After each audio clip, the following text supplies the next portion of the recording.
Remember the fade in your eyes. I'm lost in space, floating away.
Like the attention, girl, I know you.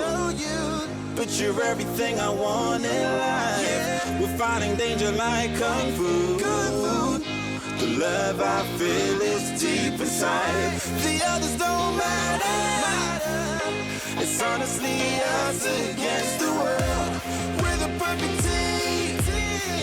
You're my dream, but I just want it. Can't get to myself.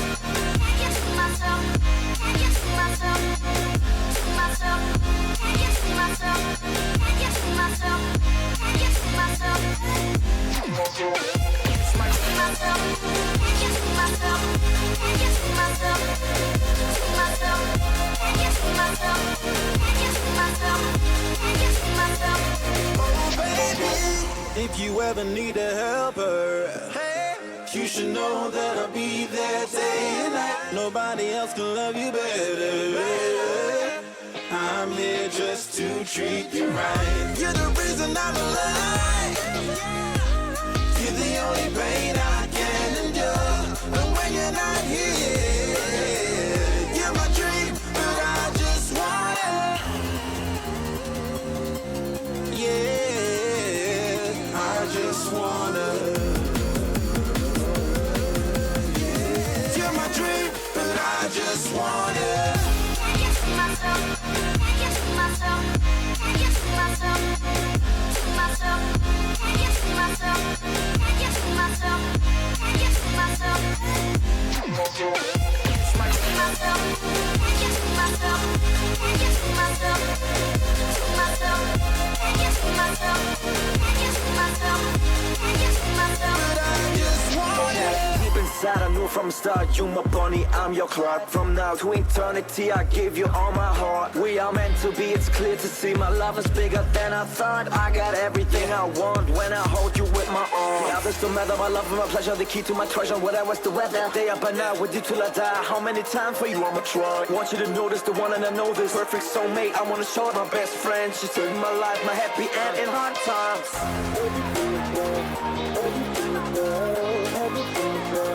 Oh baby, hug it to myself, hug it to myself, hug it to myself. But I just want it.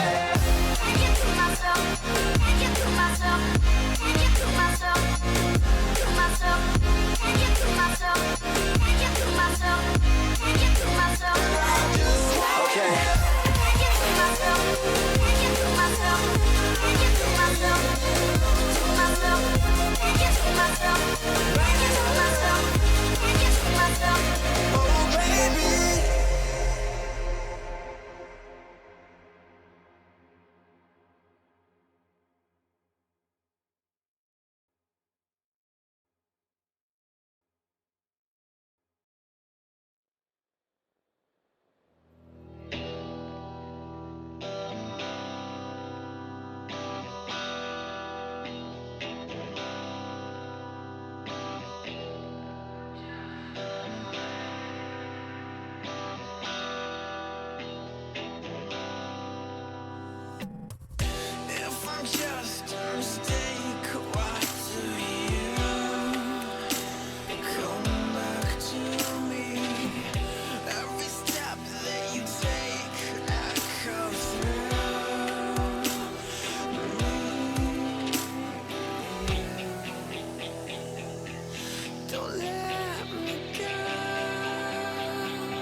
but I won't leave as long as I'm still breathing.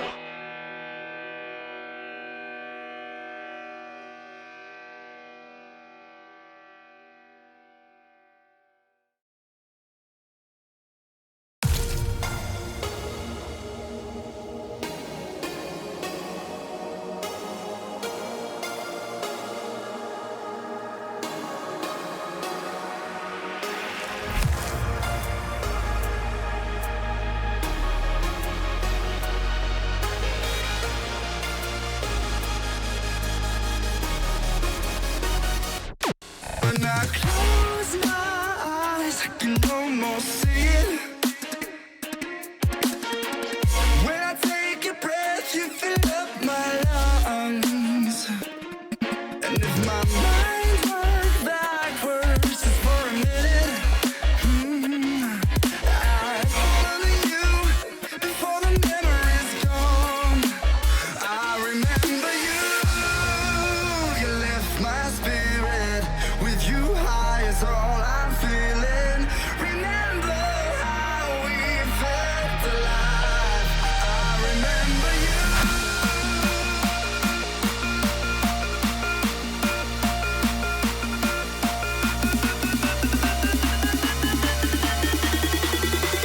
I remember you.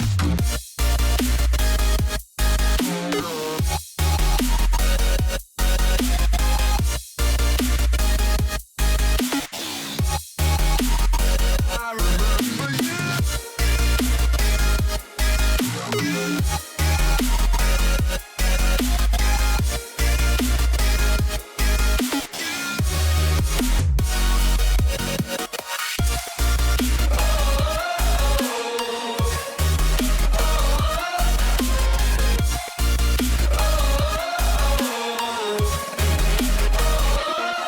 When I close my eyes, I can almost see it. When I take a breath, you fill up my lungs. And if my mind worked backwards just for a minute, I'd follow you before the memory's gone. I remember you, you lift my spirit. With you high is all I'm feeling. Remember how we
we can still make it. I think it's just about finding ourselves. We know what went wrong. Top 4 at Worlds is going to be our goal. Anything below that is going to be devastating. TSM going to complete the A series. Ambition goes down to Onsa. Like I said, TSM should be very proud. Excellent controlled display against the Samsung team.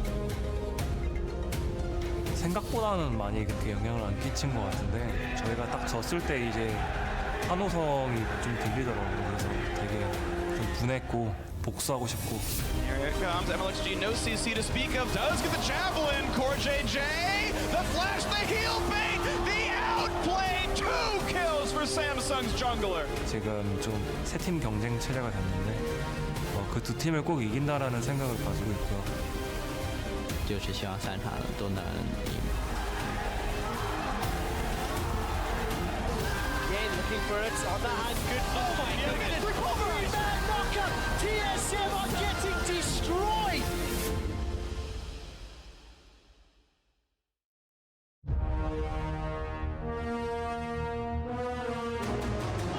That's a double kill for Senkai. That's one for Kobe. Splice, they've turned it around. The stun's gonna land, and can they get him? Yes.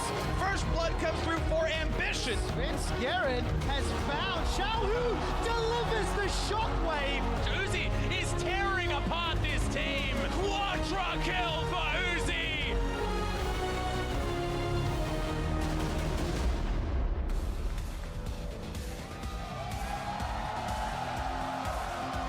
Hello and welcome to San Francisco, California, where we're broadcasting live to bring you the 2016 League of Legends World Championship. Now we've got half of our quarterfinal bracket filled in, and today 2 more teams will fight their way into the knockout round. The weekend has arrived. The fans are out in force. As you can see here, signs are waving, thunder sticks are clapping. There's plenty of energy in this building. I'm sure the roof is going to fly off at some point. Now earlier, TSM moving with purpose, heading into the battle in just a few minutes against Samsung Galaxy, who you see here. The guys are keeping it loose before their first match of the day. Splice hard at work preparing to fight for their first win at Worlds, and Royal never give up. They'll be a tough opponent for the Europeans in Game 2 of the afternoon. Hello everyone, I'm James Dash Patterson on the analyst desk. Alongside me, I have Alberto Crumbs Rangifo, Zach Rusty Pie, and Martin DeFicio Lunga. Gentlemen, the weekend is here. We've got 2 more days of games. Are you ready? They brought me back in to watch CSM kick some ass. I'm ready to do just that. There it is. He's here rooting for the hometown crowd. Zach, it's the first time I've got you on the desk with me. That's right, and I'm half ready to be here. I'll say a lot of faith in RNG is very hard to actually play. So excited to be here, but a little bit scared for what's about to happen. And after yesterday, are you still riding the high for Europe? I mean, I'm just here to cheer for Splice, of course, and getting that 4-0 one more time. But also, I want to see what the other teams can do. All right, well, let's start off by taking a look at how the tournament stands. Group A quarterfinalists are Rocks Tigers and Albus Nox Luna. Group C wrapped up yesterday. Their quarterfinalists are H2K and EDG. Today, Group D goes at it, and it's anyone's to win with Samsung Galaxy, TSM, and RNG in a 3-way tie. Today, the 4 teams in Group D play all of their remaining matches. We'll begin the day with Samsung Galaxy versus TSM. Each team will play their 3 scheduled games, and any ties will be decided following the end of the last scheduled match. Now, before we get into discussions around today's group, let's talk a bit about yesterday's match, where H2K went on a 4-0 streak to take down the #1 seed of EDG. Yeah, it's hard not to be super happy and honestly proud of the team. They showed up big time after a sloppy week 1, not only H2K, but the rest of the European teams. But really now, the last European hope was H2K to get out of that group realistically, and they did it. Obviously, Spice can still do it today, but we're not expecting that much from them. No, you have to give a lot of credit where it's due for H2K to even get out at all, but you have to contrast this with EDG. Coming in as the first seed from the LPL, a lot of expectations for these guys, and honestly, an underperformance in every single aspect except late-game team fighting. This isn't the same EDG we're used to seeing. And if there's one thing we learned from yesterday, it's just how important the laning phase is. I mean, these guys just come out ahead in the laning phase for H2K and then just crush it. And that just means that if you're a weak laner, you're going to be a liability for your team. And that's going to help us look onto this group and tell which teams are really the ones that are going to make it far. Well, with laning phase and early game in mind, let's talk about today's group, starting with a team that is praised for their strong lanes and individual strength in RNG. Look, there's a lot of flavor behind this team. They're always exciting to watch. They do have that early pressure that EDG seem to have dropped off on, but you don't know which side's going to show up on the day. Is it the world-class, potentially world's winning RNG, or is it the team that will lose to anybody, including Splice within this group? It's really hard to tell. Yeah, it's a lot of positives. If we look at the bottom lane, obviously Uzi and Mata, I feel like it's almost an H2K story for Given and Vander doing well down there.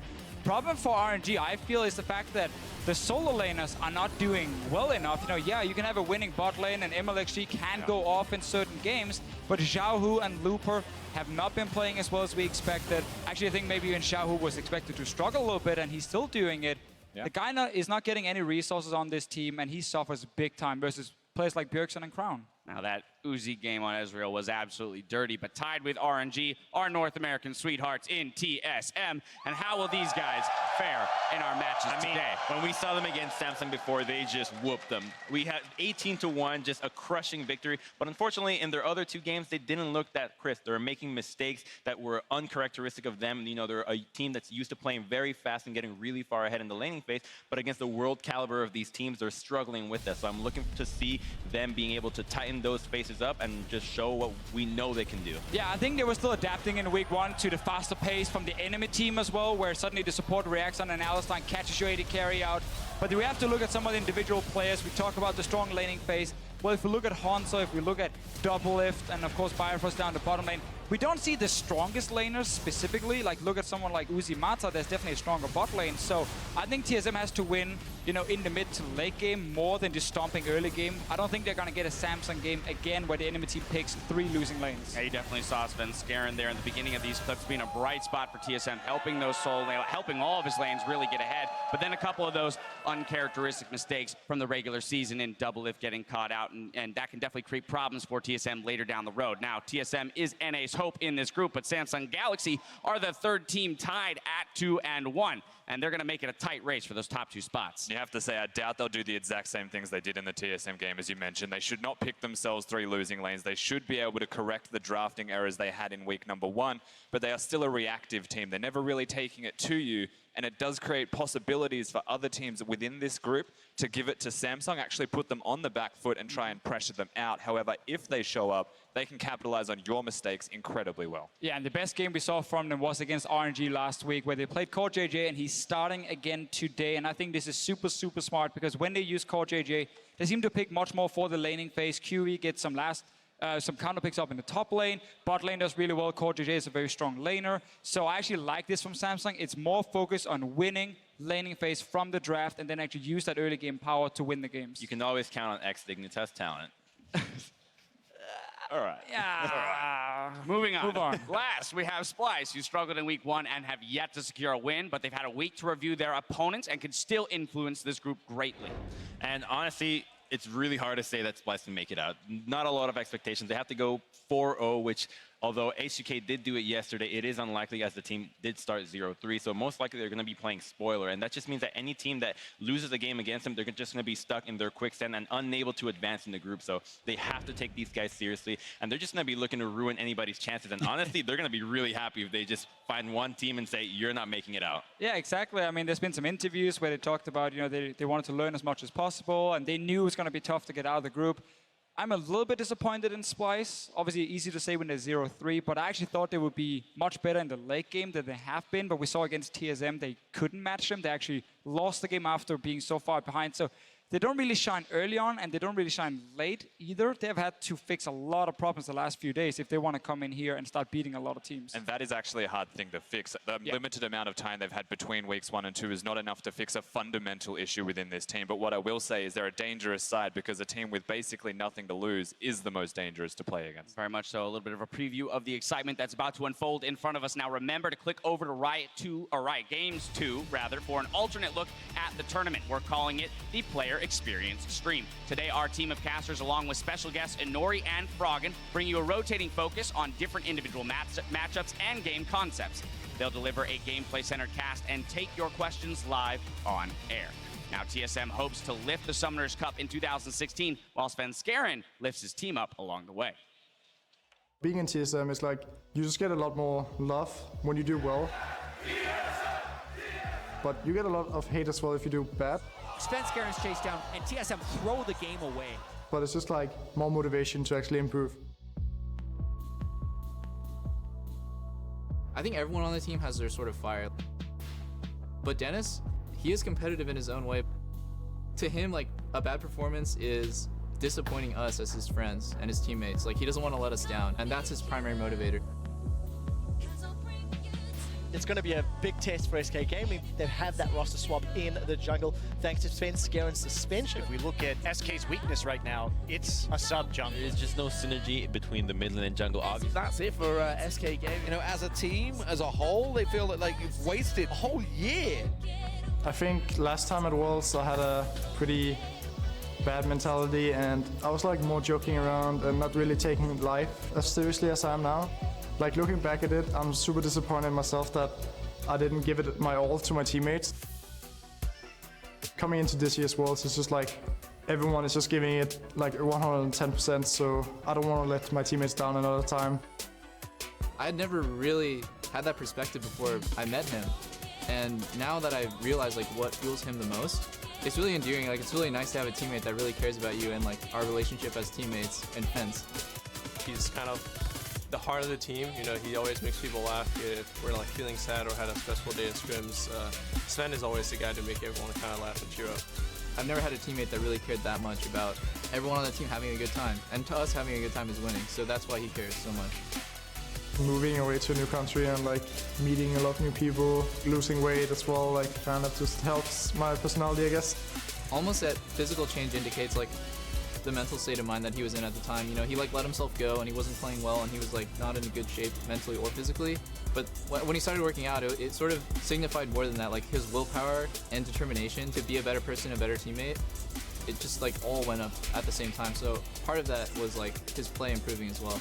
Svenskeren, can he do it again? Right to the queue. One hops over. They've got Cube, first blood. Getting a second chance at playing at Worlds, like to redeem myself. I think I was a super good player last time, but I didn't really get the opportunity to show it to the world. And this time I just really want to show the world that I'm actually a world-class player. I just really want to make a difference at Worlds. And he's going to get his chance right now. Hello, welcome to the Cast with Us, everyone. I am David Freak Turley, and here my cast in arms are Mitch Krepa-Vorspals and Joshua Leisman. I got your name out of order. I think it's fine. I think we're good. I think we have plenty of games to cast. We'll get over it. I agree completely. So let's get to our first game to cast, and it's going to be the Samsung Galaxy versus TSM match. We're going to look at Samsung's lineup here. Kube in the top lane, Ambition in the jungle, Crown in mid, Ruler, their AD carry, Core JJ on support with Coach Edgar.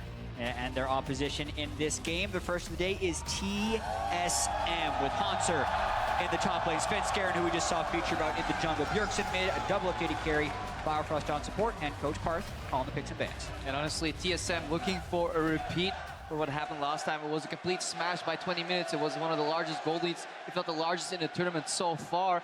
And if it's up to TSM, it's going to be the exact same way. Yeah, they'd love to have another 18-1 victory, I believe the scoreline was last time around. So, as you mentioned, in their first meeting, yes, TSM blew Samsung Galaxy out of the water, the Korean third seed, though.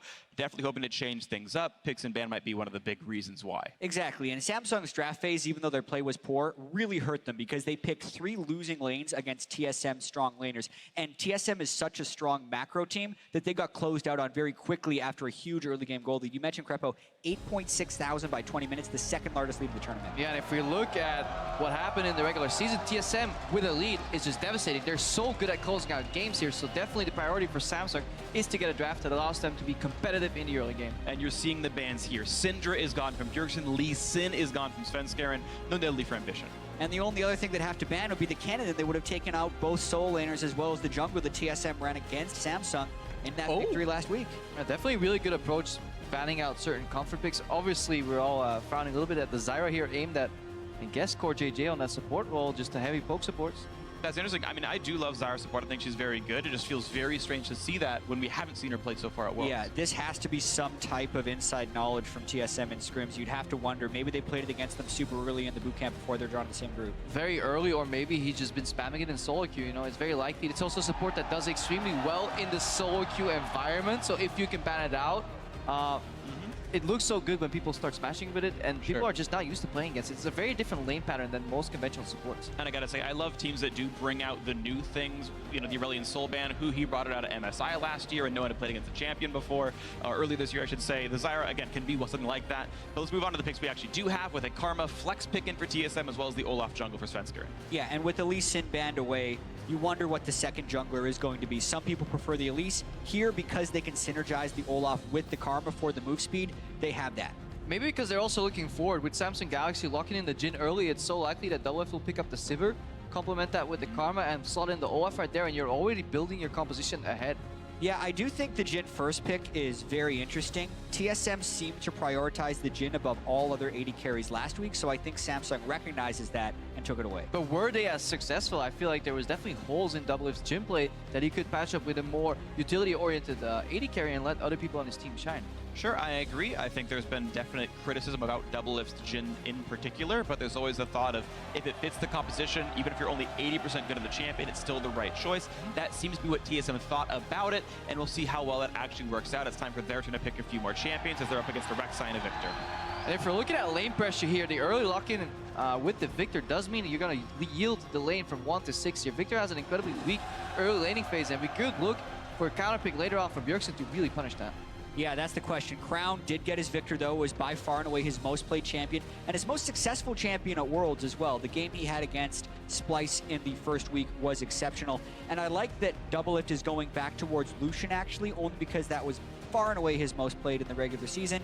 And they've had a little bit of trouble, I'd say, in the laning phase to be able to pick them on very comfortable champions. Karma, Biofrost most played, Lucian, Doublelift most played in this critical game is very important. And we have seen, especially from yesterday's results, that just winning lanes can be enough to win you the game if you can push it through. TSM, one of the very best teams here at Worlds of transitioning a laning phase win into closing games out. They are quick winners if they get ahead. Yeah, but if I'm mentioning TSM's comfort picks, I have to mention Samsung's comfort picks. QV loves playing Mage's top lane. I'd say Kennen and Rumble are his top 2.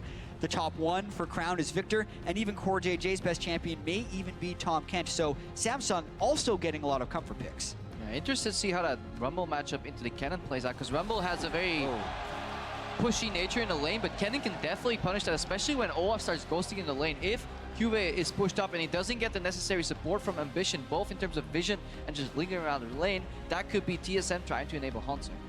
Yeah, I think top lane can be very volatile in TSM's favor. Hanser's a fallback pattern. I feel like he will generally be able to survive Rumble and Rek'Sai together, but if you get up on this Rumble, he doesn't have a lot of ways out, and I can see TSM snowballing top lane instead of bot lane if they wanted to. And they also have the potential to chain some CC with the Cannon and Zillion.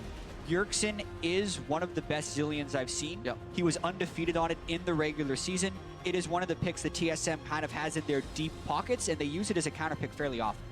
But the composition kind of tells you already what they want to do. They want to just put some bombs on the Svensker and send him into deep, have him assassinate either the Jhin or the Victor, who are incredibly low mobility champions.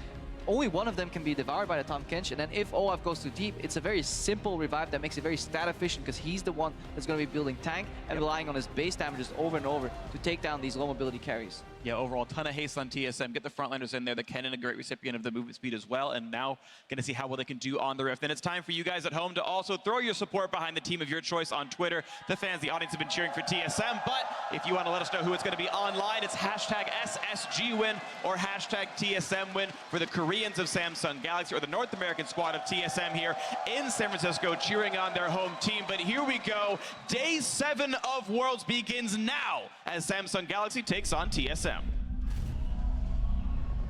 Krepo, I loved your point about hasting in the Olaf in this game. As is customary in TSM games, in the USA, they get the chant. A lot of this early game will hinge, though, on whether or not Svenskeren can get some items early, because being able to revive an Olaf with 3,000 health is much more valuable than an Olaf that's behind it dying right away. He is the pivotal piece in this composition, but if we look at week 1, for me, he was also a standout player. He went above and beyond in his Lee Sin performances. He really understands jungler right now, especially in a standalone meta. TSM as a team seem to be very unified in their approach, especially when it comes to counter jungling. Yeah, and so many of these games have been decided by who has the pushing lanes. Oftentimes, if you can get 2 out of your 3 lanes pushing, that's enough. Here, though, TSM is most likely going to have a push-a-bull lane in the top lane and the bottom side. Mid lane, though, is going to be pretty difficult to push in a Victor, so it'll be interesting. It's much harder to capitalize on having your top and bottom lane pushing rather than mid and another lane. And this is Samsung. To get early control of the lane, they need control of that second brush, and that is exactly why TSM is defending that. Because in a vacuum, Lucian Karma will always win the push. The mid lane matchup is quite fascinating because Victor, while he can hit all the creeps at once, is quite poor at trading unless he can spam Q trades, but then he obviously has access to laser later.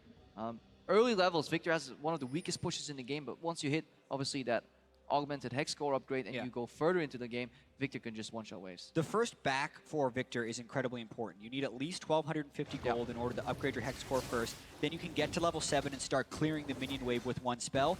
And up until that point, it's really all about being elusive for these guys because their trade spell is the same as their wave clear spell. So it's a choice of whether you want to harass or shove the lane.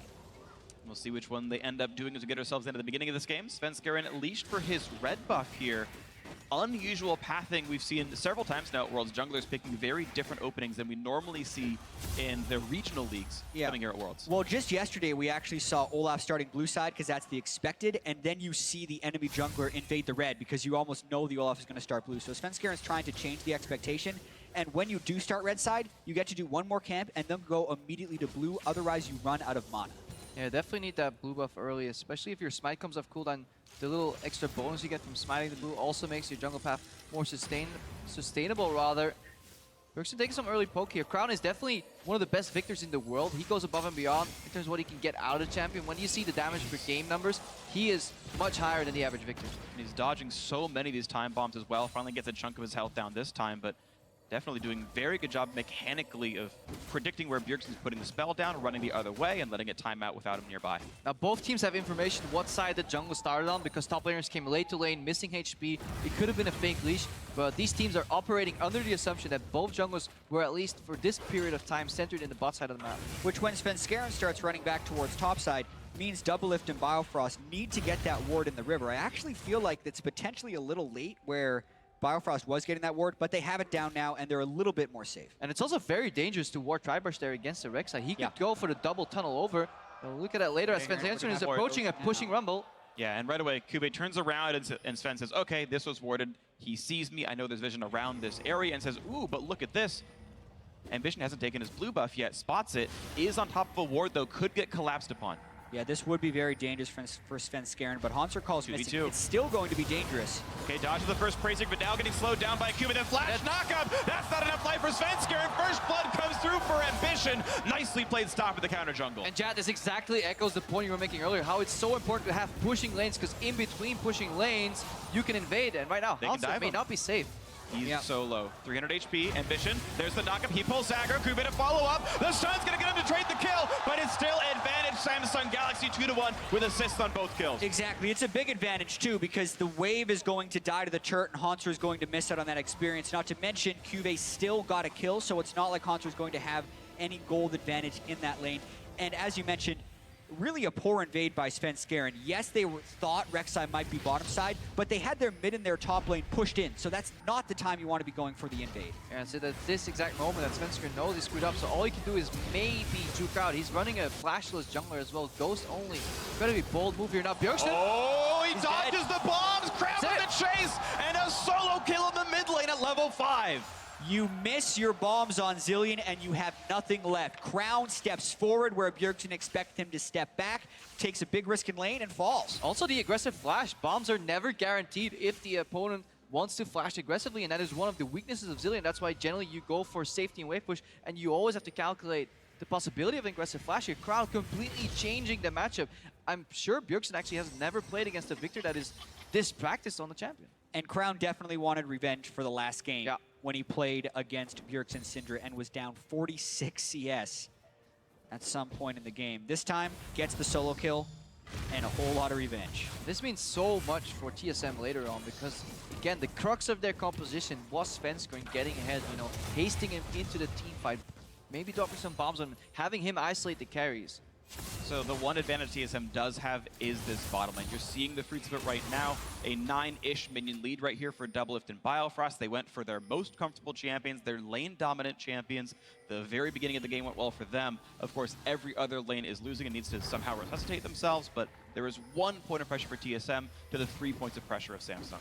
And Samsung has been super good when they're ahead in games, especially in Korea and even in the group stage here. And not even with that, at Worlds, we see the early snowball often translate into victory. So it's still just 6 minutes in and the gold hasn't quite equalized yet, but there's a chance that Samsung can run away with this game since they have advantages in multiple solo lanes and they have this jungler who is ahead. Have the advantage right now, going in, equalizer. Bit of a waste. I think Hanser's actually happy that tagged a few creeps too, so it's gonna force the push. It's up to Ambition right now to move up. Crown has the push in mid, so they could technically go for a 3-man roam top. See if they can, absolutely. Of course, with the Rumble ulti down, Hanser, though, is missing his own flash, which makes him a more diveable champion. Thankfully for Hanser, is slicing Maelstrom up, which will hurt the chance at diving. And now, finally, very late into the game, Ambition will take his first blue buff and probably hand it over to Crown, giving him even better pressure over the mid lane. There'll be another minute at least until Bjergsen can get his. Yeah, and we talk about how the small early game leads can transition to bigger leads. A lot of that happens because they take control of the river. If you're thinking of just the fog of war that TSM can see right now, they see very little, which makes it incredibly hard to get a lead back. Whereas Samsung has a whole bunch of vision, so they can actually think about the plays they want to execute and then actually pull them off. And look at that, Sven pushed out of his own jungle. He saw that Kube was running out of the top lane after getting priority there. Again, we talked about winning lanes, helping your jungle, counter jungle. Because Kube is winning top lane, he gets to steal the red buff away from Svenskeren. And this will be a true test for TSM because they'll need to be flexible because the game is not playing out the way they wanted. Bjergsen in week 1 was 5-1-5 combined 315. They want to dive. They don't have the Rumble ultimate though. So with Bjergsen not actually getting ahead in this game and not being a point of pressure, TSM has to completely change the way they play around the map. Maybe actually start putting more focus on the bottom lane or put out a rotation here. Maybe Karmalushin goes top. They need to change up something. Yeah. There's also the chance that they just try and farm this one out a little bit until they can try and get an objective fight because, yes, they did suffer deaths in both of their solo lanes, but they are staying even in CS and maybe just trying to slowly snowball the bottom side because for 3 kills to 1, it's still only an 800 gold advantage. Right, exactly. The very first trade at the very top of the map. Actually, you count all the kills overall, it should be a 1,050 gold lead for Samsung. First blood, assist gold, the math is that much, and the gold lead is less than that, meaning TSM are on average out farming. If this continues, the game gets maybe even a bit closer in gold, and the transition can happen later on. Yeah, they've definitely shown that they can play good team fights with that Zillia and catching teams off guard by the well-timed resurrections, you know, a couple zoning bombs placement, especially if they can posture around objectives. The dread of a almost turbo Olaf is really weird to play around, especially if you have such low mobility carries. And oftentimes, watching where the vision is a better indicator of who is winning than the actual goal lead. And contrary to 3 minutes ago, where Samsung had almost all the river vision, TSM is starting to fight a little bit of it back. They got a ward over the wall, and they have some pink boards in river, not to mention double lift. Love this play here from double lift. The second the support leaves lane and you're playing Lucian, aggressive dash into Cullen gives you so much lane pressure. Yes, they may not be able to translate that into kill or chip damage, but now they have control to move into the river, just like we were talking about earlier. Vision control is step 1 into everything. Exactly, and because they had the pink ward in the river, when Crown started to roam down bottom, TSM was able to ping it out and back away a little bit. But if they lose that control in the river, all of the harass is for naught because it means they can't safely push up without fearing death.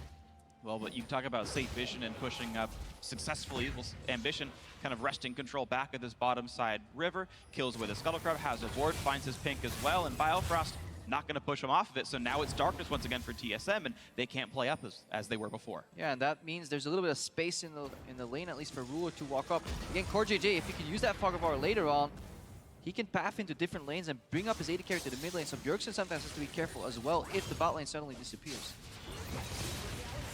Once again, Equalizer used pretty much on cooldown. It looks like Kube says, I'm not going to get gank attention here. Cannon hard enough to dive. I'll just ult to zone you out. Maybe kill your pink ward. That kind of stuff is working out. Biofrost looking for a trade on a CoreJJ. Plenty of damage onto the Tom Kinch, then back onto Ruler. Nicely traded. Burns the exhaust, and Diluc is rooted up now. Someone's got to take the curtain call. Biofrost walking into range. He can eat off the flash. The chop comes in, and a nice flash to get out of range. CoreJJ overextended. What an outplay by TSM. Ruler forced to flash away, and now Bjergsen running for his life. Ambition looking for the knockup. Can't quite get it, and TSM finally get a kill answered back. What a huge outplay there by TSM, and very surprising that no one teleported to that fight because everyone else was skirmishing elsewhere on the map. And Samsung Galaxy was definitely planning that move. They knew they had the back end of that trade locked down. CoreJJ sadly overextended a little bit, and it leaves Ruler exposed. Why is Ruler staying under the turret? That's going to be a free kill picked up, perfectly executed by TSM. Biofrost pulls the aggro, and TSM are now winning the game. And specifically with the support of mid laner like Zillion, it is so critical that one of your damage dealers snowball. Not only does TSM get 2 kills, but they get them on the right person. 2 kills for double solution, plus the CS advantage, plus what should be the first turret goal if he stops trying to be greedy and deny all these minions. She just get it and go back. They knew Victor recalled. CoreJJ's here now. This is 650 gold to double lift himself, 1,000 gold to the team. big lead TSM. Yeah, and it was a really beautiful trade. Look how CoreJJ steps into Karma Q here, because he doesn't want Firefrost to cut off the exit path. Right then, after double spells are on cooldown, they realize they actually have Curtain Call to do damage, so it's paramount to block. But if you're blocking that closely, it gives access to the Devour, but the Grey Health runs out right there, and suddenly CoreJJ is kind of surprised. It's like, I thought I had way more health than this. And also the timing almost worked out for them. If they were able to spit double lift out of Tahm Kench as the final Jin shot was going, he wouldn't have been able to flash backwards, but they messed up the timing. And now you've got to fight in the top lane. Hanser versus Cuvée, plenty of damage. Rek'Sai's here. But here comes Ambition. The flash knockup, the flash run from Hanser, and there's the equalizer to get the kill back up. TSM losing one, Samsung Galaxy 4-3. Definitely feels like Hanser got baited there. Really good play by Cuvée and Ambition. Ambition, knowing there was a bunch of action bottom side, immediately tries to take control of the other side of the map, and Cuvée, who had been kind of freely using his ultimate before, saves it for the last hit. Yeah, he saves for the last hit. He kind of got surprised by overheating a little bit, got a little scared there, but in the end, hang on, Bjergsen, not again, right? Not under that much threat. Pops the ult. He's going to walk in a turret range to get the revive. Oh no! He's not going to. Now Biofrost shielded him, so he didn't pop the revive. Kills him, and it's going to be Crown taking him out. Huge misplay by Bjergsen. Doesn't get the revive off, and now Samsung with control. That was the misplay by Biofrost. Double lift was, or Bjergsen ulted himself because there's no way Crown could stop the damage from his Chaos Storm for ticking, but Biofrost came in and shielded him so that ultimate didn't kill him. But now CoreJJ way out of position. Rooted caught out. He's going to go down. Yeah, another kill to double lift. Both these teams so smart sometimes in terms of cross map and awareness of where people are on the map, and then suddenly they forget. CoreJJ just wanders into the mid lane, not aware of any enemy positioning right there. It started so well with Ambition in the top lane. That was a really smart cross map play. Then Bjergsen pushing his limits on the Zilean, but Firefrost clearly wasn't ready to just let Bjergsen die there. Oh, he moved! Double Lift gave it away. He was antsy. Yeah, and now Crown can also move towards this with a fully upgraded Hex score. Smite fight. Ambition smites early, but Sven... No, actually, I can't tell. They both have a red buff. I think yeah, okay, it's a fresh red buff for that. Thank you, Observer. Sven, with a recently refreshed red, got the last hit despite the smite from Ambition. And I think this game is at a really interesting point right now, because Crown can beat up on double lift in team fights. Lucian is a shorter range AD carry, and in order to do damage, he has to get into combat range of the victor. So Crown is in a position to also carry this game. But a good flank from Hanser or just a Bjergsen Svenskeren combination can take down Crown. Once Svenskeren gets a little bit more tanking, gets access to some magic resistance, he can just run down Crown, force him to use all those abilities on the enemy jungler, and then double lift can step into the fight. There's also so much pressure on these teams right now, and you can see it in some of the plays. A lot of these guys have actually been going for the big play, which is why we've seen 9 kills in the first 14 minutes. Whether it's CoreJJ in the bottom lane flashing to eat double lift, or Bjergsen in the mid lane being so aggressive and getting outplayed by Crown a couple of different times. You definitely tell these teams aren't hoping the game comes to them. They're trying to take it themselves. Yeah, but Ambition is definitely staying even with Svenskeren. A level ahead right now. Svenskeren in week 1 was aggressively counter-jungling with his team. He had 30% jungle proximity with Bjergsen because they were working together as a unit, consistently attacking the enemy jungler, but that has been thwarted both due to the early mistake from Bjergsen and Svenskeren being found out in his jungle a couple times by Ambition. So Samsung Galaxy having a much better performance here in week 2. Close game. Only 1,300 gold apart. Here comes the play. Equalizer gets a little bit of damage on Hanser, but I feel like that could have been aimed better by Cuvée. TSM was ready for this. They knew they disappeared, and the counter teleport comes out. 3 versus 3. How good is it going to be? Bjergsen is in. Doesn't get a stun just yet, but plenty of damage onto Ambition. Slicing Maelstrom comes through. They will kill off the Rek'Sai. 1 for 0, and now double it versus Crown. Biofrost to help the culling. Knocks him down. Gets away from everything else. The shields get him away. 2 for 0 TSM with control over the top lane. Yeah, massive exhaust from Biofrost delays the damage from Crown, and he drops before he can take out double lift. And also, Crown was trying to match Bjergsen up top lane, but they didn't account for the 80 carry roam. Ruler was down bottom. He may get some turret pressure, but double lift getting the shutdown onto Crown only catapults him further ahead of the rest of the game in gold pacing. And in essence, this was a macro mistake from Samsung because they moved their support to the top lane, but bot tier 1 was already taken. It is so likely for bot lanes to switch up the side of the map that they're playing on, especially when they're playing with a hard CC in a top lane like a Kennen. Exactly, and the mistake is that Samsung goes aggressive here in the first place while they're trying to freeze the bottom side. So TSM's actually very patient with the way they go here. They know Ambition doesn't have flash, but they don't want to engage all the way in on the turret. Meanwhile, they catch Crown in the roam with the shielding support so that he can actually one-shot the double lift. And that's 4 kills for TSM right there. That's TSM's strength as a team. They play the map as a unit. They look at all the resources available and they make the right map choice very often, whereas Samsung right now, they seem very divided. 4 people on the top side of the map looking for an aggressive play, while they still don't even have the pressure as a counterplay on the bot lane. This is the thing, is TSM won bot lane so hard that despite everyone else losing, they were able to kill the turret, shove the wave, get out of bot lane, and be on the other side of the map of Ruler, a guaranteed 5v4, and you saw the fruits of that. Absolutely agree. And Samsung need to kind of take a breath, realize they have a scaling Victor, realize the QV should be a little bit more patient with his Rumble ultimates. He seems to be wasting them in lane a fair bit, which has allowed Hanser to actually get ahead in CS and set up around a Drake. They have 2 incredibly high impact mid-game AP power spikes right now with the Victor and the Rumble. They should try and utilize that in my opinion. And they have a lot of zone control in these champions, because imagine a world where Svenskeren kind of goes in for the rush, but an Equalizer cuts up the remaining support from the team, then suddenly Samsung Galaxy are in control of the team. But if they can set up first for an objective, they can punish you for walking in. Equalizer on one side, the Victor's ultimate on the other side. It's very scary. There is so much damage from the Samsung Galaxy lineup. Victor and Rumble, 2 of the very best team fighters in League of Legends on their role. And these 5v5s are always going to be scary for TSM. As you're mentioning, Samsung Galaxy can always win these games if they play it right. Ambition, though, walks over top of a pink ward when going for this invade. And at this point, TSM is closer to defending, so Svenskeren can finish that off. But I wanted to talk about Double Lift being over 2,000 gold ahead of the opponent 80 carry. And looking at Samsung's team composition, they don't have great backline access. So if Double Lift is able to juke around and not get basically popped by a Crown Laser or baited into dashing forward, he will be an absolute force in this matchup. 7,600 gold already. There's a minor point I want to bring up about Doublelift. I love Runes and Masteries. He's only got 35 MR. He actually cut several magic resist glyphs for either attack speed or mana regen, which against double AP Rumble Victor is actually going to be very scary.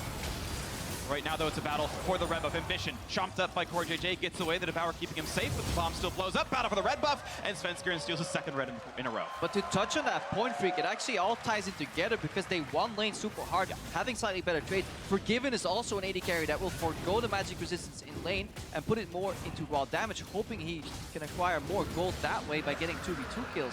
This was Doublelift's and Byrefall's first 2v2 kill in the tournament, and they're showing that with a small advantage, they can actually snowball and become the pressure point for TSM. As long as he can survive the team fights against Crown and Kuve, there's not the greatest hard engage on him, but the damage does exist. If he mispositions, he can get popped. Yeah, and Hanser hears the Rek'Sai, doesn't know where that tunnel is going to be, and he's already seeing it half health under his turret. Hanser is actually being fairly greedy just to clear that out until he sees the pink ward. Now he knows he's safe to recall. Yeah, good job by TSM keeping wards up in their jungle. That's the 3rd pink ward there that's been killed, but they're keeping the vision. Now they walk right into Ambition. They predicted him being over there. They had the ward on the brush as well to jump in, and that's him taking several tunnels and a flash to get away. And they keep swapping sides here. They keep Samsung Galaxy on the back foot here. Doublelift and Bifrost were bot lane, suddenly top lane. They surprise. If somebody goes for a dive, they could run into that Convolution at any time. Yeah, I will say, though, that's going to be the turret going over to Samsung, which is a bit of a gold return. And now will TSM be able to take advantage on the bottom side since they have the numbers advantage? Time to go. You expect TSM to get top turret, but can they get more with their pressure? Svenskeren still looking for the bit of a chase. Ambition jumps over the wall, and they chase everyone out of the area. Kuve running down as well. They trade an already chipped tower for top lane control, maybe getting access to that top tier 1, but they also get vision control here. And TSM has shown that they know exactly what to do once they get the deep vision into the enemy jungle. Yeah, this play still is another minute in the making. Baron is alive right now. Kuve, though, burned Equalizer to kill the top lane wave, so this turret so far is unanswered. The wave coming in right now will be the one TSM kills the turret with, but gave a lot of time for Ruler and Core today to run around the map. Yeah, and a small criticism, TSM keep baiting on pink wards while walking back and forth against direct size, so it's kind of giving up the vision advantage they have on the pink. And it's just a habit for pro players that are in a game to keep their mouse moving constantly because they want to be ready to make any split-second decision-making, like flash reactions. When they get surprised, they want to be ready, but it's such a bad habit to have when you're playing against the Rek'Sai, and you never really see it happen. You never see a Rek'Sai notice you, so you never kind of get mentally punished for that behavior. We see the payoff actually not working out right now for TSM. It's only going to be vision because Ruler and Core JJ able to roam up top in time. Again, thanks to Kuve's Equalizer, cleared the wave that would have given them the turret kill. And it's just a 1-for-0 turret off TSM's rotation. Yeah, 2-item spike right now on Double F. He really wants to open that fight with a max range calling, wait for some cooldowns to get used, preferably by Crown, and then dash in aggressively. Maybe relying on the revive if Svenskeren doesn't need it himself. Yeah, and it is kind of on TSM to try and play around that double lift power point. They had this setup in the bottom side, but their pink ward vision is lost. They backed away from the play because of a overactive mouse movement, pretty much.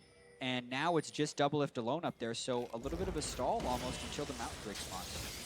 I like that they're willing to sacrifice some objectives to help a struggling laner out, though. Haunter was stuck under that top tower, and many teams would fall into the pit of like having to keep the tier 1 bot tower alive. And they actually go for a proactive play where they at least make sure that they defend Haunter from a dive and turn it into some aggressive vision, potentially with some bonus at the end in the pick, but they botched that one. Yeah, and they're right back at it again. They see that Rumble is trying to push up on the other side. Svenskeren goes and acquires vision in the jungle, and they get it second time around. There we go, Dragon gone long enough that there's no worry about putting your lane assignments close to the Drake itself, and TSM do finally with their teleport bot from Bjergsen. Down.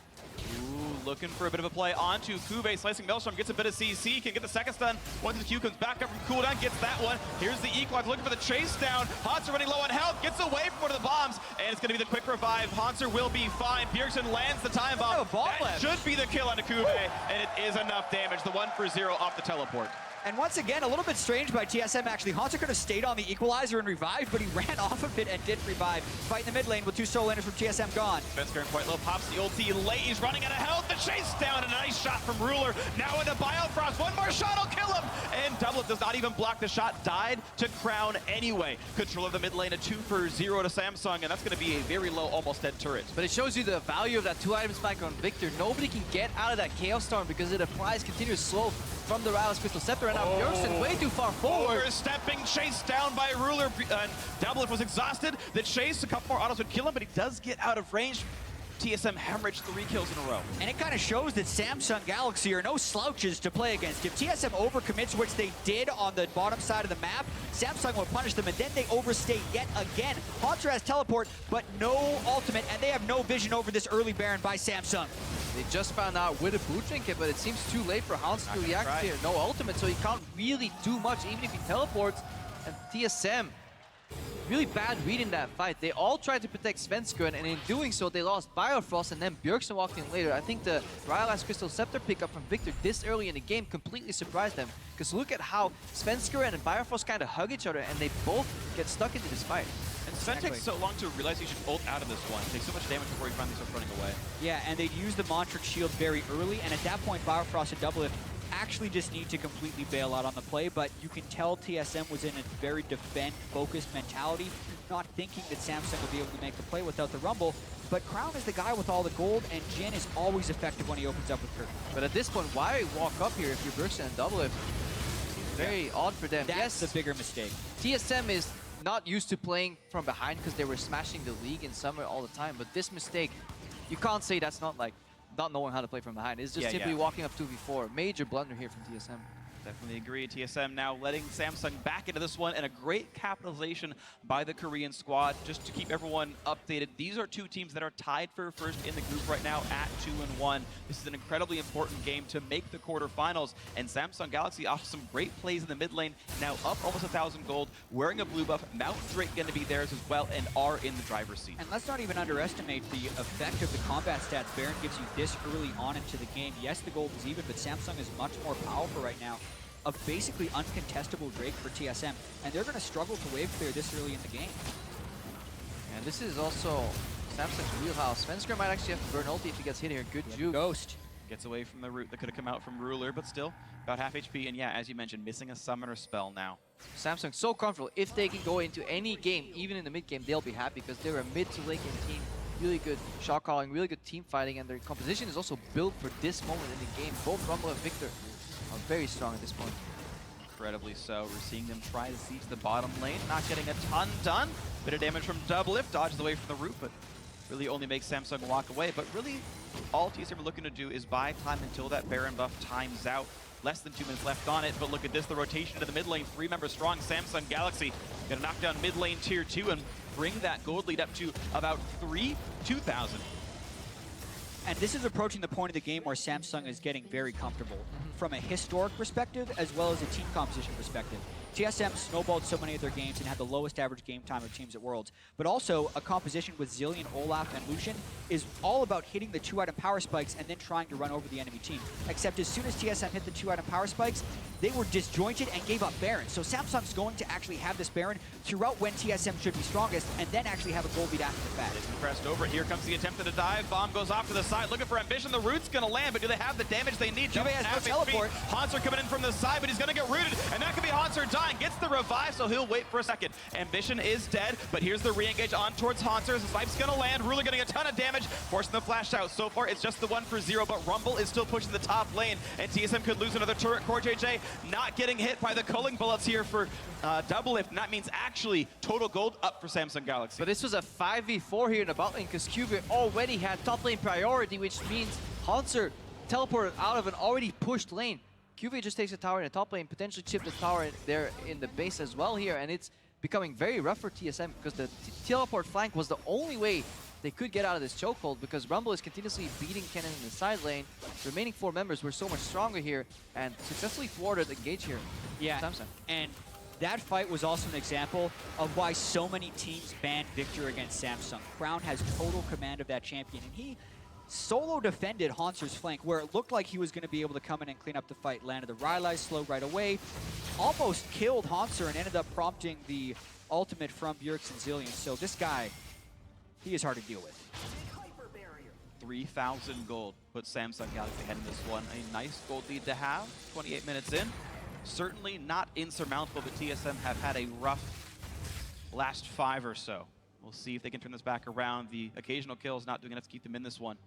And also what came with that push was just a wealth of deep vision here, top right side of the map here. So Samsung have so much information. They either see people on the right side of the map, or they see them clearing minions. Or they know they have to be hiding in the top left side. So they know exactly where everybody's going to be, which means on this foundation, they can build more wards again if Core JJ refreshes the side front. And here comes the play. Teleport coming in for Kuba. The team has got to run away. Svensker going to be in the front lines, takes the equalizer, and a flash by Biofrost to stay alive. Ambition takes the stun, but he is very durable on this Rex side. Sven running out of health. The ulti from Jin hitting Hanser a few more times, but the re-engage for double lift. Half his health bar is down. Sven into the front lines. Stunned that, ponted around. Ambition still looking for a snipe. They can't quite get anything done for it. Just low health bars on both sides and a bit of a stalemate. Yeah, loving the little side steps here from Svensker and really dodging those deadly flourishes. And those bombs were nice, and Hanser was actually able to kind of stay in the bottom lane and get some farm, shove the lane back out. Samsung's wards will time out eventually, so a bit unfortunate for them to get nothing out of this. They lose the teleport cooldown, and then in about 2 minutes, Hanser will be the one with the TP advantage, and maybe TSM can make that flank play again. Yeah, and right at the end there, you saw a missed opportunity by TSM. Those are the bombs that Bjergsen needs to be able to land. And these team fights themselves are very troubling for TSM because that was an ultimate that Cube completely whiffed, and there was an opportunity, you think, to turn the fight around. But Crown casts one spell on double lift, takes him to half health and eliminates him from the fight.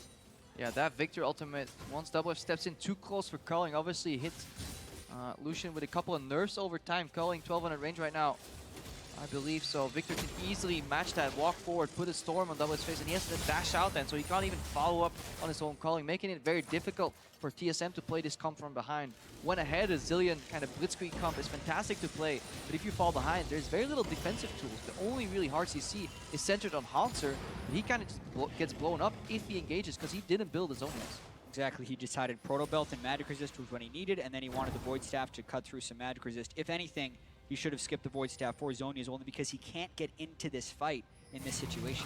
I think it's him building aggressively, hoping that Bjergsen's Chrono Shift is the defense that he needs. They hope it's only focused on one target, and they're building high damage to try to chip that one target out. And TSM was hoping for a 32-minute victory. That's what their team composition was built around, but we're cresting over that point now, and Samsung, from a compositional perspective, gets much stronger from here on out.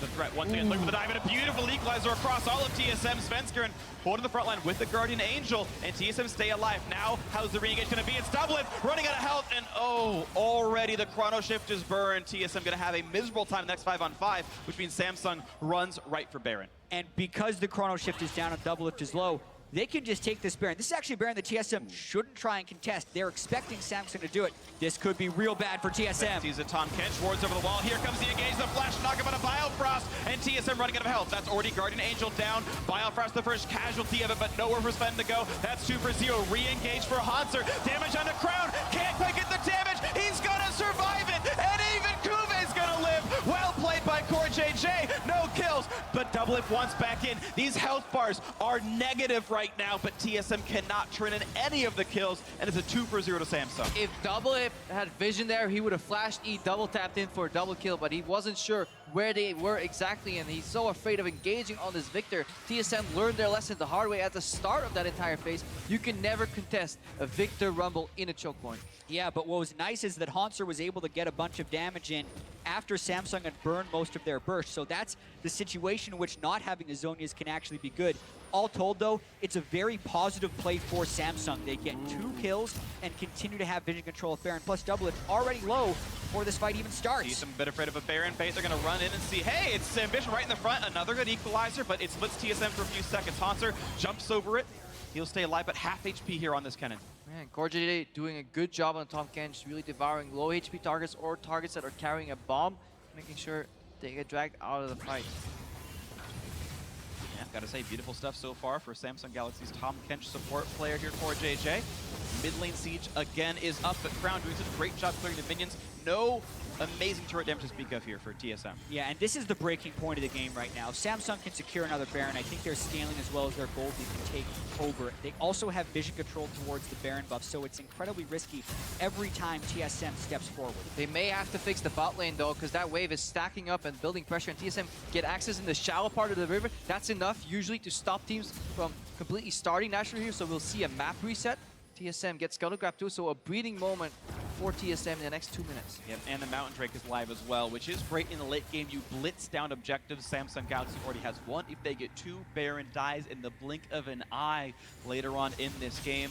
Crown safely getting his own blue buff. Kuve had run down to that bottom lane wave. TSM were not able to punish that, or the fact that Kuve had no ultimate for the last 2 minutes. And TSM's going all in on this Baron bait, because usually you would send your top laner to the bottom lane to already catch that wave that's being pushed in, but they're hard committing here, looking for a vision bait here. They know they're out of time here. Their composition is getting outscaled, so they're hard committing, hoping to find a way to trap Samsung Galaxy. Now, Hanser does have Flash. He would need to be able to get onto Crown, who doesn't have Magic Resist or a QSS with no Mikhails or Cleanse on that team. That's the way they'd have to do this, because if Crown is untouched, he has so much zone control and presence on that Victor. I don't see TSM winning the fight. Yeah, just like earlier, the second Ambition burrows, he gets all the information he needs, despite there being a complete lack of vision in the river.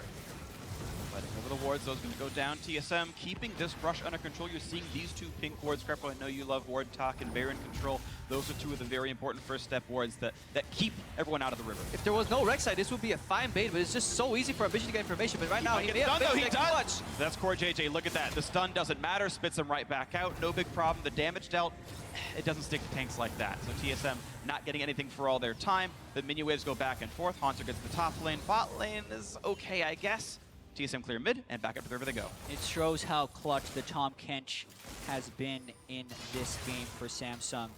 Goal difference over time. It did seem like TSM was going to get that mid-game snowball at 23 minutes, but then Samsung made the macro play and now continue to have the control with this vision battle. Yeah, because Samsung realized there was a massive bot wave a minute and a half ago, they sent Kuve to fix that, slow push that out. TSM did not preemptively send Hanser to kind of start dueling for minion control. He now has to catch that massive wave. The vision bait failed because, yes, TSM had perfect vision, but they were playing against a very smart and slow Samsung Galaxy with a Rek'Sai radar. And now Hanser has to catch his massive wave in the bot lane, which result in a free dragon again for Samsung Galaxy. So these guys are so solid when it comes to map play. Exactly, and in situations like this where you see more of the value of Rek'Sai, because a lot of times you look at the scoreline or the damage or the teamfight impact and not see the whole picture. It's vision battles like this where Rek'Sai actually has the most value. It's so frustrating to play against Rek'Sai because you want to tell your team to stand still, but standing still against the likes of a Victor or a Rumble, if suddenly a blue orb falls out of the sky and you're all in that brush kind of frozen in place, you lose the game. Yeah, flash off from Victor and it's over. Well, Crown hoping to get that ultimate from the sky and maybe do all the damage he needs right now. Gets himself another blue buff. He's stolen that one away from Bjergsen, so it will be a lower mana Zillion, less cooldowns, less ability power.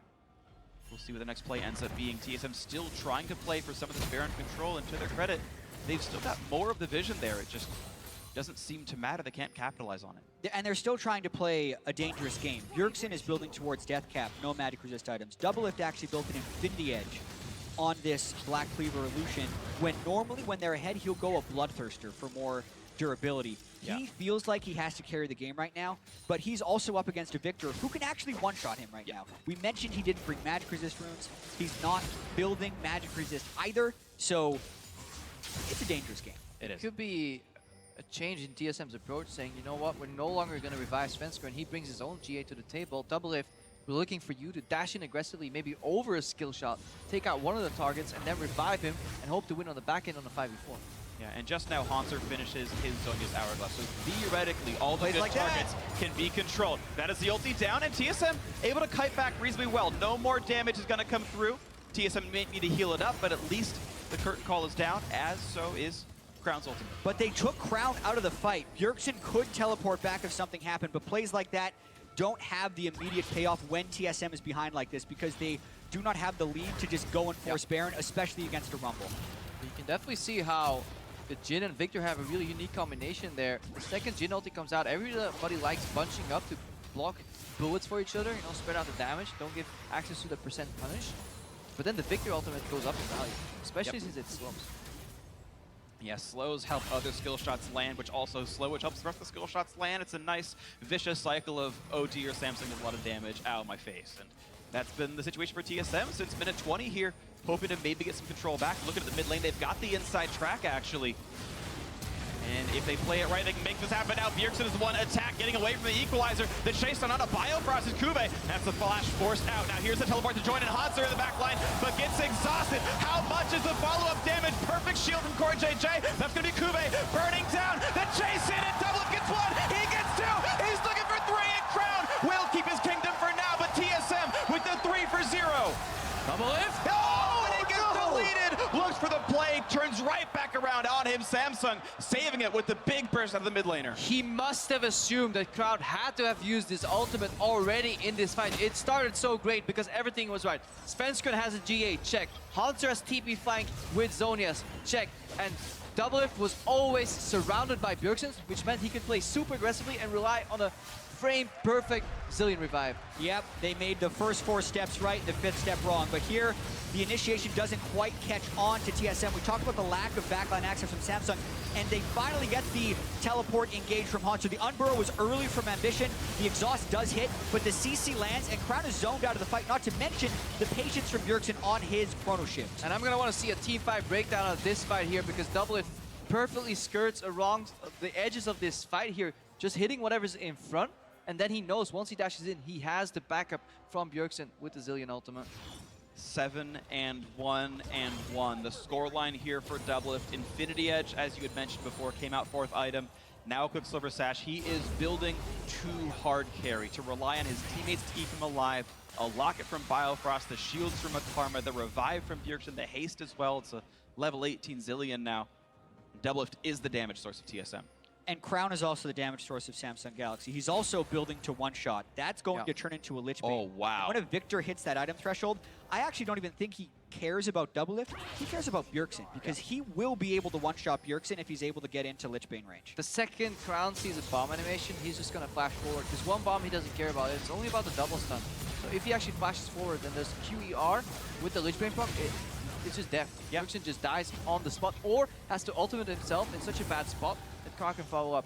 TSM can't come into a fight because there's no flash on Doublelift, no heal, and double aggressive summoners on Crown right now. Yeah, and it's a lot of double-edged swords for these carries going so aggressive, because yes, Crown could do that, but he could also get caught by Hanser and completely killed with the low magic resist Victor build.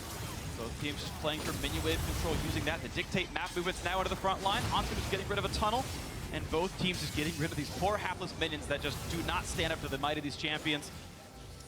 This is the first time in Worlds we've seen two teams so aggressively fight over these two brushes, because they know it's literally the first step to a Baron bait here. Despite Scuttlecraft being right there in front of them, they still bait aggressively, and they still force vision out. Biofrost gonna make Ambition go, but he's still gonna get rooted. Svenskeren gonna get hit up as well. Pops the ulti. That's gonna be down for the rest of this fight, though. Sven gonna be a slightly better target. But here comes Kurt Call looking for a double. Plenty of damage here. Sven's gonna block him, but Doublelift's running out of HP. Bjergsen flashes to rejoin his team, but he's at half health. This is Samsung Galaxy controlling now the map as they walk up to the mid lane. Such nice use of Jhin right there, getting total control of not only the Baron area, but if they wanted the Elder Drake. Instead, they push mid lane, knowing the TSM is segmented to the side of the map, and they get this turret. It's a partial flank, but you've got Olaf and Kennen coming in from the lane itself. They're looking for a bit of a play. Sven slowed down, dodges the root, but Haunter's in the wings. Here comes the attempt at a fight. Jumps in, they look for Crown, plenty of damage, and Haunter does not pop the Zodias. He gets deleted. A 1-for-0 TSM missing their top laner.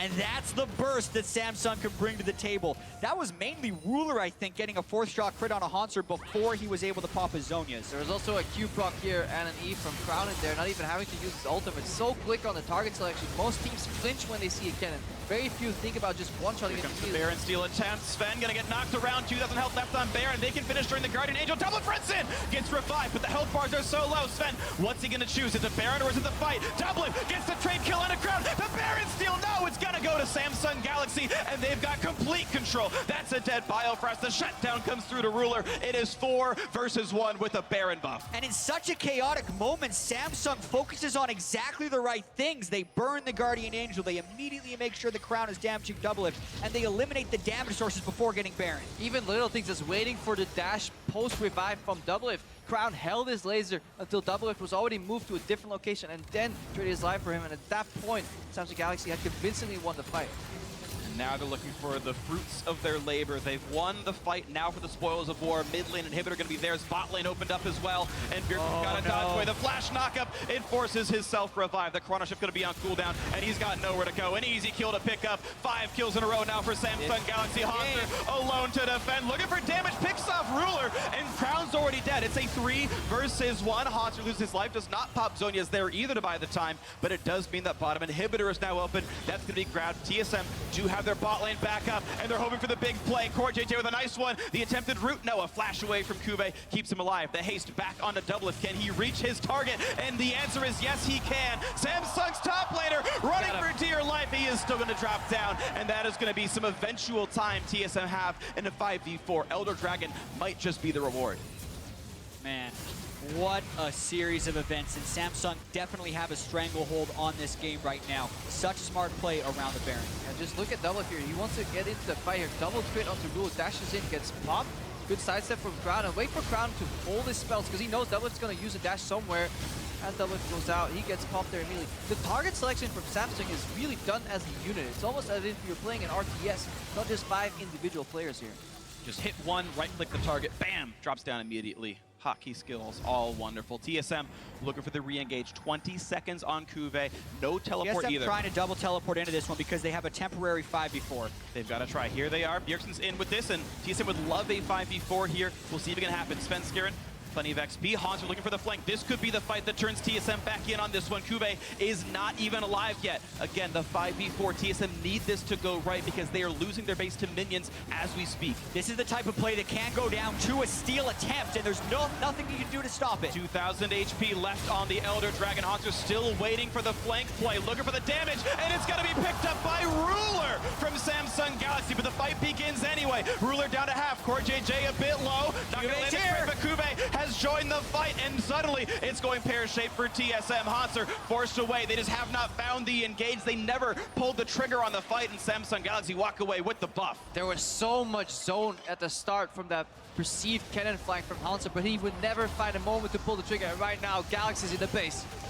Super Galaxy Kube looking for this one, knocking down the first of the turrets, but no, Haunter gonna trade the kill on that one. 5v4, and ooh, that's Guardian Angel down for CoreJJ, but the turrets are dead, the inhibitors as well. Doublelift gonna lose his life with impeccably bad timing as the Chrono Shift wore off, and it's now gonna be the Nexus, it's gonna be the game, and Samsung Galaxy gets revenge on TSM and holds on to first place for now. They said it before the day, they must win against TSM and RNG, and this is exactly the way they want to start, evening the head-to-head against TSM and taking them down in the first game of the day. 3-1 now sits Samsung Galaxy. Every single game means so much Royal might time them up in the next game, but it doesn't matter for them because matter. momentum is all they need today. All these teams will play 3 matches today, which means if you smash the first one in the fashion that they do right now, not really smash, but such a close, satisfying victory here for Samsung. Fell behind a couple occasions, but always fought back. Impeccable macro overall, and it has to feel so good for them. Yeah, it starts them off on the right foot because the situation we're in this group coming into the day, when 3 teams were 2-1 and Splice was 0-3, means that if you reach 4 wins, you're not going to be eliminated without a tiebreaker. So that also means the TSM is still alive if they win their next 2 games against Splice and RNG. At the worst case, they'd be able to force a tiebreaker. But still, that was a very disappointing game for TSM, but a very promising game for Samsung, and an incredibly close one throughout. it is exactly promising for Samsung. They beat Royal Never Give Up last week, and it actually looked pretty darn good. They won the early game and just crushed the game open. It's scary for TSM because they lost to Royal, right? So if the games go the way they did last week, Samsung looks amazing. They're looking to, clinch that top spot. They're looking to be another Korean team out of the group stage and sort of continue that dominance. And this is the team that people were saying, ooh, it shouldn't have been you. Samsung, it should have been KT Rolster. Ooh, I don't know if you really deserve to be here at Worlds. And well, now they're beating they beat TSM, who were kind of the favorites of the group. They already beat Royal last week. This looks to be another powerhouse team. And their solo laners are stepping up. Even though you could question or maybe criticize some of the Rumble ultimates earlier, QV throughout the entirety of the game had side lane pressure, and it just meant so much more for Samsung. They had more options. TSM was kind of forced to move as 5, make something happen, and they really couldn't tie it all together. And Crown and the Victor just was phenomenal. Yeah, Crown was out of control on Victor. I feel like there were questions about some of the champions he can play coming in here, but when he plays Victor, he will show up. And this was almost a battle of both these teams getting a lot of the picks they want. Like, for instance, Hanser and QV. Hanser's played both sides of the Ken and Rumble matchup, and that's all 4 of his games at Worlds. Bjergsen hadn't lost on Zillion. He was 7-0 in the Summer Split Plus playoffs. Could not deal with Crown's Victor whatsoever. And even though Doublelift solution was insane, the Victor was even stronger. Doublelift didn't build much magic resist or lifesteal, and he just kept being unable to contribute in the end of fights. 3 out of the 5 of Samsung won their matchups, their respective lanes, the jungle, whatever you want to call it, and that came through. The teamwork was beautiful. Good job to Samsung Galaxy. And now, going to hand off to Shock, who's standing by with their hard carries. Thank you very much, Freak. I'm standing by with Crown in the mid lane, coming off a fantastic performance on Victor. And the first thing I have to ask you, Crown, is you guys were really looking for revenge in this matchup. What was the deciding factor in this victory? 이번 TSM과의 경기에서 이제 복수를 아마 꿈꿨을 것 같은데 오늘 승리의 가장 큰 요인은 어떤 것이 있었나요? 저희가 요즘 연습 때도 그렇고 실수를 엄청 많이 하거든요. 그래서 그 실수를 좀 많이 줄이자고 계속 서로 콜을 하고, 실수가 그래도 있었지만, 그래도 실수를 상대보다 적게 해서 이겼던 것 같아요. While we were practicing and preparing for this match, there are a lot of big mistakes during our scrims and practice, so we tried to minimize those mistakes. And I think overall, the winning factor of this game was because we made less mistakes than TSM. Well, a lot of eyes were also on that mid lane matchup of you versus Bjergsen. I know you said that you had a lot of respect for him. Why do you think you won that lane so heavily? 그 이제 크라운 선수가 비역슨 선수를 매우 존중하고 좋은 선수라고 이제 평가하는 건 익히 들었지만 어쨌든 이렇게 크게 미드라인전에서 승리를 거두게 된 요인은 무엇이 있을까요? 아마도 저에게 빅토르를 풀어준 것? 그거인 것 같아요. I think it's because they let me play Victor. That's what I figured. In any case, Crown, we saw you after regionals being very, very emotional and just very happy to come the Worlds, but now you've already got 2 victories. There is a chance that you can get out of groups. What are your expectations for the rest of the day? 그 크라운 선수 이제 한국 LCK에서 이제 국대 선발전 당시에 이제 매우 감정적으로 기뻐한 모습을 보여주셨는데 오늘도 이제 2경기만 더 승리를 거두면 8강에 진출하게 됩니다. 지금 오늘 남은 각오랑 소감 말씀해 주세요. 아직 2경기가 남았는데 둘 다 이제 엄청 잘하는 팀들이라 아직 긴장을 하고 있고요. 아직도 긴장감을 유지하고 남은 경기도 깔끔하게 이기고 그때 좋았던 감정이 복받쳤던 것처럼 오늘도 될 수 있을지 모르겠지만 열심히 해보도록 하겠습니다. So the remaining 2 opponents, Splice and RNG, they're both really strong teams. So I don't want to keep my guards down. I want to keep my game going and I want to keep my guards down. So hopefully by the end of the day, I can once again feel that emotion after the game day's over. We will see. And with this one, you actually have 3 wins, so in very good position. Thank you very much, Crown and Homan. And Analyst Desk, take it away.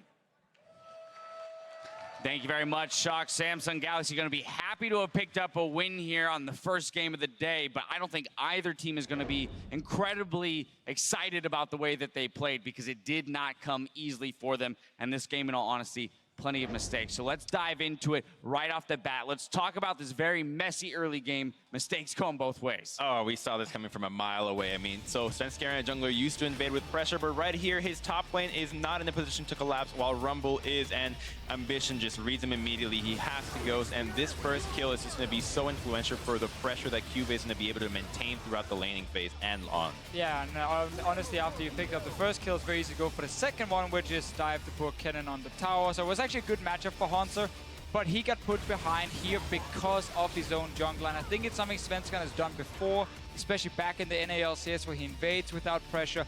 Didn't see it last week, but now he made the mistake. And then this happens in the mid lane. Bjergsen misplays big time. The biggest thing to me is you can't really say great plays or poor plays from either direction. It's a combination of both. So yes, there's mistakes. Yes, they're reading TSM like a book, or Svenskeren's invading, capitalizing. They're also playing it well when they are doing it. But these mistakes are happening from both sides constantly. It was really messy and back and forth. And a crazy stat about Bjergsen is that in his last 81 games, he's only died 3 times in the first 15 minutes and never twice. Solo death. Meaning 1v1. The first time that's ever happened. That just shows how much of an off game he You're so smart, man. You just remember the last 81 games he played. You're like, yeah. That's what happened. He recalled them all. He watches them all. But as you mentioned, this wasn't where kind of the misplays ended for both teams, and where we did see struggling in both the solo lanes for TSM, part and due because of Svenskeren. The bot lane of Biofrost and Doublelift actually did play well in lane. Yeah. Such a weird trade, honestly. First of all, the trade should never happen against the Karma Lucian. You don't really want to go all in, but Doublelift does get caught. And Zach, what happens here? This should be a kill. He spits him out too early, gives him the opportunity to flash away. Very unfortunate, you'd say, in terms of communication, but for what it's worth, TSM then dive ruler afterwards. They do make the most out of what was another mistake. Yeah, it really feels like both teams were just kind of handing the lead over to each other. Like first, TSM is like, here, you know, Rusty, take my pin. Playing volleyball. This is your pin now. Now I want this pin instead. Yeah. But actually, I think I'm going to give it back to you as well, and I'll take this one again. Like, they kept just giving each other gold where they didn't have to, and it honestly disappointed me. Because I think the first 20 minutes is so important in this current meta, and if you make these mistakes again, you're going to play RNG later, who we know will have a super strong laning phase.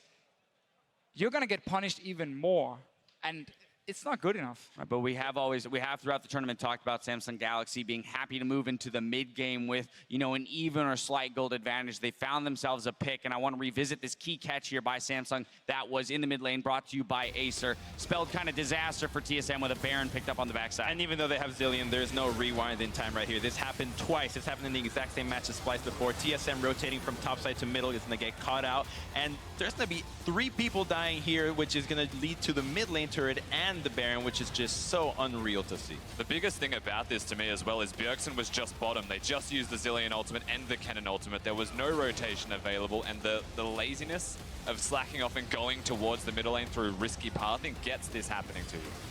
Now after this, I actually think the game got much better.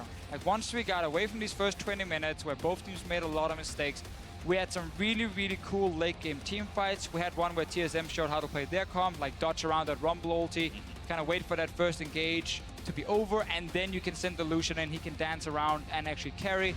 But Samsung also showed really good shot calling around, like Barons, understood how to take them, when to go out and kill Svenskeren and not actually risk the 50-50.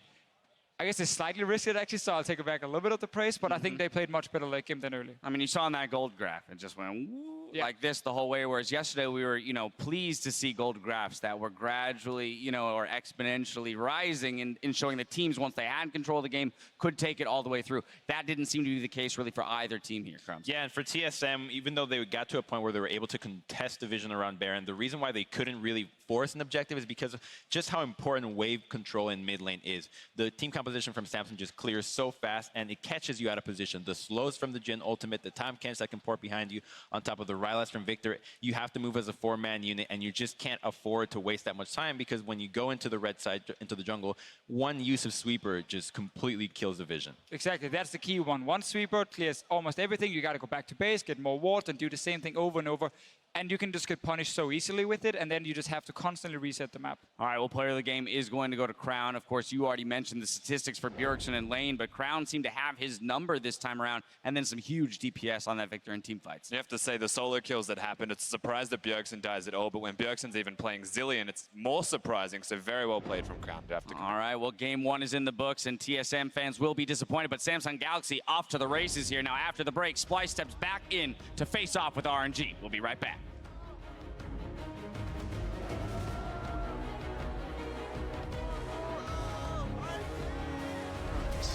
Yeah, my ruins. I don't think I have any of them. Yeah, me neither. But they don't seem that important. Do I need them? Okay, dodges the first Praising, but now getting slowed down by Cuba. The flash knockup. That's not enough life for Svensker. First blood comes through. Plenty of damage onto Ambition. Slicing Maelstrom comes through. They will kill off the Rek'Sai. 1-0. And now Double It versus Crown. Bioffers to help the Koling. Knocks him down.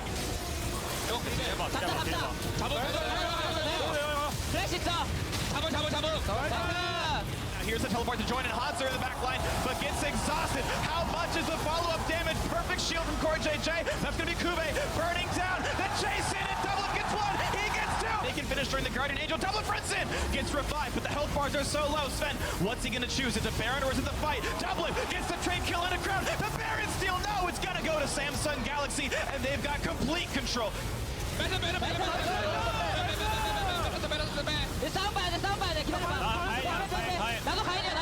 Samsung Galaxy gets revenge on TSM and holds on to first place for now.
A team in our group that has really impressed me is RNG, and I think that coming into the group, I felt like Samsung and TSM will actually be stronger, but they can really drive home victories from the early games they have, and I feel like that's a big advantage they have over the other teams. And it's going to be an advantage that Splyce is going to have to be able to shore themselves up against to get ourselves back into the Worlds 2016 group stage. We're going to start with the starting lineups here for these two rosters with Splyce up against Royal Never Give Up. Splyce from Europe is Wonder. Just heard from him in the top lane. Trashy in the jungle. Sencooks in mid. Kabi at AD carry. Mickey on support with Coach Yamato Cannon. Yeah, and they're up on the red side against Royal Never Give Up. Top lane is Looper, MLXG in the jungle. Xiaohu in mid lane. Uzi and Mata is the bot lane. And Fly is their coach. RNG, you never know what you can really expect from them. That's exactly what I expect from an acronym like that. Good job. Insert clever joke what's about in a never name? giving up. Yeah, We're so clever. When the Nexus blows, and they never gave up. Yeah, That's going to be great. Thanks for previewing how this one's going to go down. But yes, this is going to be, I think, an interesting matchup because there's so much on the line here. We talked in the last game about there being a three-way tie for first, right now broken by Samsung winning. But we know that Royal can catch up to them. And with Splyce 0-3, they're looking, I think, primarily to play spoiler. And these teams as well, they're just so stylistically opposite. RNG's main strength is the really super strong laning phase. They have a team with an incredibly high ceiling. Coach Aaron from EDG often speaks, if RNG hits their ceiling, they're the best team, maybe even in the world. And then you look at Splyce, they're centered along not superstars, more teamwork-oriented team, you know, power of friendship, etc. But they fall through at Worlds because I feel individually they can't match many of these teams, especially not RNG. Yeah, and I also feel like if you're just looking at these teams as far as past results, the 10,000 gold lead was the biggest 20-minute gold lead we had at this tournament. We mentioned TSM had that 8,500 gold lead in week 1. Well, the #1 gold lead was actually RNG smashing Splyce so hard in lane.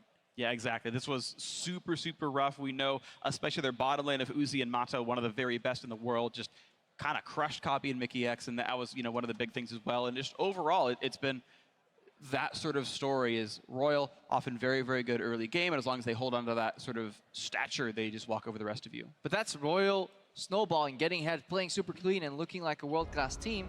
But this is also the team that went into a 5-game series against IMA that was incredibly sloppy in the LPL playoffs here, so they can sometimes just drop the ball altogether. And Splyce, they have shown clutch moments. By no means are they a favorite in this matchup, but they still always have that 30-40% chance of doing something odd and taking it home. Yeah, and this group is so stressful, I would say, for the 2-1 teams, knowing that they can kind of all take games off of each other. Because if you then lose one game to Splyce, instead of having a 3-way tie at 4-2, you're just out of the tournament and you wouldn't get to play in that theoretical tiebreaker. So it's very important that RNG take care of business here against Splyce. Very big deal. Everyone has to make sure they do not overlook Splyce right here. We know they can be threatening enough to do well. Vladimir, the final ban, setting up for what looks like a first pick Syndra if it'll come through for Sencooks. Royal will have to decide that that will be the last ban. Yeah, he's actually had some pretty good Cassiopeia games, but I don't necessarily think that's a first pick. I like the Ezreal ban by Splyce because the Ezreal Nami lane is what trashed their game before between Uzi and Mata, so just picking a solid jungler seems like a smart early move for Splyce. And I wonder if they're going to kind of tournament adaptation and just put Wunder on an early Poppy. Just give him a tank in the top lane that he can be serviceable on. I like the Elise first pick. I'm a big fan of the Aurelion Soul ban against Sencooks because it's one of his stronger champions, and it also allows him to show up weaknesses by pushing and roaming here. RNG want to keep the lanes isolated, keep it 2v2, 1v1, and then have the Spear jungle come through in MLXG. Yeah. I'm also seeing RNG picking a pretty strong laning phase early on.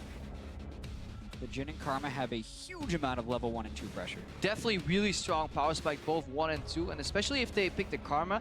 There's always this debate, Nami versus Karma, but the thing is, Nami actually has to land skill shots. And Mickey X on the stage is a very nervous player and can get flashed aggressively, whereas Karma is kind of the plug and play. It's the easiest range support to play, very obvious laning patterns, and it's almost a takeaway, I feel, from Mickey, putting him out of his comfort zone. And that was actually one of the jokes we had about player of the game in North America, is how we never give it to Karma, because it's actually really hard to tell, oh, you press the shield on the right people, good job, man. The complexities of that champion are a little bit less than the outplay potential you'd have on something else. Like a Bard or an Alistair, we've seen people take over games, these kinds of champions, and, well, we'll see how well Mata can do on this one.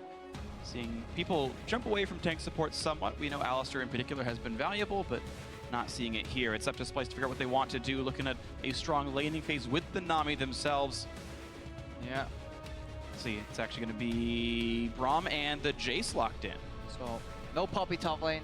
Yeah. Looking to be a Jace. Technically a flex, but so likely to go top lane on Wunder. Going for the Braum early, at least to have teamfight presence. It is a shift we've seen in the tournament.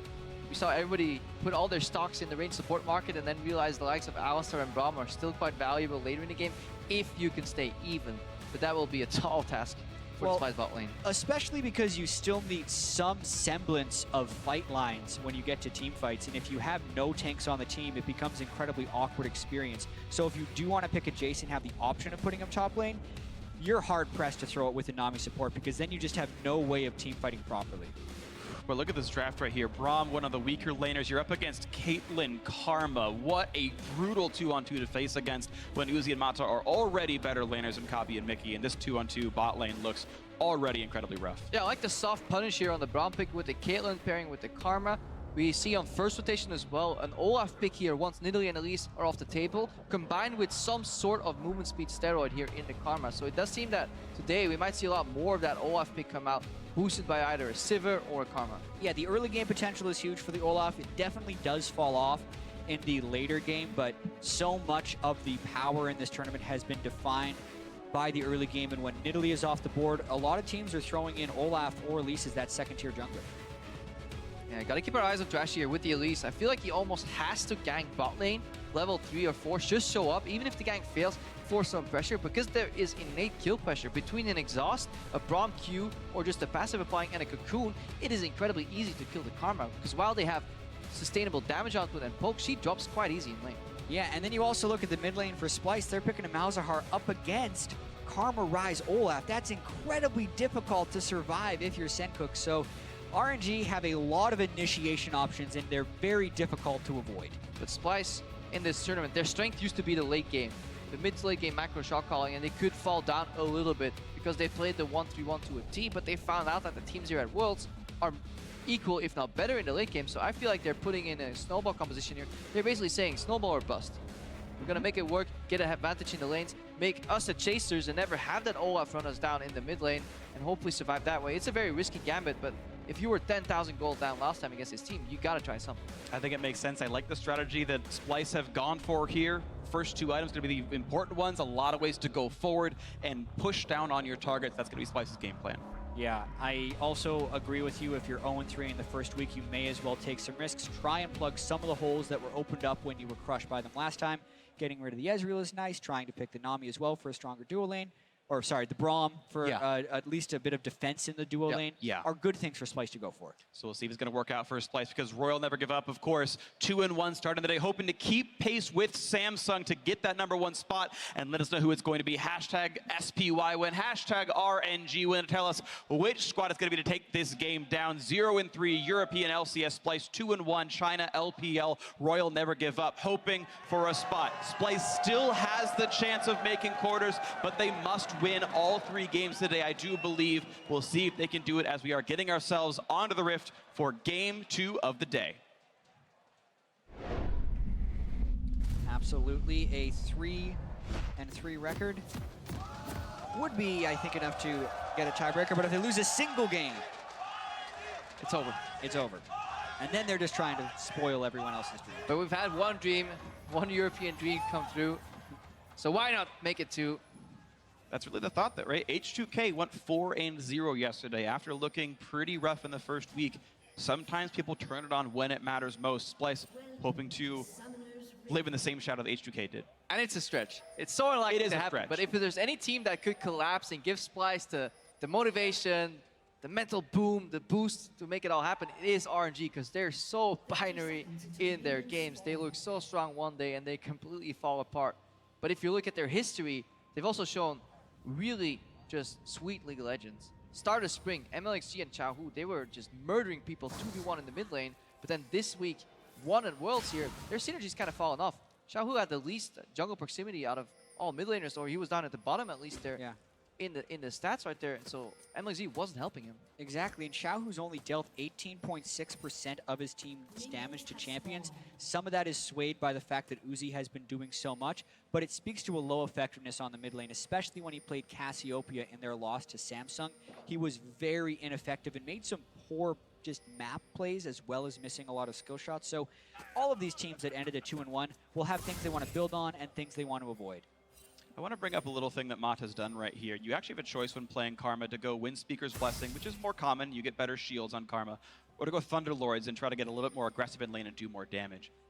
When they lost to Samsung last week, it was him going Ignite against a Kennen, picking Summoners to win a lane, and giving up team fight power. Mata here is back with the Exhaust and going for the extra shielding, not going for quite as much lane power, going for more team fight power. And this is Mata's favorite style on the Karma. He just ignores the enemy support, and he will go as if he's a heat-seeking missile for the AD carry. And it was actually up to Miki there to try and block damage for Kabe. It's just the little things. Mata can actually get punished there. He plays beyond the edge of kind of safety in lane because he just really likes hitting AD carries. And there are two of the players here, as far as being world-class, that deny the most CS. Every time Kobe tries to step up for a hit, both Uzi and Mata will be locked onto him. So it's going to be a tough lane. Especially on a champion like Jhin. The laning pattern is completely different here. You're stuck on awkward shots. Your Q ruins the next creeps here. So while challenging every CS, super important. There's already a ward tracking Trashy as well on his own Raptors. Nicely done by Xiaohu to get that one down, I believe it was. Nice Soul Flare from Mata, gets some more damage onto Kabi. And you're seeing this is a difficult laning phase right now for Splice. Already 3 minutes in, down 100 gold overall. For some of that weighed out by the top lane that's doing well for Wonder so far in Jhin versus Poppy, but this is going to be a tight game with Uzi and Mata looking to be crushing their lane. And they do have a ward, but Trashy's not even on this side, so the harass is just going to continue from RNG. Mata takes a turret shot, doesn't care about it because they are shoving these guys in.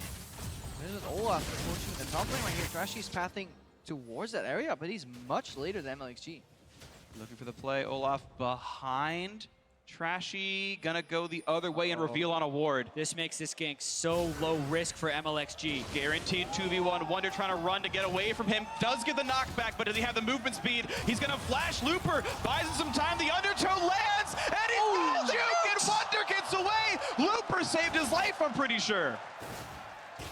And the stun lands. Trashy, will he chase? No, but he's gonna get some damage and applies the red buff, and Wonder lucky to get out. But we have to question Trashy's pathing here. He takes a right when he should have taken a left. He's putting all the emphasis on vision control and Scuttle Crabs to dodge maybe ganks, but in essence, he could gank bot lane to save them and help his top laner snowball when he has stacked the wave. Could predict the Olaf coming up in the top lane. Instead, he's just so centered on minions and vision. Trashy took an extra camp when he didn't necessarily have to, and that's not the game MLXG was playing. They get away with it because 2 summoners are burned by RNG, and Wonder still gets away. Not to mention Trashy then gets to counter jungle, but kind of gets rewarded for doing the wrong thing. Good damage here, but then you saw them get away in time, and now looking for the next gank on a Xiaohu. He silenced the Flash Cocoon! Oh, it wore off in time. Trashy couldn't get the stun in. That would have been significant damage in a Xiaohu. But now it's down both summoners in the RNG mid lane. Yeah, and the CS advantage is going to grow for Wonder in that top lane, knowing that Looper and MLXG both failed their gank after using both summoner spells. So they're getting pushed into the bottom side, but they're pushing in the top side, and now both summoners are off of the rise, so Senkook should get a little bit of reprieve here. Yeah, they could punish that on level 6, just goes forward, put out the ultimate, have the Elise show up, but in the bottom lane, Kabe is looking at his team, is like, guys, I thought we were ganking top and mid lane. Where's the kills? Because Kabe last game was down 2.7. Oh, he could die! No, Kabe! One hit, Uzi will not flash. He respected the fact that Kabe could heal. Quick root comes out, Mata a bit low, but it should be a forced recall out for Splice. The Ignite, the shield should be enough. Mata should live, but he's gonna be very low. Yeah, and to speak to Kabe saying team, he had the lowest jungle proximity, 3.3% of the time Trashy was down. That's like one visit where you're probably just catching the AD carry while he's walking by Krugs. And like that's the jungle proximity that he had in the early half of the group stage. So he's on his own, and it's not going to be pretty. And that led to him being down 2.7k gold at 15 minutes against his lane opponent. Last game they played, so he's hoping for at least to be down, maybe just 1,000, you know? Hoping for it. Right now, Splice actually, as a team, up 100. That top lane matchup is actually smashing. Wonder doing incredibly well up against Looper, who is one of the very best top laners in the world. Looper, former world champion, on Samsung White. Definitely an excellent competitor, but right now, that failed gank and the counter by Trashy means Wonder's beating him. Yeah, and we've seen the Poppy versus Jace matchup play out a lot. The Jace does win it, not necessarily by this margin, so props to Wonder. It's still going to come down to whether or not Looper can be effective in team fights, because if you look at the RNG team composition, they have some very strong tanks in the Poppy and the Olaf supported by the Karma, but if he falls too far behind, it's not going to matter. What we've seen from most Poppy matchups is that they eat a big CS deficit early, but then they keep it relatively stable once they're past level 6 and 7 here, but they get pushed in continuously here. So Wonder wants to get fed. Splice is looking to punish the double summoner loss here in the mid lane, however. This top lane is going to freeze them. He can make Looper overextend. Meanwhile, Trashy's been taking over some of the top lane camps as well. He's up 200 gold individually. Went for mobility boost as well. Copy another trade in. Mickey doesn't get a ton of damage across, but lands the Q onto Uzi. Ooh, another chase in, and actually some good fire back here from the bot lane of Splice. Double longsword keeps him competitive in the damage race right there, but Trashy is warding off. I like it. They're going for aggressive plays in the jungle because they have control of both mid and top lane, and they have level 6 power spike on Senkux here, so Splice. Ooh, level 6. He can go for the ulti. He's going to, but is there any follow-up to be had? He's not arranged for much of it. The Ghost already back up for Xiaohu. Okay, he burns a cooldown, gets him to half, but not a lot to be done. Now trading back in as Xiaohu. That's honestly a bit of a mistake here from Senkux. Over-eager. Jungler still had flash down. He wasted his kind of one bullet in the shotgun shell. I think it's a missed opportunity. You have an Elise with boots of mobility and a guy who doesn't have his flash. If Senkux wanted to have a little bit more patience, I think he could have easily gotten in range to go for that kill, but opportunity lost. Flash is going to be up by the next time Senkux can try that. Yeah, and while the top lane is pushing back and frozen, it's really hard for a Jace to win trades into a big minion wave because they're so auto-attack dependent, and if he does use his spells, it'll bounce the wave anyways. So in that sense, I think Looper's actually quite comfortable with the way the wave is being handled in the top lane. Uzi. Good bounce. Good poke. Couple hundred damage done again. Uzi just so good at getting those auto attacks down. That headshot comes through. MLXG puts the Wolf Spirit in, clears his own camp, and looks to make sure he can secure his own buffs. Trashy is going back in his own jungle as well. But temporarily, Kabe and Mickey X have bounced back in a huge way. Yep. They were getting completely zoned off in their turret. Now to have this CS difference be 6, even though they're down a BF sword to double longsword, is very impressive. They continually are landing these skill shots to keep RNG on the back foot. And this matchup spikes super hard at level 6. Karma gets no added utility or no added combat strength really on level 6. Yes, your mantra gets a little bit better, but that's nothing compared getting access to a Braum ultimate, because that means these guys can just both flash in aggressively. They can guarantee a stun proc into a Braum ultimate, and that's one shot. And this really helps Splice from an overall perspective, because their game plan was to abandon Kabe and Mickey X and just take hits in order to try and get pushing lanes in the top and mid side and invade MLXG's jungle, keep him down because of that. It's actually all working. Kabe and Mickey X have withstood, actually done pretty well, and they're reaping the rewards on the rest of the map. And if I told you Splice would outlane Royal by 300 to 400 gold, coming into Worlds, you would not believe me. There's almost no chance. Could call you an EU fanboy. I'd call, but this is what's happening here in front of us. If you say they would consistently outlane Royal, no. But if you tell me there's a game where Royal goes down 500 gold in lane phase, I'm like, hell yeah, dude. I've been watching my sim Royal. All right, fair enough. So maybe the occasional low form Royal here, but still props to Splice for doing well. It was largely a group of rookies. Definitely. For most of these players, their first year as a pro, some their first split as a pro, up against former world champions, double world championship finalist Uzi, like some incredible players on Royal. Yeah, and their growth too. We have to talk about that later, depending on when MLXG wants to go here. But coming into summer, they were not favorites at all. Yeah, that's beautiful play. Looper jumps to the minion, gets a knock up onto Wonder. MLXG comes on the left-hand side, flashes the way from the undertow, but that is Summoner down, and a well-executed gank by Looper. Yeah, Crepo and I both give claps there, though, to Wonder for definitely avoiding yet another gank. He flashed in the only place he could, gets the ultimate out of Looper. It is kind of why it's hard for Jace to push a big CS advantage over Looper. They're going for this play again, though. Trashy, is he going to jump the wall? Yes, he will. Cocoon's going to land a chain of crowd control. Xiaohu's going to run, but he's back in range. Is it enough damage? It's not. Xiaohu getting out with the summoners burned, and good escape. Trashy was about half a second early, it felt like, with that Cocoon. It's so difficult to change at exactly the right time. Xiaohu does get both summoners. It was a nice attempt to the play to give them mid lane pressure, but so close to that first blood. Yeah, so much pressure, but it feels a little bit forced and disjointed here in the mid lane jungle combination, but the rest of Splice definitely playing much better than week 1. And I just want to go back to that point. Coming into Summer Split, these guys were not even favorites to make playoffs. I had them ranked 10th. I thought they were going to get relegated, honestly, with Mickey X, just a rookie coming in, and it changed the entire scope of the team, especially Wunder stepped up so much. Gotta dodge the axes. Doesn't dodge the axe. Unless he pops the ult to not get knocked back. Can he get rid of Looper? Yes, he will. But is there going to be enough chase down? It looks likely. MLXG dodges Undertow. Does he have the damage? MLXG going to get out of turret range, and first blood comes through for Royal.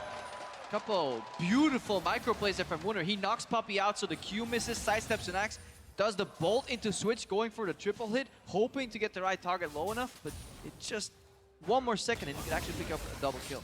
Very tight. Bot lane. Land the root, land not quite the cocoon, but Mata can still get slowed. He's now in range of Trashy, and that should be a kill. Will there be another? Uzi could get stunned. One auto, one more will do it, and it's actually forcing the flash out of Uzi. He was afraid of the chase down. What game are we watching right now? They get the kill on the bottom lane and force the summoners to boot. Wunder nearly gets away from the gank in the top lane, but because they trade kills on both sides of the map, the game stays with a slight edge to Splice. Splice running forward, not gonna find it. Yeah, the only thing that could block them right now is maybe Thrashy's mental state, because he's been missing a couple of key cocoons. Yes, there was a flash, but there's a world where he can hold it, maybe wait for another shot to come out from the Jhin ulti, and then land it for sure. Hopefully he keeps having the confidence to keep going for this place, because that's exactly what Splice needs to do.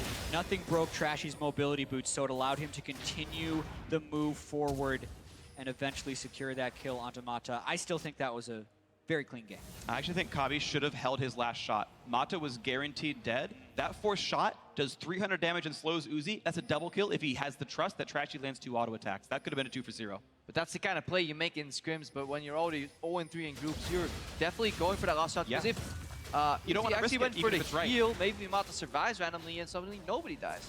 3-man roam coming up to the top side here, though.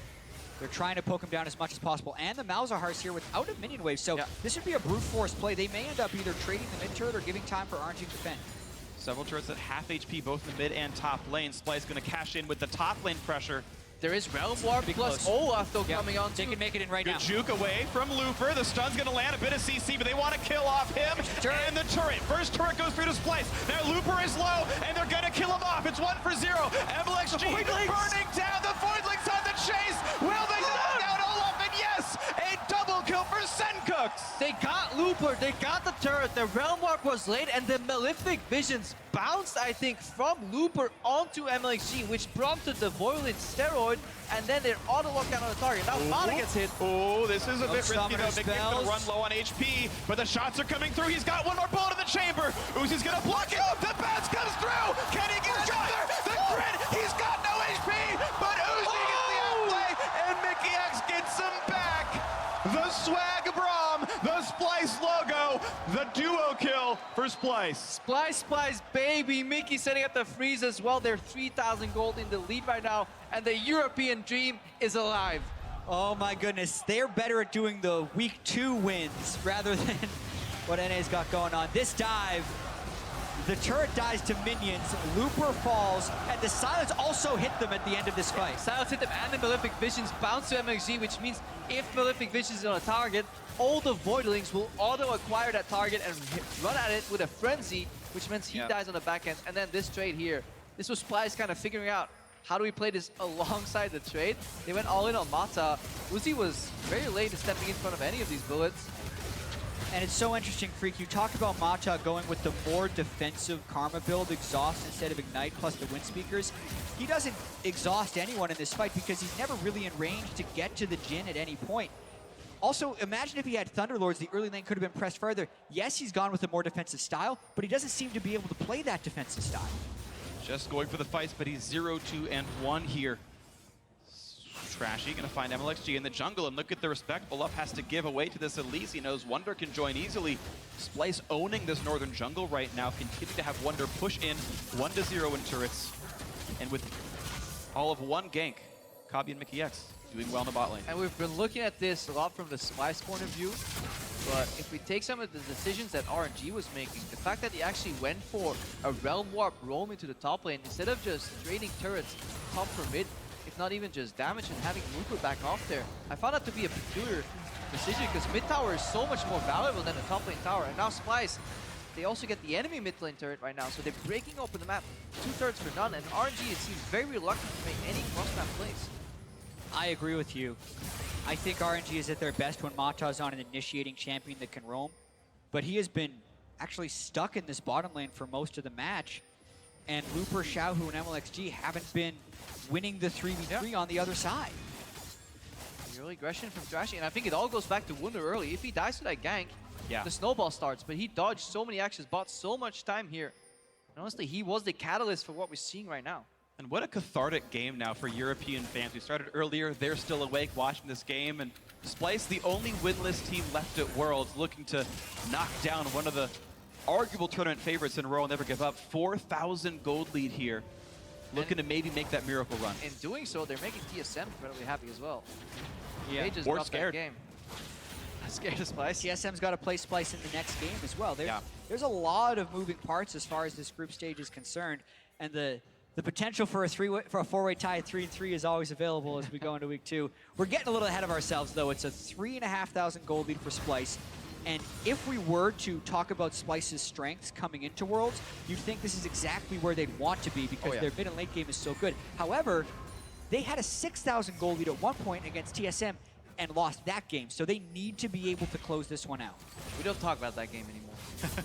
Yeah, Splice's strength in Europe was the clutch moments. And especially the 1-3-1. That was their main strategy that they used. And they also came out in interviews and talked about how they perfected the 1-3-1 in Europe much earlier than other teams. And they kind of just scooted by on that way. They just outplayed Teams Micro. Nobody knew what to do against it. So we're waiting for this final turret to drop. And then we need to see if Mickey and Kobe move to the mid lane. And Splice is actually going to play a more condensed. Teleport behind them.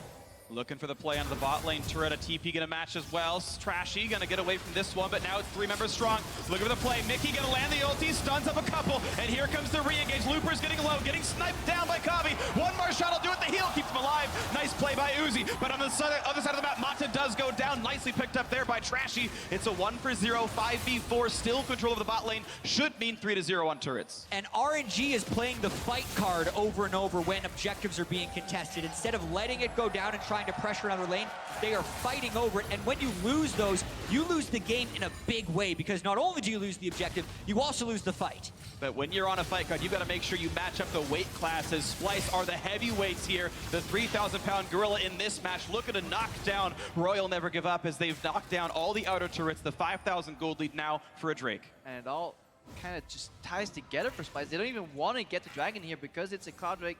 They're just going to back off and continue the map pressure. Want to keep building on the fact that RNG is stuck in the base. Go for deep vision. Double teleports come out here. Kobe isn't challenged. If Jin in the fight, you get 4 shots off. After poking with QE and the 4th shot, he is incredibly happy. Yeah, and as the fight continues, you can see RNG doesn't have a good way in. Looper got ulted by Malzahar right at the start, so the tank line was mostly non-existent. Somehow Mata gets split off towards the side where the rest of Splice was joining the fight. And Mickey was incredibly close to landing an Ignite there on Looper to take him down in the end of the fight. That wasn't an Ignite debuff, that was more than an Omicron on Looper right there. He did get the shield with the buckler, but if Mickey got that Ignite off, that was 2 kills, and that maybe would have meant the Dragon buying enough time here for Splice. At least it was 450 more gold with that kill coming through, but either way, it is now a reset map with this 4,500 gold lead. Splice hoping to continue this one forward. They're setting in the 1-3-1 position here. They're putting Malzahar in the top lane, Jace in the bottom lane, and they're really doing what they like. They push up mid wave first. They have the aggressive poke. Jace, Jin with Elise is so strong, especially with a Brahmin there. They can really duel any 3v3 skirmish, then go for the deep vision, and use the wave push on the side lanes. And even the specific lane matchups are good for Splice. You've got Looper, who bought early armor for the Jin matchup, facing up against Malzahar. And here comes Edem and Snipe. Slow number 1, slow number 2, into the suppression. This is going to be all the shots landing. Now, how much more can they get? Cocoon is in. There's the kill. Senka takes the credit. That's exactly how you want to capitalize on a 1-3-1. Once you set it up, you push the other team into their turrets. If they disrespect their vision, you kill them. And look what they did. Instead of moving Kobe all the way over to top lane, they could actually use his ultimate as a utility tool, just slow him down, but that leaves mid lane exposed. So Wunder, while he would push the bot lane, he moved to the mid lane and kept that wave pressure. So Splice are a well-oiled machine with a lot of moving parts on the map right now, and that means they continuously have access to turrets in numbers advantage, so they keep winning fights. Ooh, and the root and the shock blast. Look at the damage they've got. He's even burning down from Malefic Visions. This might be enough control to take down top lane tier 2, and Splice will not flinch. They will knock down another objective and grow the lead to 6,000. And none of the other lanes are pushing for RNG. This is actually very poor response to the 1-3-1. They're either fighting head-on to the team that is ahead of them 5,000 gold, or they're having fewer people at the turret in an indefensible situation. They should have been getting farms somewhere else to at least keep this close. It is because Splice, on the back of that pick, they play Transformers. They go from 1-3-1 into a 4-1. They move their top laner into the mid lane, suddenly have 4 people in the top lane. They always force a numbers advantage here, and RNG have shown in the past that quick mid-game macro isn't their forte, so they just look, you know, fight, but they're so far down. And this is the type of game that Splice wanted to show on the world stage. They're talking about, if you underestimate us, we will beat you. And this is the game they played in Europe. This is the criticism they have to fight against. They say, oh, you could 1-3-1 in Europe. That's cute. But now they're 1-3-1ing against the RNG team, who was good on the first game. Still cute. People criticize RNG's macro play, but it's what Splice wanted to be able to show. They wanted to be able to show that their strengths could win games on the world stage. Definitely, and just one win matters so much, especially it shows people why many analysts were rating Splice higher than H2K coming into the tournament, because they had the map laid down, and H2K was still looking to get closer to their ceiling. Turns out they did. They finally fixed a lot of those issues, like the Baron plays yesterday, and they showed that they're actually a top team right now. Splice arguably has a lower ceiling, but they had much more refined teamwork. They brought the ladder with them to Worlds, and they're pretty much at that ceiling open to keep pushing forward. 6,500 up. That Drake's still alive, and finally looks like Malzahar and Elise going to go take it down. Gotta go fast. Get Cloud Drake. Yeah, 23 minutes, though, does feel a bit late to me on Drake, as far as when you're the team with map control, stacking up those buffs is pretty important. And we talked a lot about stylistic differences from regions. There's one thing about Europe, is they really don't like Cloud Drake, and Drake in general is actually a lower priority. It's the Baron that you can expect them to take priority on between the 20 and 30 minute mark. Yeah, it turns out Europe forgot about Drake, but doesn't matter, because they had the good split push. Yep. I got Freak with me, I got support. I said boo as well, sorry. Pretty sure you've made that joke before, But anyway. Yeah, I've made that twice already. But if you wonder about RNG, why they keep fighting, is because actually they're a fantastic late game team fighting team, and it has historically been many of their strengths. The problem is they never kind of change. They always want to go for the late game team fight. And RNG have also been a spectacular team fighting team. We can't sell them completely short here. They've been falling hugely far behind because they've made poor macro decisions, and their individual play didn't actually win the matchups this game. MLXG missed axes in the top side. Uzi and Mata died to the first gank and were unable to push a super strong early advantage when they had Splice against the turrets. So when that fails and you don't have Mata on something like Alistair, you have to wonder where RNG's playmaking actually comes from. I mean, they probably think it comes from the Realm Warps. Twice they've used them to go for an outpacing maneuver, trying to surprise, but twice they've arrived just late. In the top lane fight, Looper was already dead. In the bot lane fight, he got Malzahar ulted and burned down much faster than I think RNG expected, and it threw a bit of a spanner in the works for them.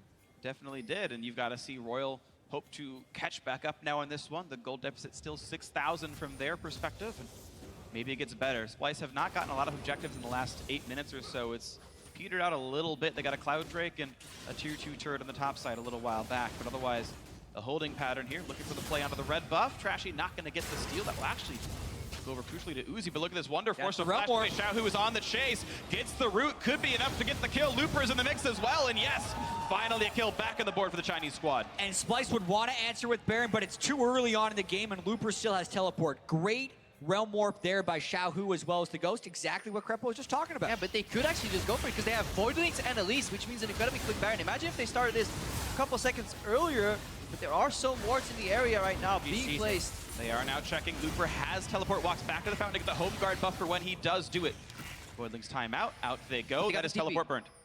Canceled, 3 minutes. And more importantly, they didn't lose a single bit of health, and it shows you the power of a Malzahar in a Baron rush here, because you can do it very safely. It does cost them the mid lane turret, however. Yeah, it lost them all the health in the mid lane wave. They push in, don't quite knock the turret down, though, but the slow still landing. A big knockup, but it's only really onto MLXG. Uzi did lose Flash, though, and its significant resources now down, and that's the stun chain on that Xiaohu. It looks like they'll be able to pick him up. He's gonna flash, but the stun is still there. Another silence, and the kill comes through the shock flash from Wonder. A nice knockback for Looper, but he is still stunned, and that should be the kill. If Shock Blast can come back up, he's burning down. Sencook slowed by Mata. Cocoon's gonna land. Shock Blast in. Still not dead. The snipe for Kabi gets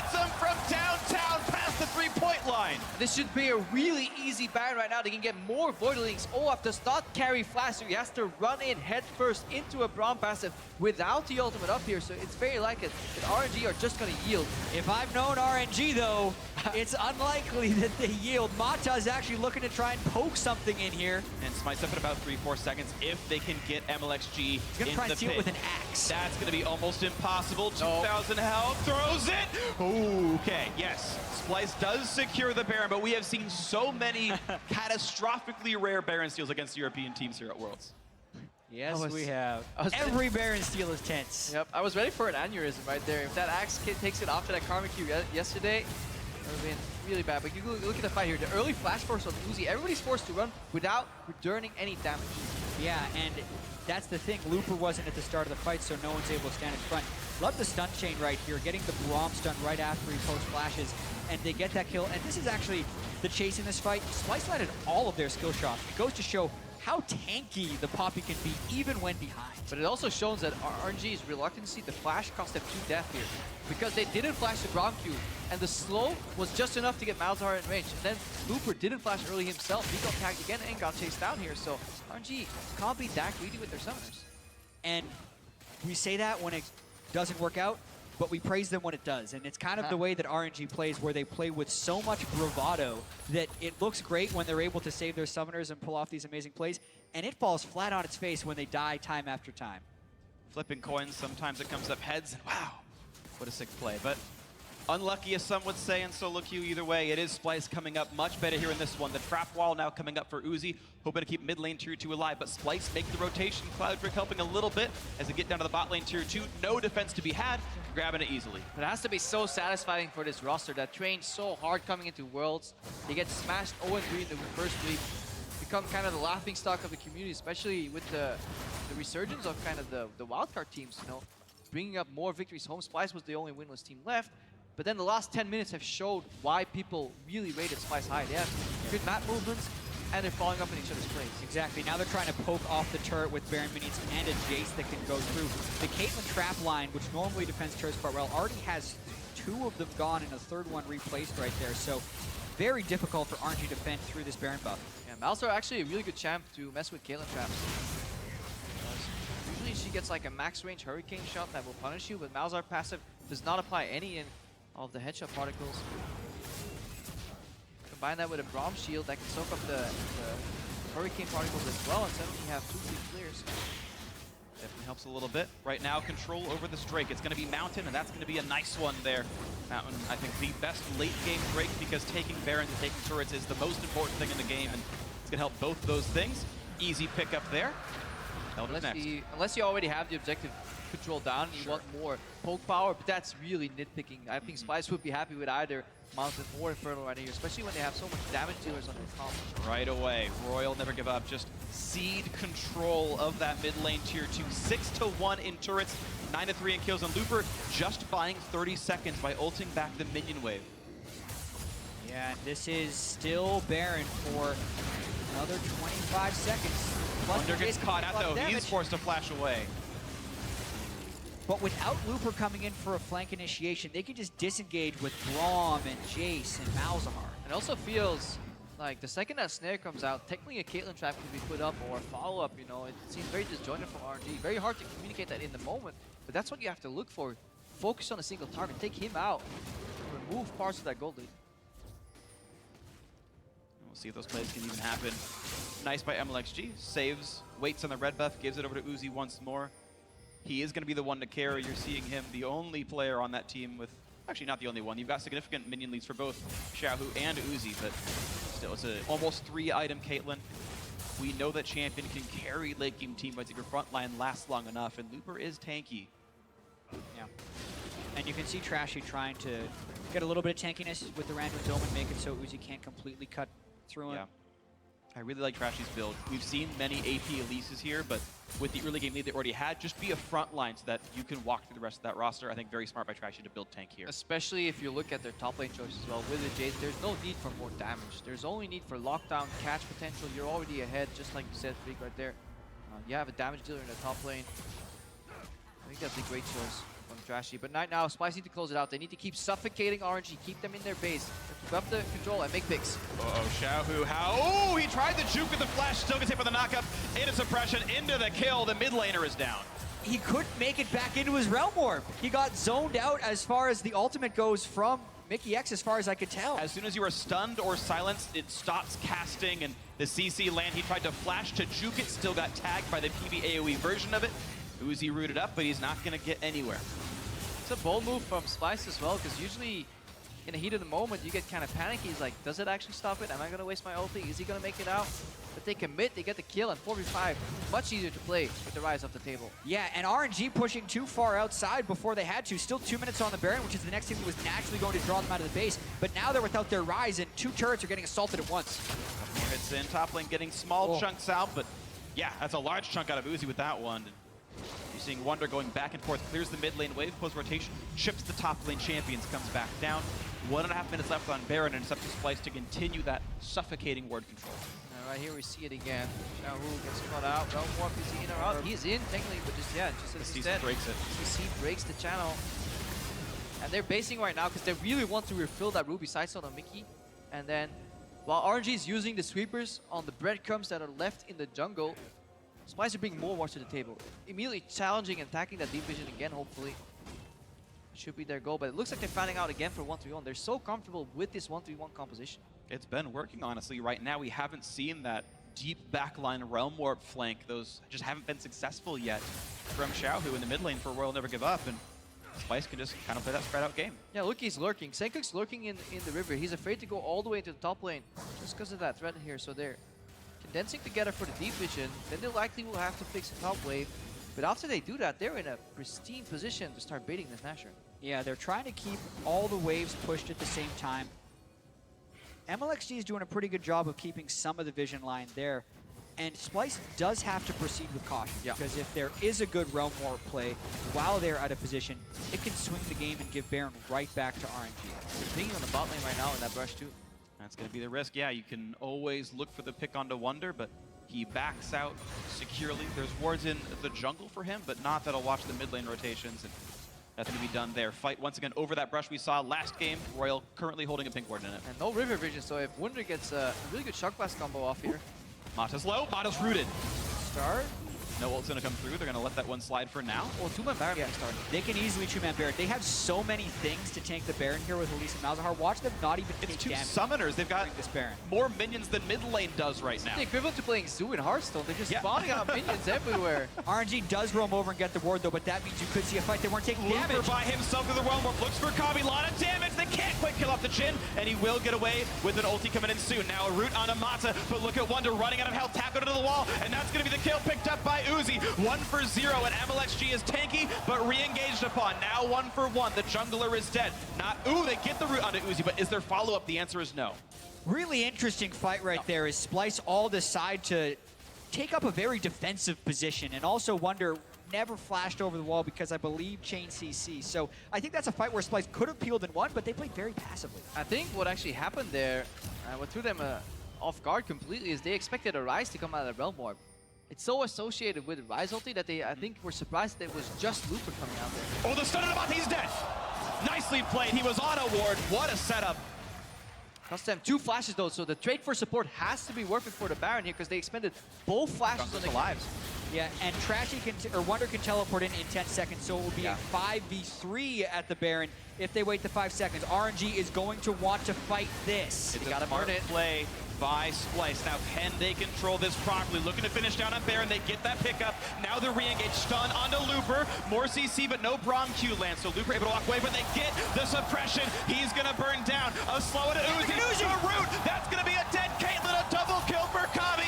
And down the mid lane they go. Even when it's inadvisable, RNG's always going to try and fight you, and Splice used that to the utmost advantage. They had the smite secure, they had the confidence, and then they land all the skill shots for the fight. Amidst cheers of "Let's go Splice" from the crowd here in San Francisco, mid lane inhibitor is down. Still 30 seconds of 5 versus 3 with a Baron buff, looking for the Nexus turrets. The Cocoon not quite gonna land. Pushing back down, MLXG gonna get chomped down. 5 versus 2 now, looking for their first win of Worlds and the miracle run to make the quarterfinals. The death timers are still quite long for RNG, and they get Mata again! Xiao, who is zoned off the left-hand side, Shane slow, gets the root, runs away. That doesn't matter though, there's a new minion wave down to the Nexus turrets, and that's going to be their first win of Worlds. Splice knocks down Royal Never Give Up, 2 more to go. And they should actually be brimming with confidence right now. This week in Worlds, Europe has now won 6 games in a row. Yep. Which is in stark contrast to the 1-8 beginning they had in week 1. So what a way for them to start with a decisive win over Royal Never Give Up. Yeah, and some victories are handed over by mistakes and people overreaching, but I really feel like Splice claimed this one themselves. They played their signature style, some of their signature champions. They got CS advantages in the top lane. They played a horrible matchup in the bot lane and persevered, even though their jungle did not show up. And then suddenly the snowball started rolling based around aggressive invades in the top lane triangle, and they made it work. Yeah, I really have to shout out Kabe and Mickey X for dealing with Uzi and Mata, with the Caitlyn Karma super poke lane, picking a tank support and a Jhin, and being, you know, the 11 CS to 1 start, the constant harass, to be able to turn that lane around and actually have Mata go 0-5-2 in the game is really impressive, especially after what happened in week 1. Definitely, and it's also the kind of the story of Kabe as a player. He's always overlooked, always looked at as just a mediocre AD carry. You know, nobody expects anything from him. In spring, he was rated among the worst, and he got Mickey X, complete rookie coming into the team, and they had to mentor him. This guy was face-taking left and right, but they grew into a really solid bot lane. They were the second best bot lane in Europe for the longest time by a margin, beating out all the others. They kind of failed in playoffs, but it's so satisfying to see them kind of get the resurgence and fight back. And it's funny because it's the same story here at World. Splice were the European finalists, and they took a game off G2. They were the #2 team in Europe, and everyone said, they're just screwed. TSM, Samsung, Royal, 0-6, sorry guys. You know, maybe you'll learn something at Worlds, but now the run gets to happen. They get this win here. TSM's up in 20 minutes. That's one more. That's one more. Yeah. Tiebreaker. Let's go. We were expecting rock, paper, scissors between the top 3 teams. Rock, paper, scissors, Splice. Yeah, Splice is now actually on top now. And we'll see if they can keep it going. It's been a beautiful game to watch. We've got more in store, but for now, let's hand it off to our analysts to dial in on that win. Thank you very much, gentlemen. Splice showing up on the world stage here in their first game of the day, showing us what we had heard so much about in terms of their play, being able to orchestrate a win with a lead in that mid-game. Yeah, Splice played the mid-game just so damn well, but RNG, Royal Never Give Up, more like results not guaranteed. I have no idea what they were doing this game. They're so bipolar as a team that you just have no idea what's going to come out. I was going to call them like a coin flip team. You never really know what to get from them, but it's more like rolling a dice and only one side is a victory because you really cannot tell. When they get that victory, incredible. You'll never see something as powerful as them, but the other 5, disaster. Yeah, they're just so extreme. You know, if they don't win early game, this team falls apart completely. We praised Uzi Mata a lot coming into this. We talked about the standard laning phase should be in their favor.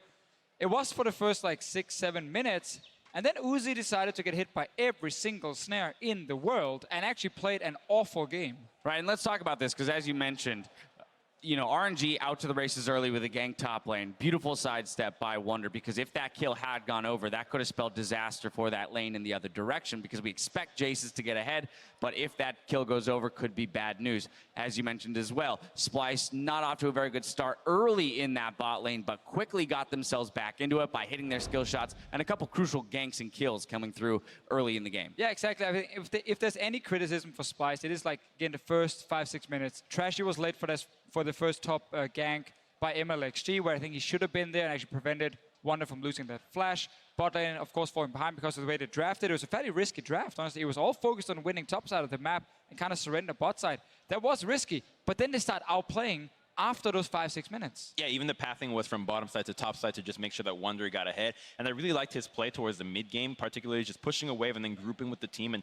making it so difficult for RNG to defend the actual turret. When you're dealing with the Jace, but when you're dealing with the Malzahar and you don't buy a QSS ever, you're going to get killed and you're going to give up every objective. 38 minutes, no QSS, had an Abyssal Scepter instead. Unlucky. It was incredibly weird to see that from Xiaohu. And we have to talk about kind of a crucial minute or so in the game. It came 14 minutes in with a turret turret dive orchestrated top lane by Splice, where they're picking up 2 kills. And then cross side of the map, we have the 2v2 in the bot lane picking up another 2 kills. I mean, that was a huge influx of gold for the team. Yeah, exactly. And that's where Splice kind of found something we didn't expect them to have, where suddenly they mechanically start actually outplaying a team like RNG.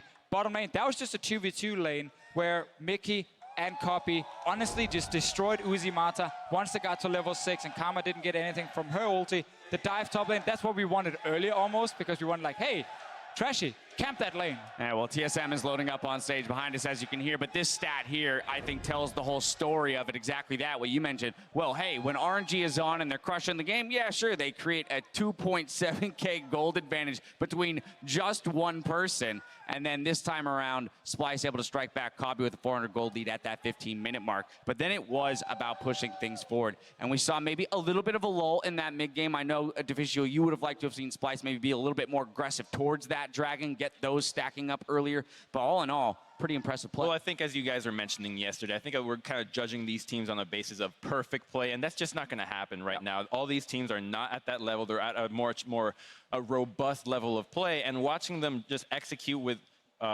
really nice plays that are just, in theory, very good, and maybe the execution isn't there, is what we should be criticizing them for. And I think that Splice did a really good job, particularly around the Baron and how they were able to turn and even try to 2-man sneak it. Yeah, a lot of teams just want to make sure they don't make a super stupid play that can actually lose them the game. So they'd rather, you know, not risk maybe 2-manning the Baron and try and fight 50-50 smite it. And that is okay. It gives a little bit slower mid games. But when you have something like Malzahar Elise, you can just have Voidlings tank that Baron and actually take it down. That's what they did over and over, and they got it down in the end. That's where the game winner was, and that's what I want to take a look at. The play around Splice with that Malzahar, with the Elise Spiderlings, knowing they could start it up time and time again, but still look for fights. I mean, combinations of disrespect aligned as well with good plays from Splice. We saw the weak early game, maybe questionable decisions, but they bring it back extremely well.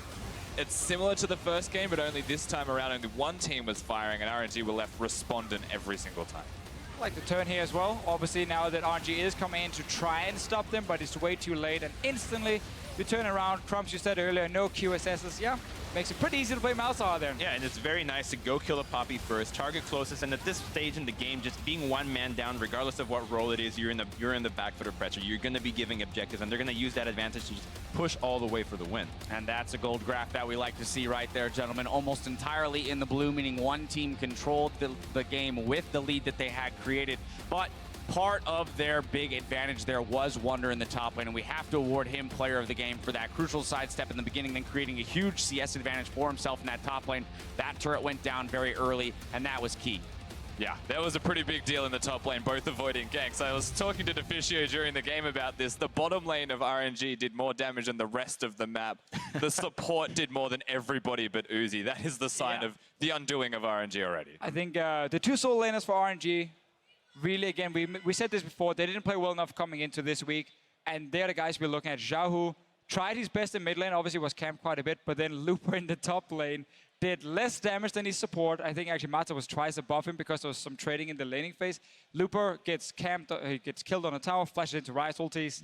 Doesn't work. And finally, Crumbs, let's just talk about what this does to the group, because TSM having dropped that game there to Samsung Galaxy to start off the day made things very scary. But now, Splice showing very much so that they can take a game off of RNG, perhaps off of all 3 of the teams ahead of them in the standings. Who knows what's going to happen in our next 4? And more important for them is such a good confidence boost, because they were giving so much praise to the Mata and Uzi bottom lane before then. Just being able to solo kill them multiple times is just so fun for you to be able to be in that position and then move on to the rest of the game. And any team that is looking to play them after is going to be really scared, because that was some really crisp mid-game play from them. Well, the stage is set for an exciting day. When we return, TSM returns to the stage to take it on to duke it out with Splice.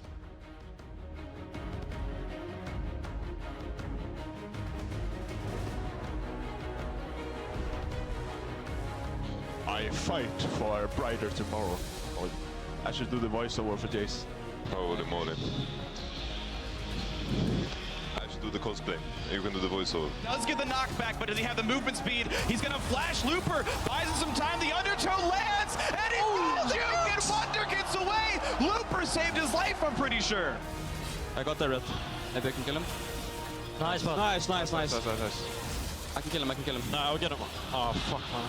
Well played, well played. Good job, good job, good job, good job. Sencook slowed by Mata. Cocoon's gonna land, shock blast in. Still not dead. The sniper Kabi gets him from downtown past the three-point line. They get the suppression. He's gonna burn down. A slow to Uzi. A root. That's gonna be a dead Caitlyn. A double kill for Kabi.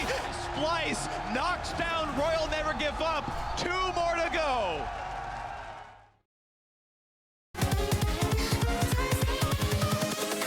Invincible.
Seat you by the fire.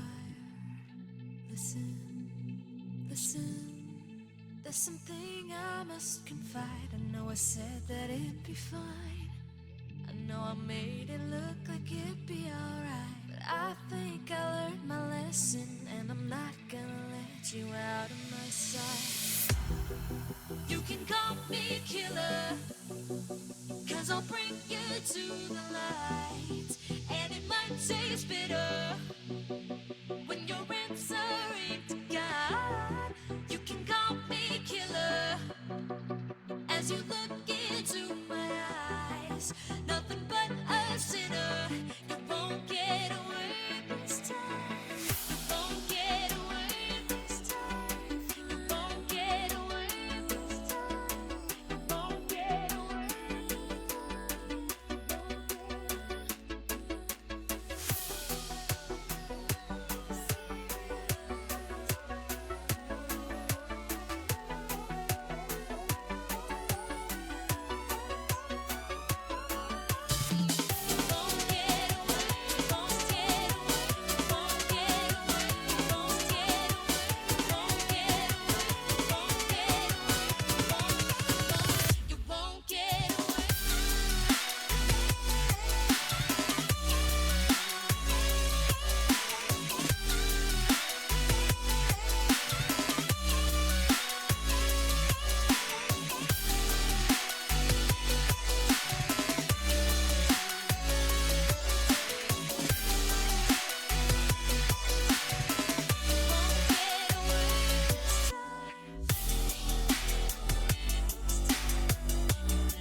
Welcome back to the Bill Graham Civic Auditorium, where Splice is back on stage to face TSM. And gentlemen, I think the most important thing to note here, Splice coming hot off victory, where they looked very good. TSM not looking so clean in their loss to Samsung Galaxy, rather, to start off the day.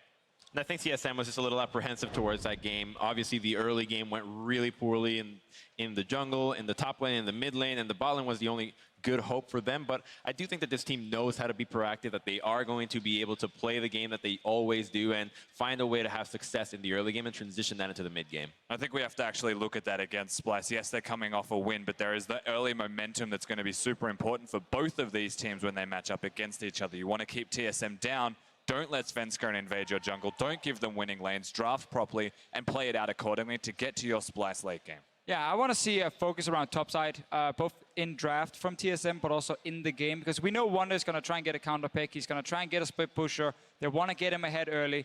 We saw RNG last game. We saw EDG yesterday just kind of surrender top lane, just pick Poppy, be like, yeah, we don't care about topside. That's not the strategy against Splice when Wonder can actually get ahead, and we saw his impact. So I think you need to get a good pick up top, ban away that Jace from Wonder, and just pick someone like Kennen again for Hansa. He should be fine then. And understand that your mid lane and bot lane is where you're supposed to win this early game against Splice. And that's the thing, they do have to adapt to that now. TSM play entirely different to RNG. Splice coming off a strategy, they do have to completely rework what they're looking towards. It will be a carry-off in the top lane. They will be trying to kill each other, so I agree with the Jace ban, but they have to be prepared to be fighting each other at the very least, and Wonder needs to work with his jungler this time. All right, well, that's a little bit out of our analysts about how they think this game might go. That's going to be enough from us, so it's time to kick things over to our guesters to get into game. Thank you very much, Dash. Hello, everyone. Welcome back to the cast. We are just about ready to get into our third game of the day, which is TSM taking on Splice. And coming into the day, be like, great, all right, TSM going to win, and they keep the chances up. But now, Splice definitely in a position to strike back. It's been a crazy week of Worlds so far. We've had tiebreakers in every single group. Potentially, you could see a four-way tie in this group. That would require Splice to win this game as well. But anything can happen at this point. This is no longer the team you can walk over, and TSM has to be present of that when they go into this game.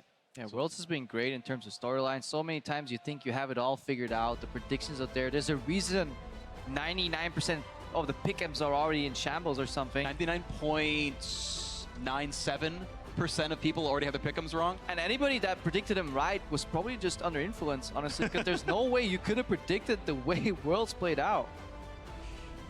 We're going to continue to have interesting surprises here as we get ourselves into the pick and ban phase. TSM removing some of the champions that Splice are known for or have shown and demonstrated very large skill on with the Kassadin and the Jace gone. Yeah, getting rid of Senkook's 1-3-1, getting rid of the Jace that was dominant in the lane last game. Splice heavily targeting Svenskeren's early game invading junglers. So very heavily in the target ban right now between TSM and Splice. Oh, this will be a first rotation Aurelion Sol by Splice. They have to ban Syndra here, I feel. So they have to ban Syndra against VODS because I don't think they actually have a reply ready. And then you could see maybe an Aurelion Sol first pick for TSM as well, because this pick will go through. And it's Splice's favorite champion, I feel, to play in the mid lane, because it allows Senkooks to help in a different way. Just push in and roll. This is nice. I actually think this is interesting because you can trade mid laners and then take Kennen top and leave no rumble up. So Syndra's the first pick, but this is Aurelion Sol Kennen. Yeah, and this is about Senkooks being able to play Aurelion Sol, because you can still split the... That's the thing that would happen when a lot of these teams are playing scrims, is they think that Aurelion Sol is the pick to neutralize against Syndra because of the early lane shove, and the item path you go on it, you would go Spectre's Cal into Catalyst and pretty much just tank and shove, but they can wait for later for that, and they're getting their power picks now. Exactly, because with this Syndra locked in early, it's not like there's going to be an Aurelion Sol support come out. They can wait, get some value picks here. They can still technically flex the Karma if they find themselves in a bind, but it is so likely that that Karma is going to the support lane for Kobe and Mickey to just AFK shove in the bot lane. Yeah, Karma is a champion that could survive Syndra's all-in. Builds some natural MR if she goes for the Athene's build, but you're right. We expect the bot lane, great lane dominance. We've seen the Splice duo bounce back from a rough laning phase. Last week we saw them do well against TSM's 2-on-2 already, and pick a good matchup, might just win again. And they break apart the Syndra Elise combo that has proven so lethal in Worlds already just by taking that pick away. And now they force TSM. Are they going to go for the Olaf again, or are they just going to start pivoting? Because of the fact that they're breaking up the Syndra Elise combo and they banned the most proficient early game junglers aside from that, I think Splice has actually won the early part of this draft, assuming Senkooks is good at Aurelion Sol. Yeah. You get the Jhin for themselves here. All right, so utility is there for double. T will not be the hard carry. Jhin can, but it's less likely to be the case. Might even be a losing lane matchup. The Rek'Sai is back in for Svenskeren, so he has some early pressure. We'll see if he can use it. The other pick we've seen into Syndra that has been fairly effective has been Vladimir. And Vladimir is good if they get to the team fight phase against both Syndra and the Jhin. So there's a chance they go with this as well, but it's a tricky early game. Statistically, yes, but I feel if you watch every game, Vladimir has only done well when the Syndra has neglected to play on her strengths, which is if a Syndra sits into lane and eventually lets the Vladimir get into the game, yes. But if the Syndra goes for the push and the roam and starts assisting these other lanes, she gets such a large benefit for the team that this Vladimir pick just doesn't have the influence. So I'm actually quite surprised that Splyce as a team valued the Rumble ban over the Syndra ban and let TSM have that Syndra first pick, and they didn't match it with a creative counter pick, and they just did another iteration of the Vladimir Syndra matchup. You also have to look, though, at how Splyce won their game against RNG, where they picked losing matchups against the other team's strengths and then tried to win everywhere else on the map. In a sense, that's what they could be doing against TSM here, and hoping that Sencooks can keep Bjergsen at least a little bit under control. It's definitely a bold strategy. And we saw Bjergsen get solo killed just about 2 hours ago by Crown in the mid lane, so maybe he's a little bit off his game and Sencooks can make this happen. Of course, Sencooks himself definitely played very well in his previous showing on the Rift. And we have to see. Ezreal picked up alongside to go alongside the Vladimir. Plenty of damage now available to Splyce. They're waiting their top lane pick as well, which will give them counter pick in pretty much every single lane here. Showing these champions. Vlad into Syndra, top lane waiting. Could be the ultimate curveball. Top lane Vladimir. Seen it once. Amazing J, is that you? Up in the top lane, Amazing J did play it in the LPL playoffs. Wonder has played carry tops in the past. I think it's a little unlikely, to say the least. I just want to see some Aurelion Sol, man. But it's not going to happen. Definitely a fun champion, but you're right, it seems pretty unlikely here at this point. Instead, they're saying, you know, it might be a losing matchup a little bit, but the Poppy might work well. I really don't want to see Poppy here from Splyce, because that makes their mid and top side of the map get shoved pretty substantially early on in the game. I would much rather see them, even though Aurelia has had some losing games against Gnar, play Aurelia or play Kled and at least have a little bit more aggression in the lane phase if comboed with the Elise. Really it is. So a lane you've got to play aggressively in order to win, and Wonder so far has played very well. We saw that in the game against Royal. If you put up the same performance, he can absolutely smash this lane against Hanser. Again, a lot of pressure here on Trashy in the early game. Maybe Yamato kind of gave me a little tweak, said, you know, one camp less, earlier gank, go out, try and surprise here. Any early gank can stick here. But it almost guaranteed has to be in the top lane. Aurelia level 3 plus Elise coming in is such a potent lane combo. Yes, you won't get the Equilibrium Strike stun out, but you can just get the slow, which is enough for Elise to approach with red buff and then save the cocoon for off and flash. Yeah, and that's the thing. Aurelia does have this window of time where she can beat the Gnar. It's generally before Gnar is level 7 or 8 and picked up some armor items, but early on, even if Gnar is shoving in, that actually makes it so your Equilibrium Strike can stun, and it combos even better with the release. So it's a very dangerous lane for Hanser early on in the game. So definite threat on the TSM top lane. We've seen Wonder win lane before. He might do it here as well. He's been given the champion to do so, and he's also got that early pick Elise on Trash. You mentioned the pressure on him. The theoretically advantageous jungle matchup. You're expecting top lane to win for Splyce. We'll see if they can do it, because piloting it is the important part. So throughout the tournament, we are always on the lookout for your contributions at home on Twitter. Hit us up at LO Esports and call out your favorite moments from Worlds 2016 using the hashtag Worlds Big Plays. As always, cheer on your favorite teams as well. We had cheers for Splyce, but we're also in TSM's hometown of sorts. And here we go into our third game of the day. We are set for explosive matches as TSM takes on Splyce.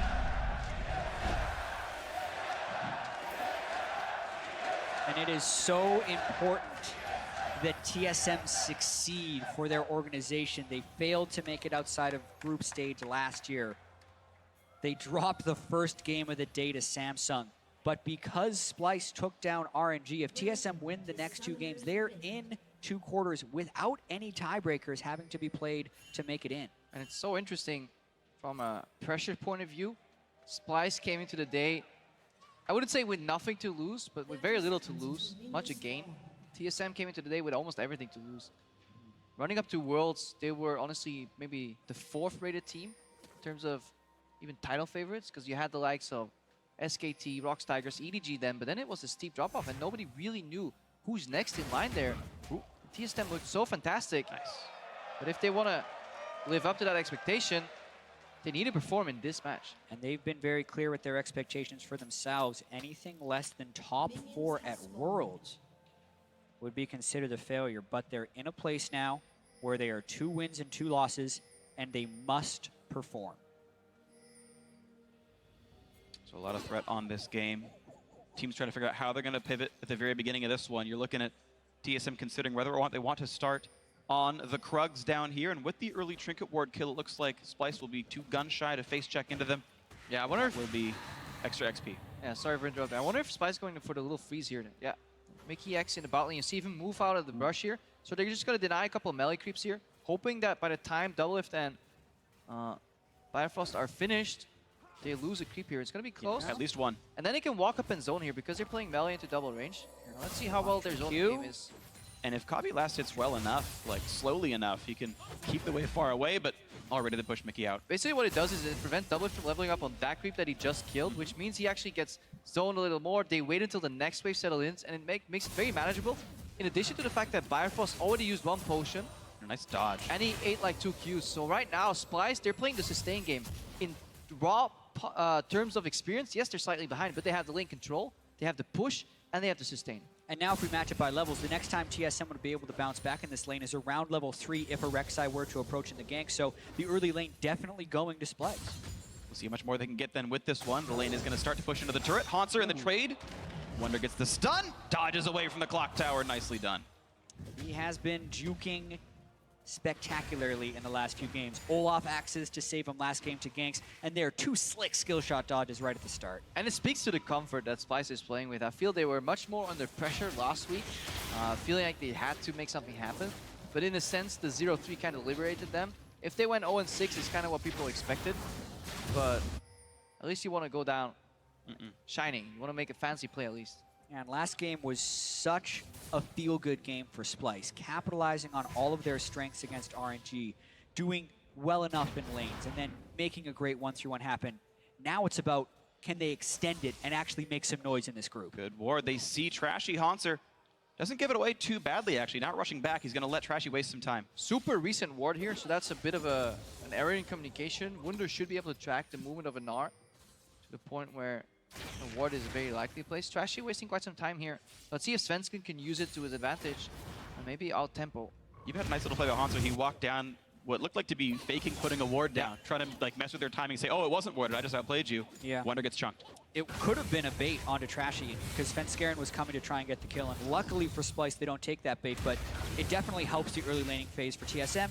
When Gnar was needing to be pushed up, they had the ward and the jungle support there, so they understand the timings of the matchup. And if Haunter is very skilled in kind of doing the mental math in terms of camps, he knows Trashy is now forced to do 2 camps and kind of path to the right side of the map there, and he actually will be avoiding ganks for the next few minutes, so that little phase is very well played by TSM.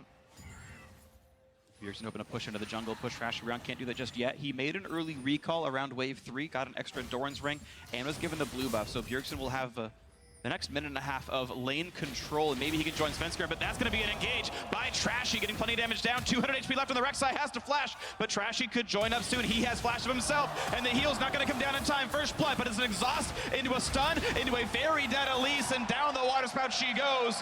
TSM getting a kill back. TSM had the shove in the bottom lane and the mid lane, which is why Svenskeren thought he'd be able to make the invade, but it wasn't in time to save him from that first blood. A lot of summoners, though, were burned by TSM in a turn that went around in time.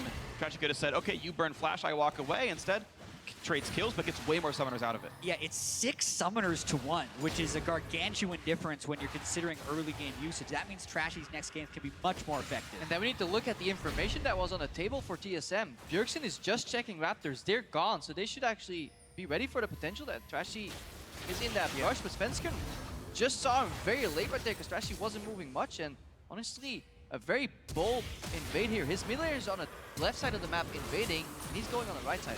Exactly, and in this situation, there's a lot of little things that happen. Trashy could have been starting on the Wolves, which is why Svenskeren was looking to invade. Trashy made the call to think of an invade because people are kind of used to Svenskeren always being super aggressive. Then, Bifrost could have flashed early and got the shield in front and potentially saved Svenskeren's life, but Trashy was the first one to pull the trigger on that flash, gets the first blood, and I think overall it's worth it, even if they gave a kill back to Bjergsen. Definitely agree, but we sit at a game with a 300 lead. Trashy, though, has nowhere to really jump to. Is it going to be the stun? The ulti coming across. There's the jump. And that's one kill picked up. Svenskeren gets the credit, though Bjergsen did all the hard work. And this is TSM resorting back to what they were so good at, is in unison together they will invade. Svenskeren and Bjergsen become a tandem, and they both move in together, combining their champion strengths and weaknesses. And when the trade is 6 summoner spells to 1, TSM zeroing out the 1 summoner spell and punishing it, whereas Trashy wasn't able to do so, is incredibly key in swinging that early game. And it gets even worse. Trashy rushed mobility boots to hunt for that advantageous gank, you know, to really drive it home, and he got punished super hard in his next camp. It's the ability in the last game as well. Moby boots into the movement speed AP item. I'm blanking the name, Ether Wisp I think it's called, and he tries to get into those lanes and find those pressure points. Clearing the ward right now and finding what else he can do. And when Elise as a champion falls behind early, you do not get back into the game by farming more. You have to go for another gank. So the next few minutes are so incredibly important here for Splyce. They need to get Trashy back into the game. They need to make something happen, because otherwise those 6 summoner spells that were used will not come at a single cost for TSM. Halfway back on double his flash, even closer on Biofrost with his exhaust and flash of his own. Yeah, that might not get punished at all. The question is whether they can track Trashy. The engaged towards the Splyce's dual lane, pretty much non-existent. Do want to talk about the top lane matchup. We haven't watched it much, and it's plus 17, 18 right now for Wunder. This matchup has done well for the Splyce top lane. It's keeping the game quite a bit closer. We've seen him go in for the slow and forcing the hop out of Hauntzer. And Aurelia has a large amount of threat, especially when there's the minion wave of this size, because if Hauntzer does want to return auto attacks, he has to back away. Not to mention, even with some deep vision in the jungle, Hauntzer always has to be wary of the Elise gank, since the damage potential of an early game Aurelia is so high. This is why the Aurelia can win the matchup. It's about kill through. Stun and the Q gonna land afterwards. At least Hauntzer gets a little bit of damage through, but absolutely Hauntzer doing okay for himself. Wunder doing even better. And we're approaching the point of the game where Doublelift and Bifrost are going to hit level 6 there, and they actually get a really favorable matchup in terms of all-in. Because Karma doesn't get access to more power. Ezreal gets the ulti, but it's hard negated by a Braum shield. Again, still no flash.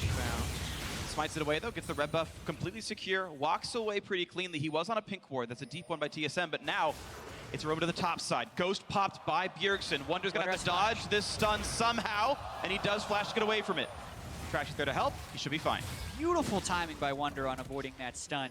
He knew that Bjergsen was going to be trying to land it, and Bjergsen was trying to be patient too by throwing the W first, but then Wunder just wins the mind game, able to react as soon as he sees the animation and flash away. Bjergsen did everything right. You throw a W hoping they'll panic flash so you can QE right after, but then he waited long enough, he juked the W itself, and then flashed the remaining part of the engage here. Perfect play by Wunder. There is a move that Scout pulled off earlier where you can throw your W in one spot and the Q where the flash would be, and then E at the same time to try and catch up with a stun either way, but that's thinking a little bit too far ahead. It could have been possible.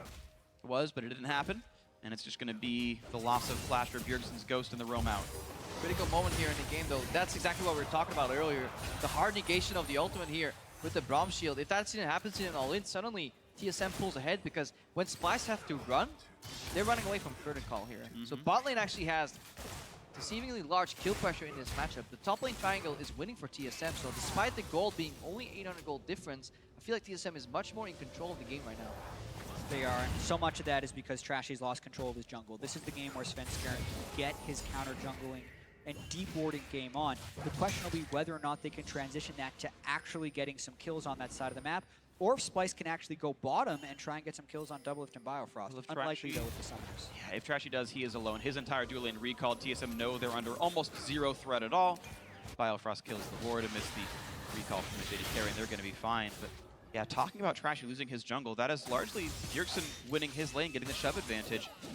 I think TSM is about to roam up top again. They got the push because Splyce went to bot, which means TSM get the push mid, which means they can move into the enemy jungle and roam top. Don't flash on Wunder. Exactly, he's flashless. This ward is still up. They are able to track most of what Trashy's movements would be. Taking R for about another 5 seconds. I don't think the time is going to quite work out for them. He's going to get the stun actually in time, just barely. Now time for the knockup into the stun, into the unleashed power, not even needed, and a very clean tower dive by TSM. The last fraction of a second that Hauntzer could get the Mega Gnar, he cast it, immediately hops back to Mini Gnar, and it was so clean because Svenskeren and Bjergsen didn't take a single hit of damage, which means they can immediately go back to their lanes and not lose the pressure you'd expect when there's a double roam into a turret dive. They can even pressure Trashy out of his own jungle and take away his Raptor camp, the big part of it. So more grabbed by the TSM duo here. And there's no reaction of the same sort for Splice. The Elites and Vladimir are not in a position to roam bot. Even if they would make it there, it's so hard to dive that particular matchup itself. So TSM really leaning on their strengths. And again, this brings us back to Champion Select. Was it worth handing over Syndra over to TSM? And it's looking like TSM is making the pay for it. The critical difference, I feel like, when Splice gives the other teams strong lanes where they could potentially be weak versus this one, is against RNG, Mata and Uzi weren't going to roam around on Karma and Caitlyn and affect the rest of the map. But when Bjergsen is on Syndra and he's able to affect the other lanes, the problem isn't isolated to a specific part and it spreads to the rest of the game. Yeah, I mean, you saw it before, knock into the wall, chain CC. Even if Hanser doesn't get that knock off, it's still going to be at least the 1-for-1. That's just a really solid play for TSM with such a low risk of failure. Absolutely agree. The matchups that TSM have gotten in the early game jungle, the winning lane matchup, Svenskeren and Bjergsen can walk top lane whenever they deign, whenever they want to. They're up there and they can start punishing Wonder. You can see, because of the influx of gold, Hanser having a better time trading back and forth. Kabi has to arcane shift that. Well played by him. Biofrost will get rid of that pink ward, gets replaced. And again, Bjergsen roaming with Svenskeren. And Sencooks is just sitting in the mid lane right now. They open up and are looking to at least burn summoners, hopefully getting kills. Mickey is alone under his turret. Here comes the dynamic duo looking for it. Mickey gonna get hit up.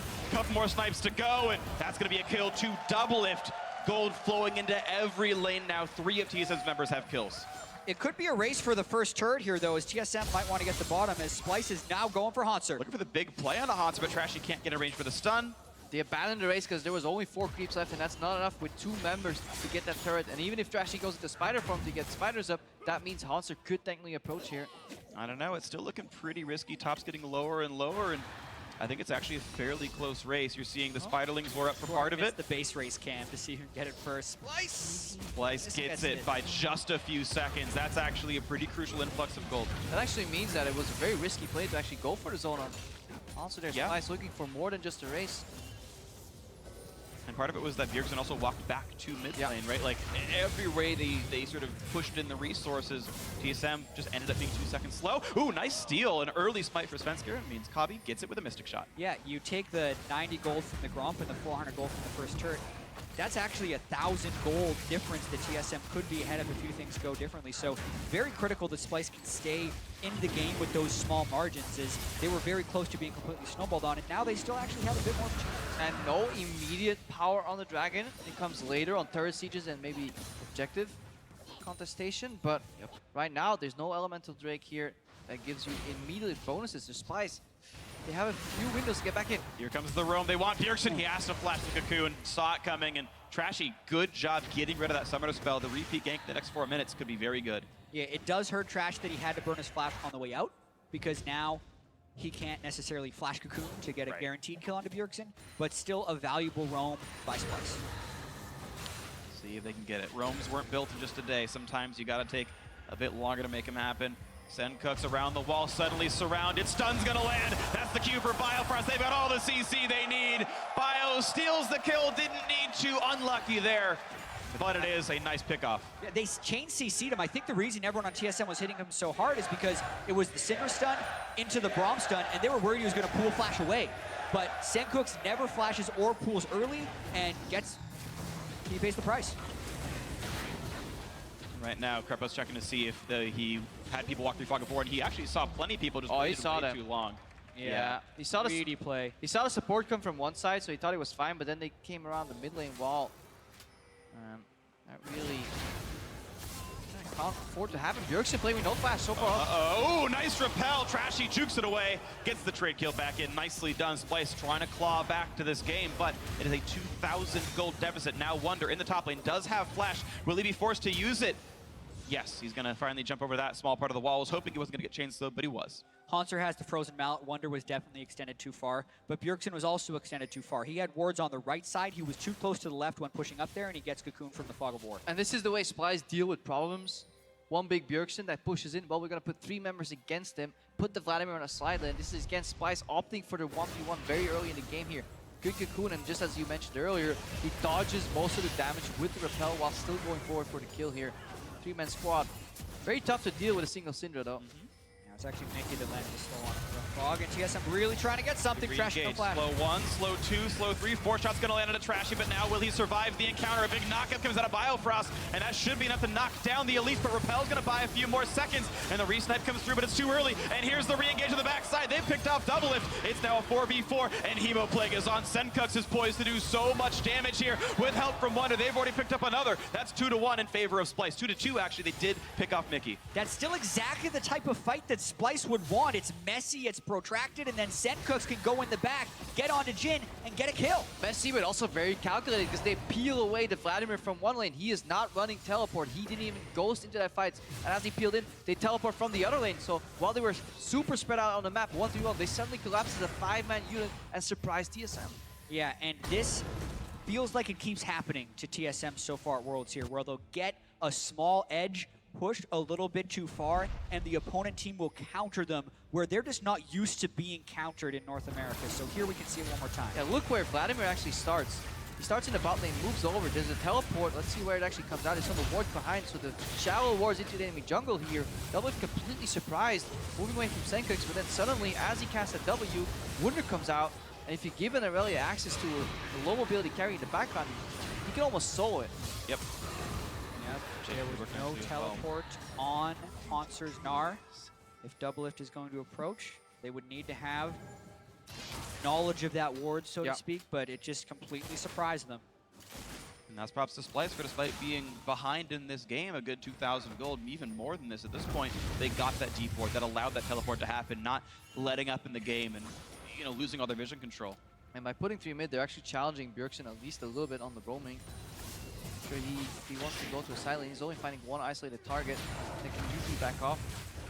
TSM are still aggressively contesting in the jungle though. It's a blue buff steal, nicely played. And this is the thing, is if you're the team with the gold lead, you're just supposed to win any given 5-on-5 or 2-on-2 or 3-on-3. And so TSM pushing their weight around to the right places where they are going to match up well enough and get those advantages and continue to push forward. Yeah, if TSM can get their hands on a Rift Herald in the next 2 minutes, it would be really important because it would mean side lane priority, but they seem very much so dragged towards the bottom side of the map, really challenging Vladimir, who has to get up close in the mini wave if he wants to clear it.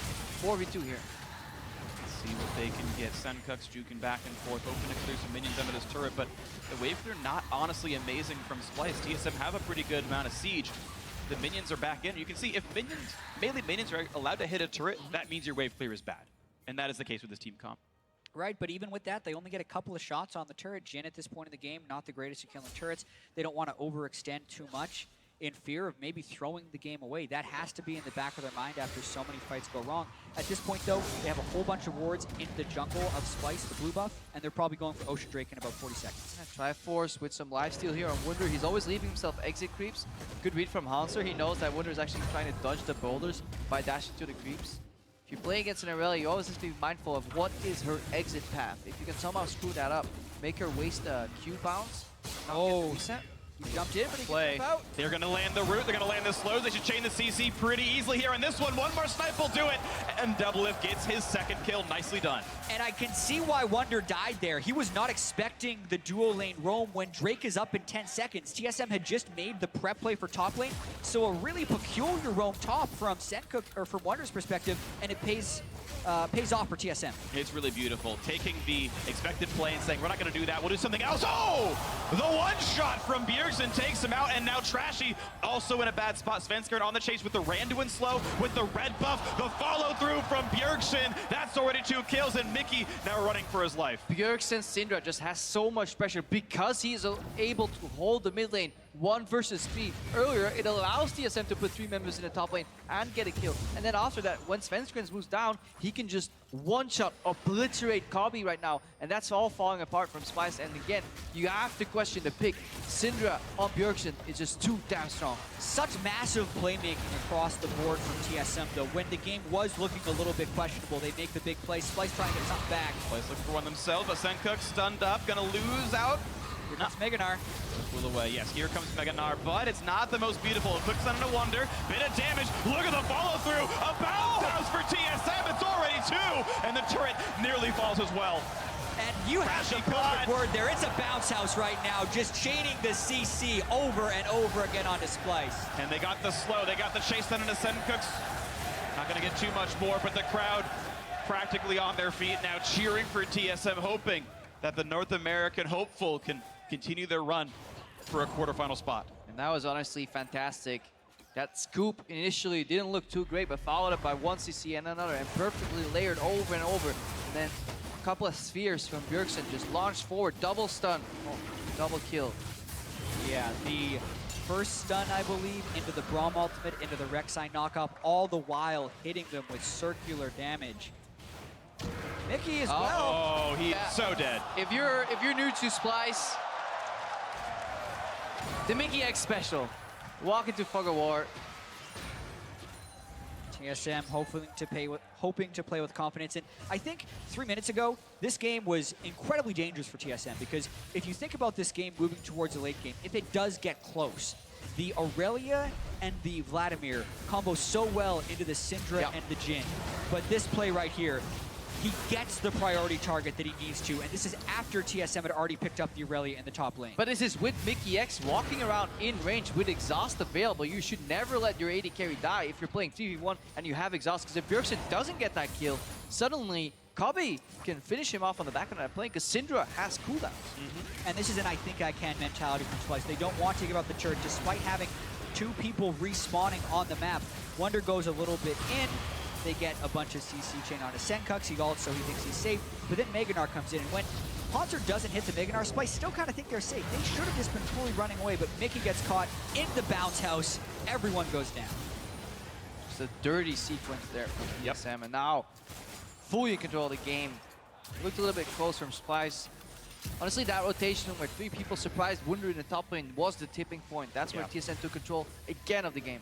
And it was good on TSM to finally have a better looking mid game. The mid game is where they actually lost to Samsung around that 20-minute mark. A stun on a Kobe, not too much more gain off that one, but it's just Splice backs against the wall. If they lose this game, they cannot make the quarterfinals here at Worlds. They'd be capped at 2 maximum wins. They'd already be 2 teams of 3. Yeah, and from TSM's perspective, they need to be strong in this stage of the game. And they've already knocked down one member for it. The turret's going to be up next. It can't even run away, so unlucky there in this one. Svenskeren going to weather the storm. The damage not going to be enough for him.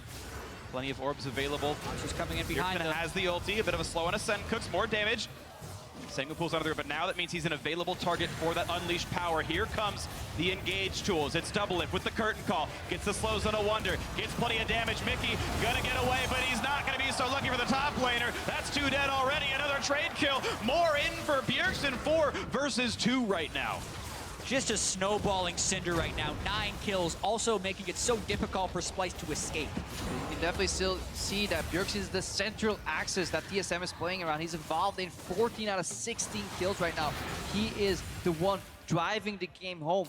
Initially relying on his push into roam mobility, but now in the fights, landing stun after stun after stun.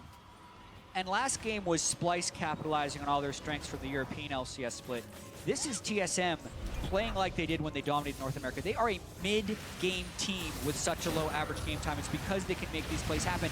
They are aggressive even when even in numbers. They get the stun on the Trashy, immediately follow up. And then as this play extends, actually, they dive through the turret because they know what their priorities are. Yeah, they have a super strong poke and siege composition, you know, with Deadly Flourish, with the massive range on that Syndra QE combo. And then if people start running, the curtain call is enough to facilitate the chase here. Firefrost not afraid to go for the aggressive ultimate either here. TSM, obviously, rolling over Splice. Oh, and Kobe gets hit by the Deadly Flourish, and it's going to be just that load. Ulted, goodbye. Doublelift on a killing spree now. And look at the Meganar catches several of Splice. They're going to run out of health. That's several more.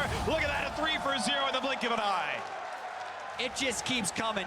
TSM has so much pit potential with the Jhin and the Syndra right now, with Biofrost jumping over the top on all of these fights. 3 kills now, 25-minute Baron. Should be an afterthought. Almost no chance losing it here. 2 members alive, no teleport up on either. A flash, not going to mean much. Haunter solo zoning out the 1v2 as TSM quietly takes down Baron Nashor in the darkness, in the fog of war. There it's picked up, 25 minutes, 37 seconds. Baron buff up, 11,000 gold lead. Definitely lights out for Splicer. There's so little they can do. TSM's team comp in the mid game snowballs so well. Nobody actually cares about the red buff. It's about the kills that ensue. Kobe forced to use his gap closer once. Has flash, but once you get hit by one, it's over. Yep. The Braum stun, the Rek'Sai knockup, the Cinder comes in over the top, Hanser gets Mega. Guess what? He lands the one stun against the wall. Everything else chains. TSM learning the lesson they were rudely reminded of in their Samsung game, where they just did not have enough crowd control, enough ways to start the fights out. This time, every single member on TSM has some way to say, we are fighting now, 5-on-5, let's go. Run away and die or fight us head on. And those have been very well orchestrated so far. The Baron buff, the question now is, how long does it take for TSM to kill off the Nexus? They are almost definitely guaranteed this one. They are almost guaranteed to send Splice home without a quarterfinal spot. They got that upset win over Royal, but if Splice cannot make the comeback, they cannot make quarters.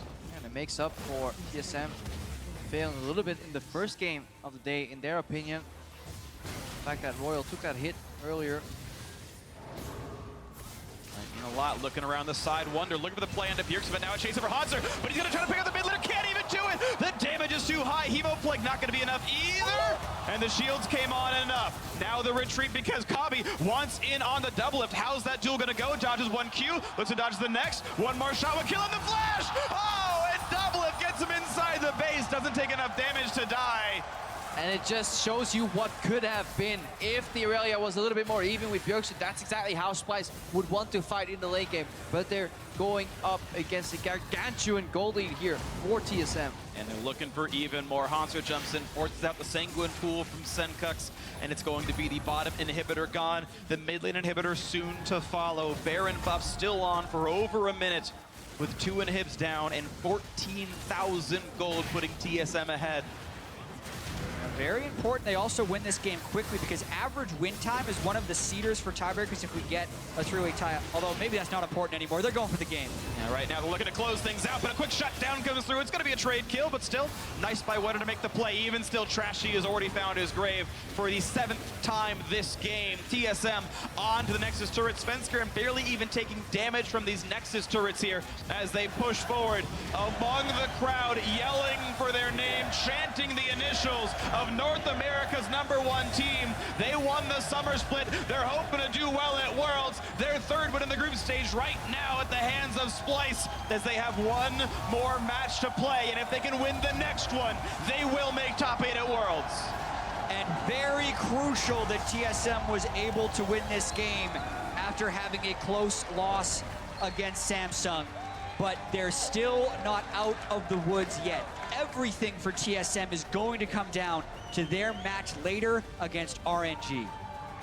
And it's going to be a tough one. So Splice and TSM, they did battle in a sub 30-minute win. The TSM that their fans expected coming into Worlds. We see them here. We saw the domination. 24-6 in kills. But another win with a lot of comfort picks here for TSM. Not challenged really in pick and ban. The Syndra on Bjergsen, double his Jhin. It's an interesting story for TSM here at Worlds. 2 losses already, 3-2 now, needing to go up against RNG. You can see how much it means. They're stressed. They knew this game meant a lot to them, but they still need to do more. For Splice, unfortunately, this means they cannot make the quarterfinals anymore. The dream of a 4-way tie at 3-3 is gone, but they're definitely making teams think about them. Yes. And they will play. Go ahead. And their role is like spoiler right now, and they're also not a team that's going to take that lightly. No. Splice at the end of the season, yes, they played a science support once because it didn't really matter in the standings that somewhat, not so much. But here at Worlds, they really want to prove themselves in the next game. So whoever's next against them, like Samsung right now, they will have, honestly, still a chance of losing, because stylistically, a slow team like Splice, like if they play like in Europe, could technically take a game out of Samsung. Sure. Yeah. I think there's even some camaraderie there, right? You've got the 4 Danish players here on Splice, 2 Danish players even on TSM. It's like, all right, we're going to help you guys get through the Worlds. We'll knock down Royal for you. We'll knock down Samsung for you. Do the rest of the work, Bjergsen, everyone else. You know, still, yes, it would leave a great impression on the European fans to have this second week do better for the EULCS. Splice 1-1 in this last week. One more win at least leaves them on a positive note coming into the next year. It would be nice to see from them. But for now, let's hand it over to the Dash and the boys to check out TSM's win. And thank you very much, gentlemen. There's the kind of victory we're looking for out of the TSM squad here coming into week 2. And unfortunately for Splice, this does mean no quarterfinals for them. Still the opportunity to knock Samsung down a peg or 2.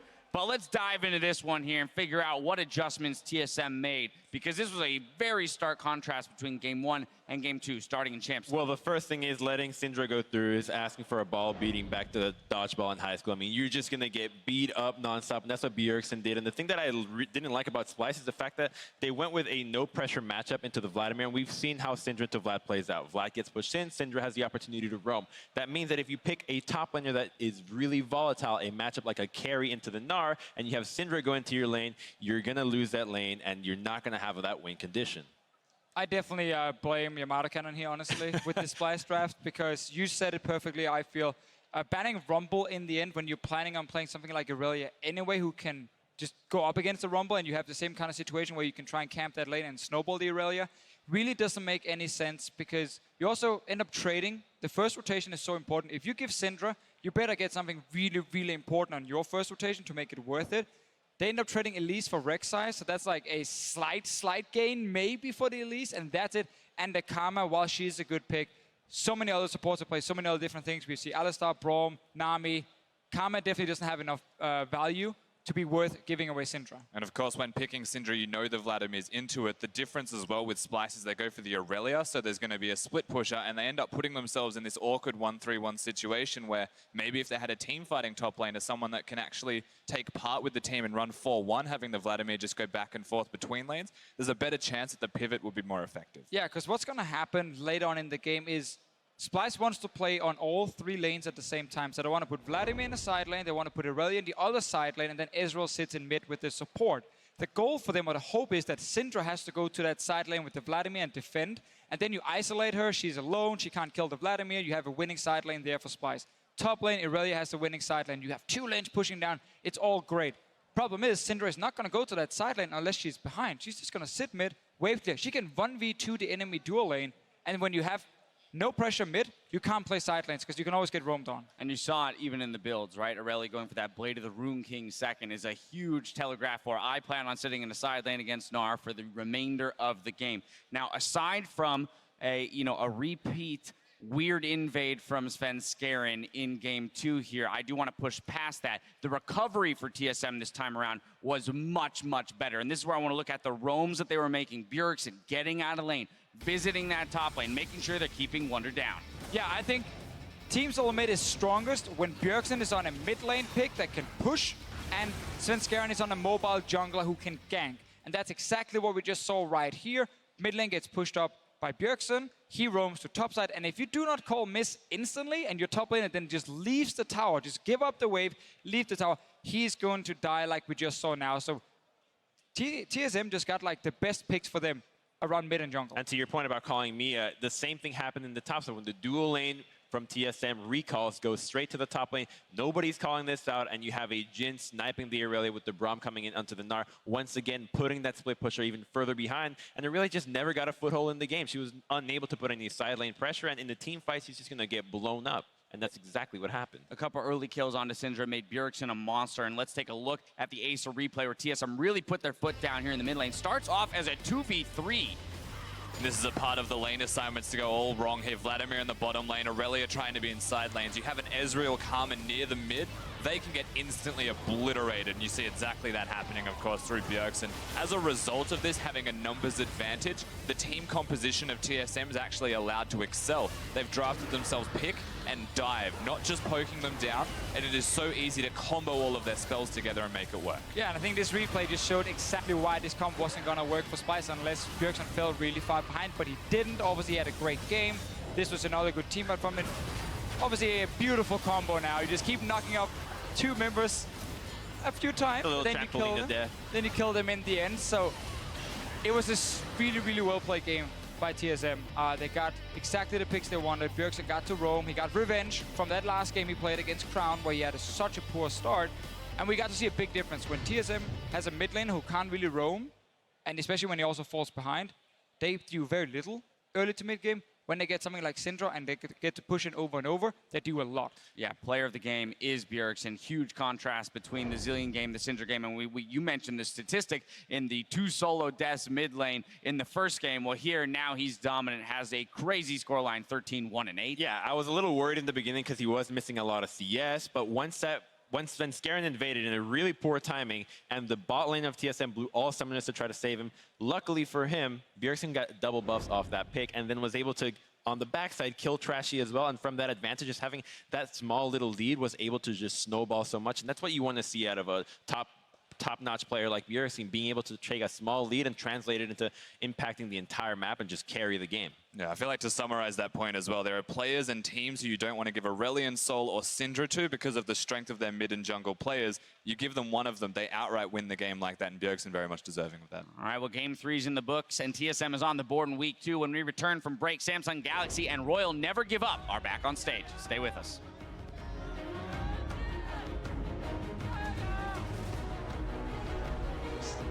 No, I was playing AD and I laned with his Thresh and it was I was playing AD and I laned with Biofrost Thresh. Oh my god. I'm breaking, of course. Alright, I'm sorry. I'm insta-locking Thresh. But Trashy could join up soon. He has flash of himself, and the heal's not going to come down in time. First blood, but it's an exhaust into a stun, into a very dead Elise, and down the water spout she goes. He's going to get the stun actually in time, just barely. Now time for the knockup into the stun, into the unleashed power, not even needed. Stun. Killer. Aurelia. Nice. Goodbye, double lift on a killing spree now. And look at the Mega Gnar catches several plays. They're going to run out of health. That's several more as they have one more match to play. And if they can win the next one, they will make top 8 at Worlds. You can call me killer, 'cause I'll bring you to the light. And it might taste bitter when you're answering to God. You can call me killer as you look into my eyes. Nothing but a sinner. You won't get away this time. Won't get away this time. Won't get away this time.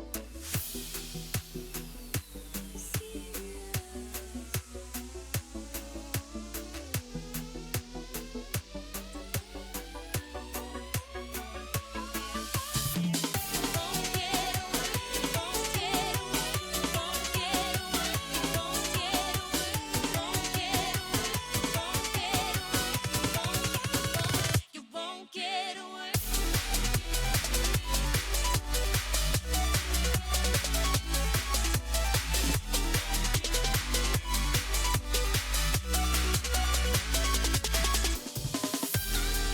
You can call me killer, 'cause I'll bring you to the light. And it might taste bitter.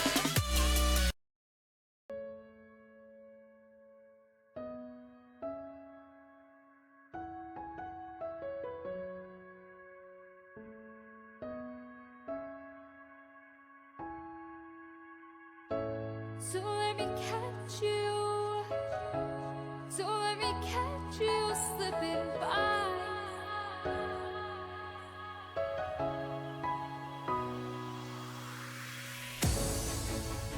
Why do I get myself? Why do I get myself caught up in these lonely nights?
만약에 이제 조별 예선에서 떨어지고 그러면 엄청 큰 비판을 받을 것 같아요.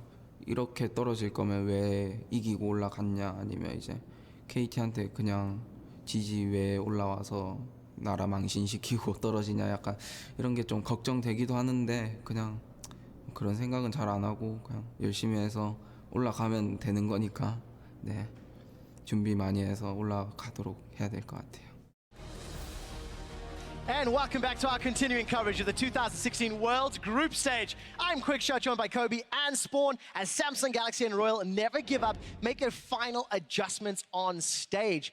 There's a lot at stake in this game for Samsung Galaxy. If they win, they make top 8, they go to Chicago, they get themselves some deep dish pizza. And they're feeling pretty good about the start to the day. Their victory over TSM to even up that head-to-head was very important for these guys. Crown especially really showing up on that Victor, outplaying Bjergsen multiple times. Yeah, I just want to look towards that mid lane because I think that was a little bit of, we thought we had an answer for the Victor and then picked a mid-range composition that could never really get into combat range, and Double Lift time and time again got blown up. He definitely did. I mean, Crown's confidence in that champion to go full damage build and absolutely destroy targets was one of the big things about how they were able to finish out the game. I asked this question earlier. Is Crown on Victor the same level as Huhi on Aurelion Sol? Because if we assume it's going to get banned out, what we expect or should expect, what are the next tier picks now for Crown and how far down are they? That was one of the huge topics surrounding Crown coming into Worlds, right? Was his champion pool. He had a ton more games on both Victor and Varus than any of the other champions coming from the LCK. But they talked about multiple times, yeah, he's in solo queue, he's practicing so many other champions, he is diverse, and he's actually shown here at Worlds the Rise was also extremely impressive for him. So we can't really tunnel vision on, oh yeah, just have to ban out Crown's Victor. You know, he probably has some other ones. Definitely the Rise is something you have to keep in mind. Team Solomid banned that Rise out earlier today. We'll see if Royal Never Give Up feel that that is ban-worthy. Royal did not show up against Splice. Splice actually picked up their only win of the tournament so far against RNG earlier today. What went wrong for RNG, Spawn? Yeah, no, if you cast your mind back to World Group Draw, I said that Splice would beat Royal in one of the games. The old I told you called so. it, because the problem is when you get an early lead on Royal and then split them up, drag them across the map, this team is notoriously bad at making the correct decision. They're not good at rotating through lanes, and that just caught them completely off guard. Also, I think one of the key points for RNG is having Mata on a champion that enables him to be the one making those decisions. When he's on the range champions like Nami and Karma, you don't really get to have the same control as you do on something like Alistar. These melee champions, I feel like, are so good for him. He's such a spectacular playmaker that I feel like RNG will go back to that now and be more scary. And I think that they just played too much to crush the bottom lane. I mean, you don't have to pick that against Splice. Surely you can take something like the Caitlyn as well as a playmaking support to be able to get in there, as we've seen so many other teams do, because you don't have to beat Kobe and Mickey by 20 CS. You just have to have those late game team fights online. Gentlemen, we talked a lot about how both of these teams played earlier in the day. What is going to happen in this particular matchup? We're about to jump in to pick some bans. Kobe, where do we expect? I mean, Victor, Rise surely have to be on top tier for RNG. So obviously the mid lane has been extremely important as far as pick bans during the World's group stage. And that seems like the area to focus, especially against this team. But already, you know, Lee Sin, also a bunch of junglers have shown up very big on that champion. And MLXG is one of those guys who can play it to the peak of the champion's potential. Yeah, he certainly can. I also think that both of these mid laners have 2 or 3 champions that they're just much better than the rest of their champion pool. Not that they have shallow champion pools, just, you know, the likes of Syndra, 4 Angel Beats or Xiao, who is so much better than the rest of his pool. All right, so Samsung banning out 2 of the powerhouse mid lane champions, the Syndra and the Aurelion Sol, which, you know, Crown has not really shown on. So they're definitely looking to focus on that area. Xiao, who did show that 1 game on Aurelion Sol, and not going to be the option for them here. But also with 2 jungle bans, you would expect the Elise and the Rek'Sai to be traded. Yeah, you certainly would. Or we've seen MLXG already go towards the Olaf. If they go an early pick Elise, maybe you try and out-tempo with the Olaf. Very quick farm and also jungles quite well at 6 against it. Here's the thing about Olaf. Like, I really do love the champion. I think it is very good, especially in the early game. But a lot of the teams don't realize that the threat of Olaf in the late game pretty much comes entirely from extra speed boost on the team. Like, Olaf is a champion that when you pop your ultimate, yes, you are immune to crowd control, but you need extra speed to have that threat on the back line. You know, you need a Sivir or a Karma. Karma's already banned out, so that would kind of, you know, diminish the options for the rest of your champion pool. And the ultimate is kind of a double-edged sword because you need it for the breaking CC, but you also need it for the AD to assassinate that AD carry. Exactly. Like, that's why the champion can look very, very good and very, very bad. I still think it is, you know, there are proper uses for it, and I think it can be used well, but we will wait to see till the pick ban fills out here, as the Caitlyn, extremely high priority for a lot of those bot lanes. You said, you know, a lot of the bot lanes are focusing on, you know, winning in the CS, and the Caitlyn traps have also been a huge asset surrounding the objectives. And that's going to allow Samsung Galaxy to maintain any sort of advantage they get early game. It is a Rumble Rek'Sai combination here for RNG. Not going to be the Elise or the Olaf that we were talking about a lot. Very quick lock-ins, Olaf and Victor for Samsung Galaxy. So starting to see the team compositions pulling together. Now, Shahu's played against Victor very often. That's a big pick in the LPL, and it's also one of his big picks. Not surprised that they get insta-locks off the back end of this because they do value the Malzahar incredibly high, as well as the Ezreal for Uzi. We've seen him play it once. It was an absolutely stellar game against Splice. So this lineup right now is rounding out well for RNG. My big concern is the Rumble pick, because when you do that, you force Cuvée onto Kennen, and that has been his best champion. Why are you forcing him onto it? Yeah, forcing him onto Kennen is an interesting way of putting it. Definitely really have liked the dedication that he had, you know, practicing a bunch in solo queue, putting in the time on that, and it's a big part of why they're even here at Worlds in the first place. Ooh. Now, but there's the ban, yeah, that we saw earlier. You know, maybe some of that scrim intel or some of it got out, but the Zyra is picked up here. Talk about winning lane. Caitlyn and Zyra, one of the most annoying poke lanes down bottom. So much damage potential. But that is a gauntlet thrown from a very new AD carry support combo, and if he goes with Alistar, kill threat. If he goes with Nami, sustain threat. There it is. This is actually what I want to see from both supports. Mata, if he locks in this Alistar, that's what we're talking about, the melee champions for RNG, to be able to have that playmaking ability, especially with a carry top laner like the Rumble. Rumble do a very similar thing, and, you know, has the zone control that you can match up with the Rumble. Both those ultimates, very good at fighting in the jungle. But Core JJ, let me just talk about this one more little time. Spot, I see you trying to tap in, but Kiwi Kid is one of the original support Zyras this season, and Core JJ did play a lot with Kiwi Kid very closely. He's seen firsthand the potential that this champion does have in the bottom lane. Said it earlier, it's that ex-Dignitas talent showing up here. That was props, dude, come on. Give credit where credit's One thing due. I will say, if you did watch the Kiwi Kid game, in the end he was like a 6-item mage, pretty much running around the way we've seen Lecrit. Went full damage on this champion. I have to say, it is one of the funnest things to watch because it's very important to get bush control with that combo as well. As impressive as it can seem at times, it can also fold very quickly.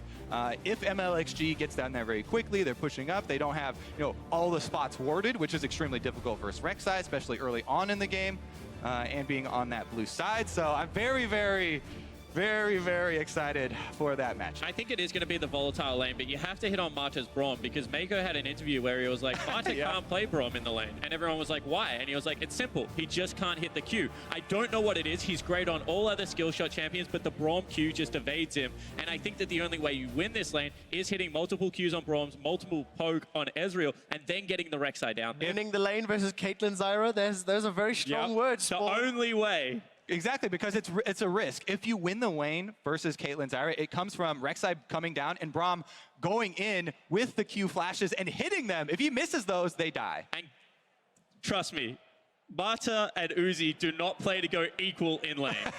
Ladies and gentlemen, we have our first support Zyra of Worlds 2016 in the hands of Samsung Galaxy on the cusp of qualifying for the quarterfinals. All that stands in their way is Uzi, Marta, and the rest of RNG.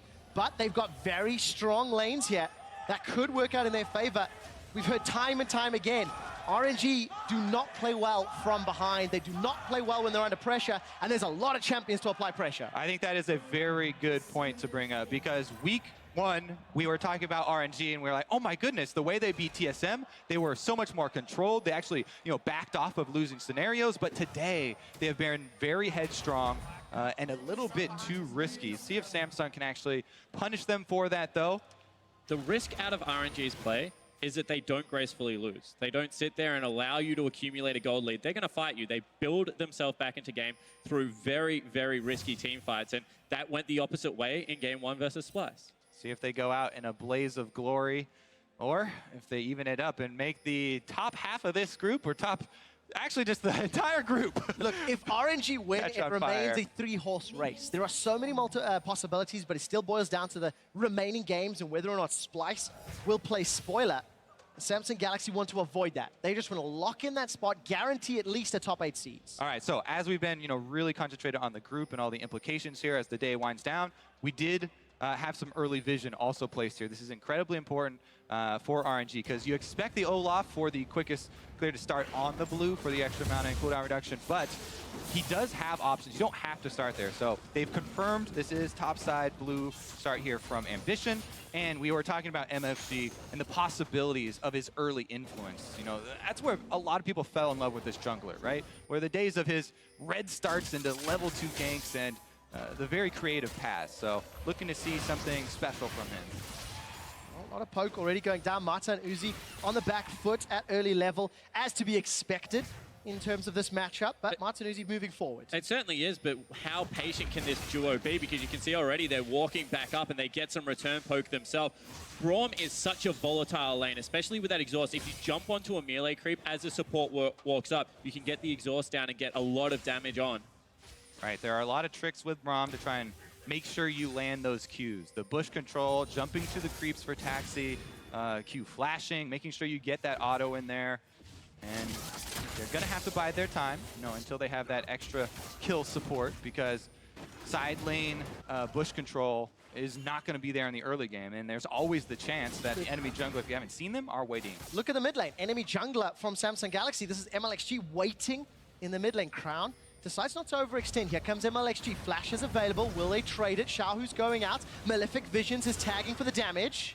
Now, getting it away. You may think, why wasn't he more patient? And why did he go right at that moment? If you also watch what RNG are trying to do there, the cannon minion just went down. So even though that gank resulted in no summoners, or actually did result in a summoner, the ghost was also blown. It also resulted in denying a cannon minion and a decent amount of damage there onto Crown. So that was a very successful gank, actually, in my book, even though it was not flashy. But at the end of the day, the investment is still quite high, because now with the push in bottom lane, push in mid lane, you can pretty much invade if you are Ambition onto that blue buff, and you can see that they're going to contest right now. Yeah, if you look at their Ambition was just chased out. Wow, deadly spines as well. Uzi chunked below 100 hit points. Ruler and Core JJ ruining Uzi's life. Summon a heal as well.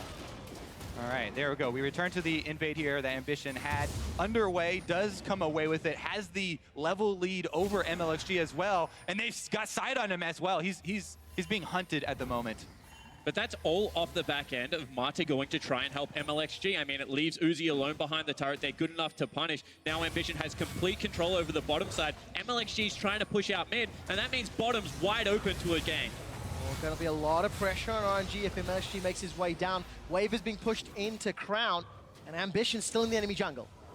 Yeah, still pretty risky, as even though MLXG was showing mid, he was applying pressure, because if you push up that mid lane with your mid laner, it forces Crown to CS at his turret. So that means if they went for the dive, it would just be the 3 versus 2. Oh man, look at this wraparound though. This is exactly what we talked about, the all-in from the... He missed! He can't hit the Q! Set that up in lane, no slow, no CC to follow. Honestly, it still would be fairly risky even if they did hit it. This is a full summoner Caitlyn Zyra duo, so everything does have to go perfectly for that to work in the end anyways. And one of the worst things that would definitely blow up in the game is if you try and gank that powerful damage output of the Caitlyn Zyra and you mess up that gank this early on. But I feel it's worth the risk, because they're 600 gold behind in a laning phase, and you expect Uzi and Mata to win, so you have to be able to throw that out. Hit your Qs then, bud. Yeah, well, we've heard that he can't from multiple sources. We got a quick glimpse there of Looper in the top lane. Still sitting in lane 36 CS to 34 for QV, approaching their ultimate status. And of course, teleport is available for Looper, so he should be able to back. But look at the itemization differences. Yeah, so the big thing here is that they actually burn the teleport because they know that RNG wants to play around bottom lane. And with teleport, Echo has priority in this lane. So now Looper has to match, and now it becomes that war of attrition between the Echo and the Rumble. And this is a lane, you know, both melees here that can be tipped very heavily by the jungle. I just want to revisit Ambition, because Ambition is a guy who's worked so diligently to get here. You know, after 5 years, finally at Worlds, he is crushing in the jungle matchup. Almost all of the gold lead is on Ambition, almost over 400 right now in comparison to MLXG, and he's 2 levels ahead. Olaf with ultimate, he can actually just crush right now. He's got Ghost ready, and any lane that gets pushed in or any lane that SSG have priority in, he can visit and go for a dive. Ambition also picked up an early pair of Lucidity boots, going to get around, throw out even more undertows, potentially more Ragnaroks. Pressure on his side. But as it stands, none of those lanes are targets just yet. RNG under their towers. Got to be very, very careful. There we go. Now who's got the passive up? It's a 2-on-2 battle. Ambition going to keep running. Call of the Void silences him. Here comes Mata. That chair tags. Ambition's running for his life. Ghost and Ragnarok is up. Flash forward. Now the cross was too late. Shahu's caught. Here comes Core JJ. Shahu's running for his life. The Malefic Visions burning down Ambition. A flash forward. The lost zap. And it's Crown with first blood. The final second of the Ragnarok actually breaks the tether, and that means that Xiaohu comes up empty-handed. I got no words for you there, Spawn. That was rushed from Xiaohu, and it cost him his life. It cost him the first blood, but up top. And let's see who comes away worse for wear. Looper threw down the equalizer, is about to overheat. QV still got access to that chrono break and not going to get needed. He's forced Looper away. No summoner spells blown. Advantage, Samsung Galaxy. Definitely costly mistake here. Let's have another look. It was a great punish because Mata roams first, so they have advantage, but there is no reason to do that early. And Xiaohu pays the price for it here. It went over to Crown as well. Crown's Victor, we just saw him be a hard carry for Samsung. He definitely has the confidence, and now he's got the gold to back it up. And this is what I'm talking about, the inability to lose the early game gracefully. That is a forced play. You can take the Ghost, you can take the ultimate, back away scot-free, and reset up your gank off mid lane because you know the counter gank is much harder. Instead, they roll the dice, and now they're getting punished everywhere. I clenched. A little bit of damage. BF sword for Rula. Mata manages to escape with his life. No summoners. And Samsung Galaxy, plus 1,600 gold, got themselves first blood. Looking at those item differences, as if Uzi didn't have a tough enough time. Now he's got Pickaxe Tia into a Zyra Kate BF, and he's going to lose his tower. Exactly. The Zyra support takes its toll. Constant pressure there. First blood, first turret, and SSG with a huge, huge lead here. They're just looking so clean and controlled. This is how Samsung Galaxy took Team Solo mid down in the early game. However, they did cause a few problems and a few mistakes in the mid game. So let's see if they've cleaned that up from earlier in the day. Ambition gonna give MLXG a gentle love tap. But this has always been the problem playing against the Korean powerhouses. As soon as you make that one mistake, as soon as you give them the window into the game, they just run away with it because they are so disciplined and drilled that they don't make the same mistakes back.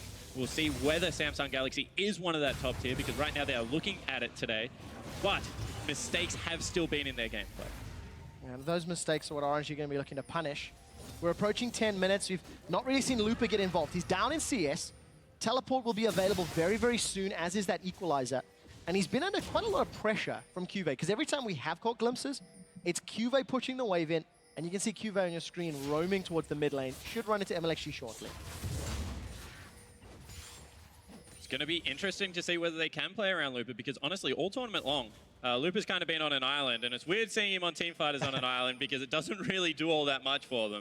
Also, if we look across the side at, you know, transitioning into the team fight phase, what Looper's going to be playing against from SSG. Samsung have this Caitlyn Zyra combo. It's also very good at anti-dive and dealing with melee carries. Zyra and Caitlyn have the possibility to chain so much CC. If you land one of the snares, you know, traps go down as well. Zyra ultimate also does a lot to against again. Oh, here we go though, the dragon and they want to fight teleport into the bottom lane. Lupa's coming from the lane. Marta misses yet another chair. CoreJJ sidesteps. Teleport from Cubase. He should be able to cut off Lupa. They've already killed MLXG. The dragon secured by Samsung, and Lupa's the next target. Looking at the minimap, Samsung want more. They're looking to run him down. Ambition doesn't get the undertow, and Uzi forced to arcane the way. Stand behind me, Marta yells, and RNG feel they can go forward. They're gonna bite off more than they can chew. They've been routed. They've been killed. Uzi flashes for life. Cubase chasing for more. Xiaohu might be able to get away. Time winders up. Chrono breaks available. Phase dive. Cubase survives. Chrono break backwards. Malefic Visions doesn't kill him. Samsung have everything. Samsung are absolutely routing RNG. They take the Drake. They take the kills. This game, now all they have to do is put the vision up. All right, let's take another look at this, though, because he gets snared up there on the edge of the gravity field, I believe. But all of that fight starts because a missed chair comes through, and now Lupa's caught off, does a team thing, tries to ult the 3 members whilst he is dying to give the team a fighting chance. But honestly, this is just an overextension and a fantastic punish coming through from Samsung. CoreJJ getting in there with the Zyra as well, and they chase him out of their own jungle. I mean, there are just so many snares you have to watch out for. This really does also make Crown's job a lot easier in the team fights. You know, with the Zyra zone control in combination with the Echo as well as Gravity Field from Victor, there are a lot of, you know, ground-targeted spells that you're going to have to avoid for RNG to actually get inside. Samsung Galaxy have earned a 5,000 gold lead at 12 minutes. They're going to knock over the second tower if uncontested, but RNG figure they can at least defend this a little longer. They've pulled up support from both Xiaohu and MLXG. CoreJJ just used his flash offensively there to try and get the snare, and RNG are roaming up to try and punish, but they've been chased off again. Oh, Ambition playing with his life, got Ragnarok up. No Ghost just yet, Call of the Void. Gonna do too much. Marta throws out the Unbreakable. The rest of RNG, 5-man party in the top lane, and Cubase uncontested in the bottom. Look at the other 2 lanes. This is just really, really sloppy play coming out of RNG. All of a sudden, Rek'Sai has to try and defend cross-map. Mid lane has just been uncontested, free farm, and RNG, they're getting desperate. They really are. Oh, Marta steps to the trap, but it's Uzi the target. Hey! Long-range damage. Lupa's coming in from the side lane. Cubase gets a tower. This is coming apart at the seams. RNG have simply no reply to what Samsung are doing. CoreJJ with the Dignitas flavor. 2 kills on the support now. Able to land the double snare. They take the turret afterwards, and this is getting out of control. Yet they take the turret afterwards. This isn't getting out of control. This is out of control. I mean, everything has fallen apart for RNG right now, and they're still looking for desperate plays. Oh, they really are. But fire beats grass, and CoreJJ gets burned down. Well He's played, in the Pokemon jungle. Master. Yeah, that's right. Just a little overstep. However, because RNG went to kill CoreJJ, it allows Samsung to take their 4th tower at 14 minutes, extending that lead. This might just be the biggest lead that we have seen all group stage long here in San Francisco. And this team, Samsung, look like they're going to top the group here with the last couple performances that they've had. Very impressive play from them, especially Crown on the Victor. I feel like teams will be targeting that later. Yeah, I mean, I feel like this game is the top of the group, right? Because as soon as they beat this, they have the head-to-head against TSM already. Yep. No one else can really get up there and contest it. And RNG right now, I mean, they peak earlier, but they're so far behind that the later this game goes, I mean, the Zyra is going to become a legitimate threat. Caitlyn is just so safe in these team fights. We've already seen the Victor. Honestly, like, the door has shut very quickly for RNG this game. Especially if you consider that Samsung want to fight, you know, in these corridors where they can take full advantage of the parallel convergence, the gravity field, and the Zyra snares. They're moving the fight up into the jungle. They're taking it to RNG's side of the map. They've got so much vision control now. They would love it if they can catch RNG, you know, walking through those. The thing they do have to watch out for, though, is that if you're in the jungle, Rumble Ultimate and Braum Ultimate, still very good line combination spells there that can turn a game around if you're not careful. This one, though, 8,000 gold. Usually you have to take that account when you're talking about turning it around, and Samsung look like they've got that under control. Samsung would have to stand 5-man on top of a Glacial Fissure equalizer combo to have that 8,000 gold lead eroded. But the way Samsung Galaxy have been playing throughout the course of this game and their game earlier today, it is just fantastic progression from week 1 to week 2 in Spawn. I want to talk about their prospects going forward after this fight. MLXG flashes forward onto Ruler. Ruler tries to 90 caliber away. There's no flash available. They get a kill. Remember, fire beats grass. CoreJJ is strangled down. Looper takes him out, and RNG, they don't need a jungle, they just TP in for 2. And I mean, sure, this looks great. 2 kills, unresponded, but still in the top lane. They're looking to set up for another turret. That's being chipped down by Kuve. Mid lane is still being pressured fiercely, and they can't get one back for themselves. Uh-oh. Nana's ghosting for this. He's looking to chase. Decides not to throw the flash down. Just again, buying more time for Kuve to push top. This should mean Drake for RNG if they stick around bottom, but the double lane, solo lanes of pressure mean that they do have to go collect those minion waves. Here it is. They commit 5 people for this play. They do get 2 kills for themselves, which is definitely something to put in your pocket, but so many summoner spells, as well as losing out some damage on that mid and top turret. And here comes that Drake. Actually, it's just far too late. Yeah, the timing was a bit off. If it was 20 seconds earlier, yeah, they could combo it, but I feel like this is Samsung's now. And I mean, realistically, they want to combo it for gold. They don't even care about the Drake at this stage of the game. 7,000 is just such insurmountable. At this point, you'll take anything you get. You'll take a jungle can. I mean, there's not a lot else to That's the problem. Samsung are so far ahead. They need to push their vision and their control so deep, it allows for those double kills plays to actually happen. Admittedly, that was just at the first tier turret. But Samsung, they get their second Ocean. That's a lot of regens. They can back away from any Malzahar or Ezreal damage that is landed. And the next Infernal will help Samsung, if they secure it, push to close this game out. All right, and I do this far too often, but the one bright side there is that Kuve didn't go tank first, he went Trinity Force, and the Olaf isn't as tanky as you would like him resistant-wise, and there is some good damage items right now. If RNG find a window where it's a 3v5 or something like that, they can still blow a member up, but that window is going to close incredibly quickly. Also remember, they would have to do that multiple times to get back into this game. Also, it's very difficult to chase this because you're gonna run into laser after laser, the snares from Zyra, and Samsung would love to kite backwards. They don't have to use this Olaf forward. You can't run onto Samsung because you got to get through Caitlyn traps, you got to get through Zyra roots and ultimate, you got to get through Victor's gravity field, and Samsung, they're daring RNG to come at them.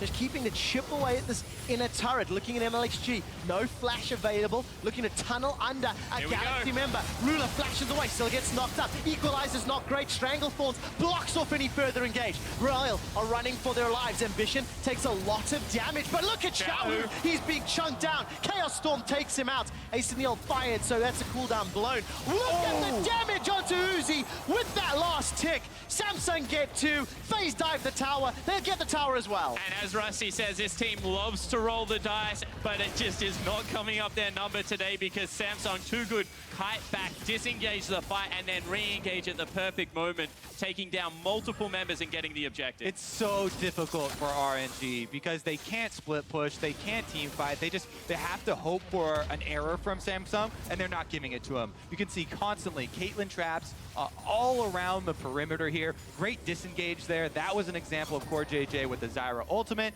They're able to get him with the re-engage as well, and Ambition even recalling right there around the other side of the wall, so no vision. Here it is, though. Yeah, so let's take another look at this. They feel if they hard engage, they can blow up one of the damage sources, but a good flash, good net, and then that big Zyra ultimate cutting off the entire zone that you want to chase through. And as soon as Kuve joins this fight, it's a 5v5, you need to back out. Exactly. I mean, the key there, Zyra ultimate buys time for teleport to come in. They even the odds. And Xiaohu forcing it a little. Uzi also, that's fairly uncharacteristic to see him like just kind of walk into enemy crowd control like that, I guess. But isn't that 2 games today now that Uzi's just been a little bit off his game? We expect a high caliber of play for one of the world's best AD carries, especially when their back is against the wall. For RNG, a win here keeps the top seed open. A lose here means that they're most likely going to be playing for second. Yeah, 100%. I mean, now the winner of the TSM RNG game is so important for how this group plays out. One more thing I want to point out about RNG. They're a big desperation Baron team. They do have a Malzahar. Expect them to start that up at some point to try and claw their way back in. It means you have to run through choke points. It's not going to be effective. They're way too far behind, but that's generally how they lose games fast. Well, 20 minutes and 5 seconds on the clock when that Baron discussion started, Spawn. That is how far ahead Samsung are. This has been one of the most impressive stops. You know, it's so coordinated, it's so well played by Samsung. Actually, at 15 minutes, Samsung had the largest lead of all the games at World that we've seen, this World so far. So this was the largest early game lead of any team thus far. And unless I'm horribly mistaken, Samsung was a team that was not projected by many to get out. That's a lot of damage onto Xiaohu. MLXG's caught out. Stranglethorns not going to knock anybody out, but the run forward. Chaos Storm, Tick, and Crown gets one more laser. That gets the kill in MLXG. But look how respectful Crown is. I mean, a little bit of a turnaround. Sorry, hold on. Cube's not respectful. He's inside the base of Royal. The Crown burns double summoner spells to just disengage that slightly, lets the Olaf run it down. This is incredibly disciplined play, and at 21 minutes in, it's going to mean a Baron. Very likely, unless Uzi gets a miracle Ezreal. That would be blind. This will be blind. Will it happen? Will it happen? No, it will not. Samsung, clean Baron. 14,000 gold. Definitely true. That's how you do it. Pick off the jungler, have a pink ward and sweeper inside of the Baron, make sure there's no vision inside, and they're able to take it without RNG. And this is what I mean. Xiaohu, he burns one summoner spell, burns it late. Straight away, Crown is out of there, then he's following up. Yeah, unlucky there for MLXG.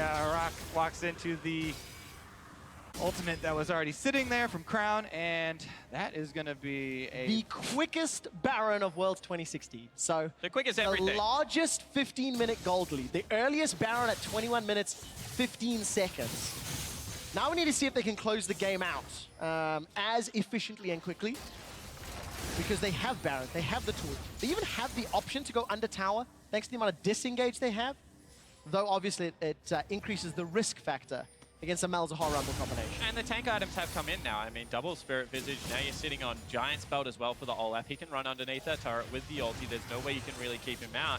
And honestly, the raw damage numbers that is going to follow up. I mean, Core JJ is arguably stronger than Looper at this stage of the game. It's just going to be so hard. All right, listen, gentlemen, I've got a bit of a head for numbers now. The timer for pole position for fastest game at Worlds is 25 minutes. 32 seconds. So they need to get 25-31 to set the fastest game. And that was RNG stomping Splice. On your marks. That's it. That's the timer that we're looking for. Keep your eye on the top screen. Samsung Galaxy sieging 3 lanes at once with Baron, and they're on track to beat that record if they can survive the fight. Stranglethorns gonna knock up 3. That's a dead Xiaohu. MLXG's gonna get killed. Here comes Cube from the side. Not gonna get a stun up, but Ambition from behind. He's looking for Uzi. Ruler is gonna ace him the hole down. Looper gets the kill. Ambition is Ragnarocking and Ragnarolling, but Uzi survives with his life. The base is opened up. The rest of Samsung Galaxy, they take down the top tower. They take down the top inhibitor. They still have a minute and a half to beat the record. They're setting their sights on Nexus. What does this tell you about the Samsung Galaxy lineup? Able to do what RNG, what they did to Splice, and destroy them. They are doing it. The Nexus turrets are falling. There's no support from Royal. Never give up. And Samsung Galaxy win the fastest game of Worlds 2016.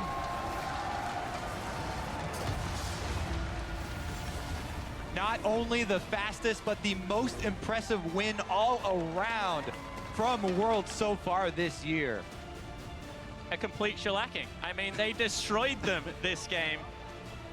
That was as one-sided of any game of League of Legends you will ever watch, and you can see it on Uzi's face. They had opportunities in the bottom lane specifically, but just could not get it done. What has happened to Xiaohu? At MSI, he was so good, had so many strong moments, but he was absolutely destroyed this game.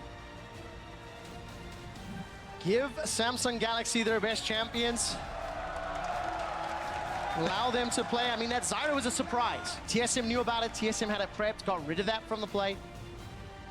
Uzi and Martin never had a chance. Never had a chance. I mean, when you have a look at it, Uzi and Marta go away from Comfort, they lock in the Braum. We've already said Marta's Braum is not great, specifically in lane. Alistar is up. Alistar Rek'Sai combos gank so incredibly well, but they try and play for the later stages of the game, and another Chinese team gets punished for it. If that exact play that we saw down bottom, if he was on Alistar instead of the Braum, that was a guaranteed engage. There's no way that you, well, I guess they could flash the headbutt. But then Rek'Sai follows up. I completely agree. You flash one, the next person follows up. Realistically, they should have gone for the play regardless, even with the flash out of the Braum. They just let too many things go. Don't worry, we're better than them in the laning phase. We'll beat them organically. And Core JJ and Ruler smashed them for it. Absolutely did. That allows Samsung Galaxy to qualify for the quarterfinals. We hit that story not too long ago. They will be joining the top 8 in Chicago. We'll see how the seeds play out a little bit later as they've got themselves 4 wins on the board. They play Splice immediately after this game. Truthfully, it just looks like Samsung's going to go 3-0, right? Like, is there anything that Splice can do? If the group stages at Worlds has been any indication, be careful where you place your bets, because a lot of upsets have occurred. But yes, they're just looking phenomenal. I would definitely say with the recent performances for both those teams, Samsung definitely on top. They might be the best team coming out so far. Rocks look shaky versus ANX. I mean, H2K look shaky all week long. 2 good games. Hold on, This 2 good game games. can And prove it. Spawn says they're the best at Worlds. Now let's check in with our analysts to see if they agree with that misguided analysis. Thank you very much. A quick shot. Before we dive into any analysis, I have to welcome LS to the desk to break down what was one of the more dominant, if not the most dominant game now of Worlds so far. I mean, let's dive into it from champion select, because we had seen the Respect Zyra ban come out earlier today against Samsung. Doesn't happen this time around and spells disaster. That was complete annihilation. I mean, the bot lane took the turret by themselves before 10 minutes. I mean, you cannot get stomped harder than that. And it was really enjoyable to watch just Samsung completely devastate them. And once again, we see an RNG team where they don't win the early game. They don't win the bot lane because they're against the Zyra. They pick the Braum into it. That's not going to work. Mid lane, we get Victor, of course, picked by Crown. Again and again, I think you're a big fan of that. And then Malzahar is the answer. It's like, no, Malzahar is not the answer to Victor. Yeah, I don't understand the pick and ban phase at all. Alistar was open. You could have banned away Victor. It just doesn't really make any sense what RNG is doing. And also Mata looking very uncharacteristic in all of the games this week, and also taking exhaust every single game. I'm wondering if that's actually something to do with his mentality, because last week he only took Ignite.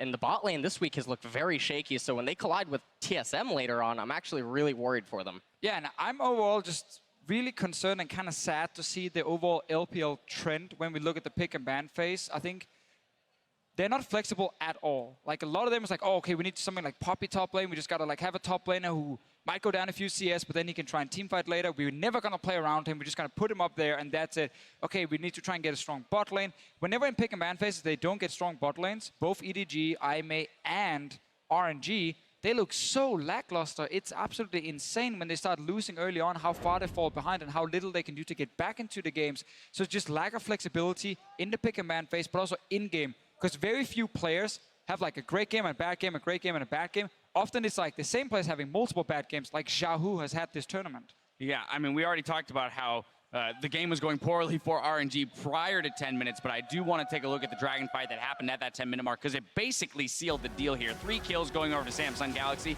at this point in the game. And this is just pure positioning from MLXD. He's going to get caught out with a really nice stun from Crown, and as soon as he dies, Samsung knows that they can just keep pulling the trigger, and it's going to be on the bottom side with Uzi going to be taking out. On the bottom, this is a nice little stun from Cuvee that's just going to be able to solo out the Rumble completely. Yeah, when you're in such a condensed area against Samsung Galaxy's team composition, it's really hard to penetrate into the river. And the gravity fields and the control and zoning coming out of Zyra is too much, so it's really questionable why they even tried to take this fight, and then they just got picked off.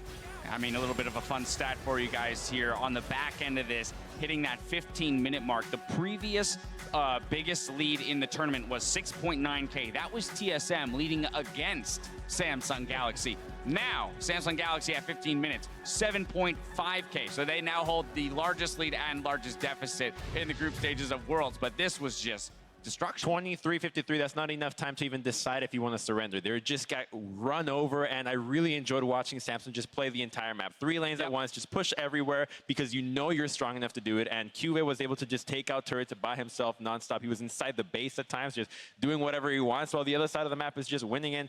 Really good stuff to see them play so fast, a team that we thought would be playing a much more slow style. Sure, but now they're playing Core JJ, and that's again where they started playing much faster in the Korean Gauntlet, and they're doing it again. Clearly, when he's playing for them, there's a lot more focus on early games, a lot more focus on especially the bot lane 2v2. That's why he has picks like Zyra waiting. Maybe he has a brand. We don't even know if his other support's prepared. So it really benefits them playing with him right now, and it seems like everyone on the team plays better as well when Core JJ is in the lineup. Yep. So it's no surprise that he picks up player of the game, the Zyra pick, not being respected this time around. But can you give me a little bit more discussion around what exactly the Zyra pick does? Because I think some people are sitting at home going, well, wait, where did this support pick come from? Why is it powerful right now? And why is it able to push a turret down, 8 to 10 minute mark? Well, it's not only an incredibly strong laner, but it's also a complete anti-dive. And when you have the likes of Caitlyn and Victor on your team and you have melees that are trying to get into that, it's going to be impossible. And we saw a lot of times the Rek'Sai just get caught out by the entirety of the ultimate as well as the roots. That it's just so difficult if you don't have gap closers to actually hit the backline. Yeah, now fun stat there too. He also had the second most damage on the team in that game as Zyra. Of course, that is a lot in part due to AoE. Yeah, of course AoE, but also you pick her main, like the number one reason you pick her now is just laning phase. Like, she's so hard to lane against, she's so hard to even gank because she actually has a lot of ways she can deal with like even a 2v3 situation due to the plants being so effective if a lot of them are down. So when you pick her just for laning phase and you win that, great. The composition from RNG wasn't terrible against Zyra, because normally in teamfights, she's good against like Hekarims who dive in, you put the ulti behind it or on top of him and then no one can get to the backline. This was actually enough backline threat to deal with it. But you pick it for laning phase, and when you win the laning phase, well, ka-ching, you win the game. Yeah, one of the things I was worried about coming into this match was actually the bottom lane, because when we saw Samsung go up against TSM, Double Lift at one point almost had like a 40 CS lead, and they botched the 2v2, even going for a trade that they never should have went for. So I think that the Zyra helps them to basically guarantee that they don't lose bottom lane, which is one of RNG's saving graces going into this matchup. Highly doubt that he'll get that pick again. But now I want to look forward here because Samsung Galaxy have secured themselves a quarterfinal berth. At worst, they are going to be playing a tiebreaker for first place, similar to what H2K had to do. But here's the thing. They have one more game to play today. So in contrast to H2K, they are the masters of their own destiny here. If they win this next game against Splyce, they are the #1 seed out of this group. So let's get a little preview of that game because it's all on Splyce to play upset and give us a tiebreaker at the end of the day. I just want to say, please ban Victor. This guy is too good on Victor. He's just crushing everybody. It's insane. I don't want to see anybody lose horrendously anymore. I think there is something for Splyce in favor of Splyce in terms of the mid lane, actually in terms of bans at least, because you talk about banning Victor. Right now, Samsung is banning Syndra and Aurelion Sol in all the games. They might do the same here. I'm pretty sure Crown can play them because I've seen him play it in solo queue, but he's not pulling it out right now. Maybe he's saving him for later, which I don't think he is, but he might not be too comfortable on it. So if you remove Victor, you can actually thin out that mid lane pool quite a bit. And then the next thing is bot lane. You cannot lose the Core JJ and Ruler in that bottom lane because Samsung now, when they're actually winning 2v2, not criticizing players, but just overall, now that Samsung is winning early game, they get to play this really good macro in the mid to late game, and that's so hard to play against. Yeah, I definitely think that we need to see a lot of mid lane focused bans against Crown, but one of the problems is Crown does have one of the biggest champion pools coming from Korea as one of the mid laners, and so it is pretty difficult to ban against him, also because he does have that rise. Well, Samsung has set themselves up for that first place finish in the group. Now there's more group stage action coming your way as Splyce takes on Samsung Galaxy right after this. Samsung Galaxy on the cusp of qualifying for the quarterfinals. All that stands in their way is Uzi, Mata, and the rest of RNG. Flash forward, net across, was too late. Xiaohu's caught. Here comes Core JJ. Xiaohu's running for his life. The Malefic Visions burning down ambition. A flash forward, stand behind me, Mata yells. And RNG feel they can go forward. They're gonna bite off more than they can chew. They've been routed. He's being chunked down. Chaos Storm takes him out. Acenil fired, so that's a cooldown blown. Look at the damage onto Uzi. And Samsung Galaxy win the fastest game of Worlds 2016.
don't see once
the sun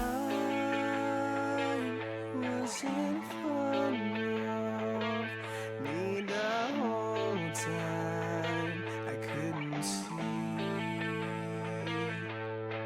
Blind, I was blinded, and I don't see once again.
And welcome back to our coverage of Worlds 2016 groups here from the Bill Graham Civic Auditorium in San Francisco. Samsung Galaxy are still on stage as they take on Splice in their last game of groups here. Now, if Samsung Galaxy win, they lock in the first seed, all right? So that's what Samsung are playing for. Splice are playing to support the home crowd and TSM, because if Splice win, then that allows an opportunity where TSM could still challenge for the top seed, assuming they beat RNG. Exactly. That would require TSM winning the next game. So the stars do have to align for them to get that #1 seed. And they would start with a Victor ban, I think. As far as things that have to happen in this game, I honestly don't even care about the rest of the pick ban strategy. I just don't want to see Crown absolutely smash another team with Victor. I think that's the biggest thing you go towards now. I mean, they've been spreading bans across the whole of the Samsung lineup. Just target Crown. Go towards their strength and one of your historical weaknesses here. See if you can get Sencooks in a positive matchup. And then Kobe and Meki today have already shown that they can stand up. Wonder, for me, is one of the emerging top laners in Europe. So I'm really interested to see if they go with that strategy, how it affects the rest of the game. One of the emerging, Wonder was one of the best top laners we had all summer long. It was a role that we struggled with in terms of picks and bans. Let's quickly catch up. Rumble, Olaf, Victor off the table. That's going to make Kobe happy. Nidalee, Syndra, Jace, and an insta-lock Elise. We're caught up. We got one of them. They got rid of the big pick, but everything else stays on the board. The Rise is still available. See whether they go towards it or whether that is something that Splice want to pick up. Definitely curious to see what he does go for next. You know, as long as it is something a little bit different. This is very similar though so far. You know, Ruler's Jhin has been one of his best champions, locking that one in early. They've already done it in the past first rounding. And Ambition, I do like on Rek'Sai. They've talked about it already a couple of times today, but still, the passive from Rek'Sai provides so much value. Not to mention, you know, the early pressure, obviously, with the viability of multiple gank paths, but I do like the use of his passive her passive for vision. Oh, little twing change there at the end though. Yeah, we should still expect that most likely later. Take away a high priority pick here from Wonder. And of course, get a comfort pick for Cuvée on that cannon once again. Yeah, just a reminder that Core JJ is playing. It means that Cuvée is allowed to pick cannon. That seems to be the pattern here. Never picked it with Wraith on the team. However, I do like this combo because with the Jhin slow, it's more of a setup tool for the initiation, and then cannon dives in and smashes everyone else on the back end. So where does Splice go with this? They've got their jungler. They've already seen the top lane in AD carry. Mickey's actually quite famous for playing unique supports, so... Here's one thing. We've seen a lot of Kennen here, right? And not a lot of teams have concentrated on countering Kennen. In the past, we would immediately mention Janna and Alistar, things like this when we see a Kennen pick. But that has gone, you know, under the radar, and nobody's really focused on it, even though Kennen's been one of the best picks. Here we go, finally, a team. They actually focus immediately on that counter, get the Alistar to try and headbutt the Kennen back out. It is more difficult now that, you know, Kennen's ultimate isn't random. It comes in very quickly with the stuns, and there's extra options with Proto Belt, you know, more mobility there. But they do at least have one of those tools, and getting the tools is the first step in the process. And there's two ways you can stop the cannon. Sure, you can boot him out, but a well-timed exhaust and then the Alistar actually comboing the backline is one of the best ways to set this up, because of the cannon, if he doesn't have Hourglass, dies. Exactly, and that's been, you know, the second half of the combo that we have seen teams not do. So many Alistars go with the Ignite Thunder Cow to get kills in bottom lane, not really thinking about later in the game. But Trevor, catch us up, because we're much later in the draft phase. We absolutely are. That Rek'Sai Tahm Kench has been locked in. My eyes are going to be on Mickey's Alistar. It's going to be the first professional game that he's played all year long, so a lot of pressure on a high priority pick. It will be comboed with Sivir and with Echo. So Splice have got a lot of tools for both engage and disengage. Shout out to Crepo and Jat earlier in the pick bans for Splice. They mentioned the Aurelion Soul for Splice. They mentioned that Senkooks has put time on it, and we'll see if he can actually make that count here, because Crown is back on the rise. Yeah, and the thing that I like about Aurelion Sol is, you know, Kane was from Oceania. We gave him to the North American LCS. He kind of revolutionized this idea of, against aggressive mid laners, go something that you can pick up boots of swiftness early and just back whenever you can off the wave and run back down mid. Of course, Hecarim has the E, so does Aurelion Sol, just able to fly back into lane. So unless Ryze 100 to 0s you, you're always able to sustain. The other thing about Ryze, obviously, you have to position very well to get around frontline members, since your main damage does come from your overload, from your Q, and it can be blocked. There's an Alistar in the game, there's an Echo in the game. Both of those will do their best to try and land the zone control so that that is not possible. It feels like there's a lot of coordination on the side of this Splice composition. They simply cannot afford to be on the wrong page at the wrong time. Echo wants to go in, Asol wants to stay back. Alistar has to go in. So there's a lot of execution which could go wrong on the side of Splice. Do you think they have what it takes, based on the two games you've seen today, to deal with this Kennen-Ryze combination?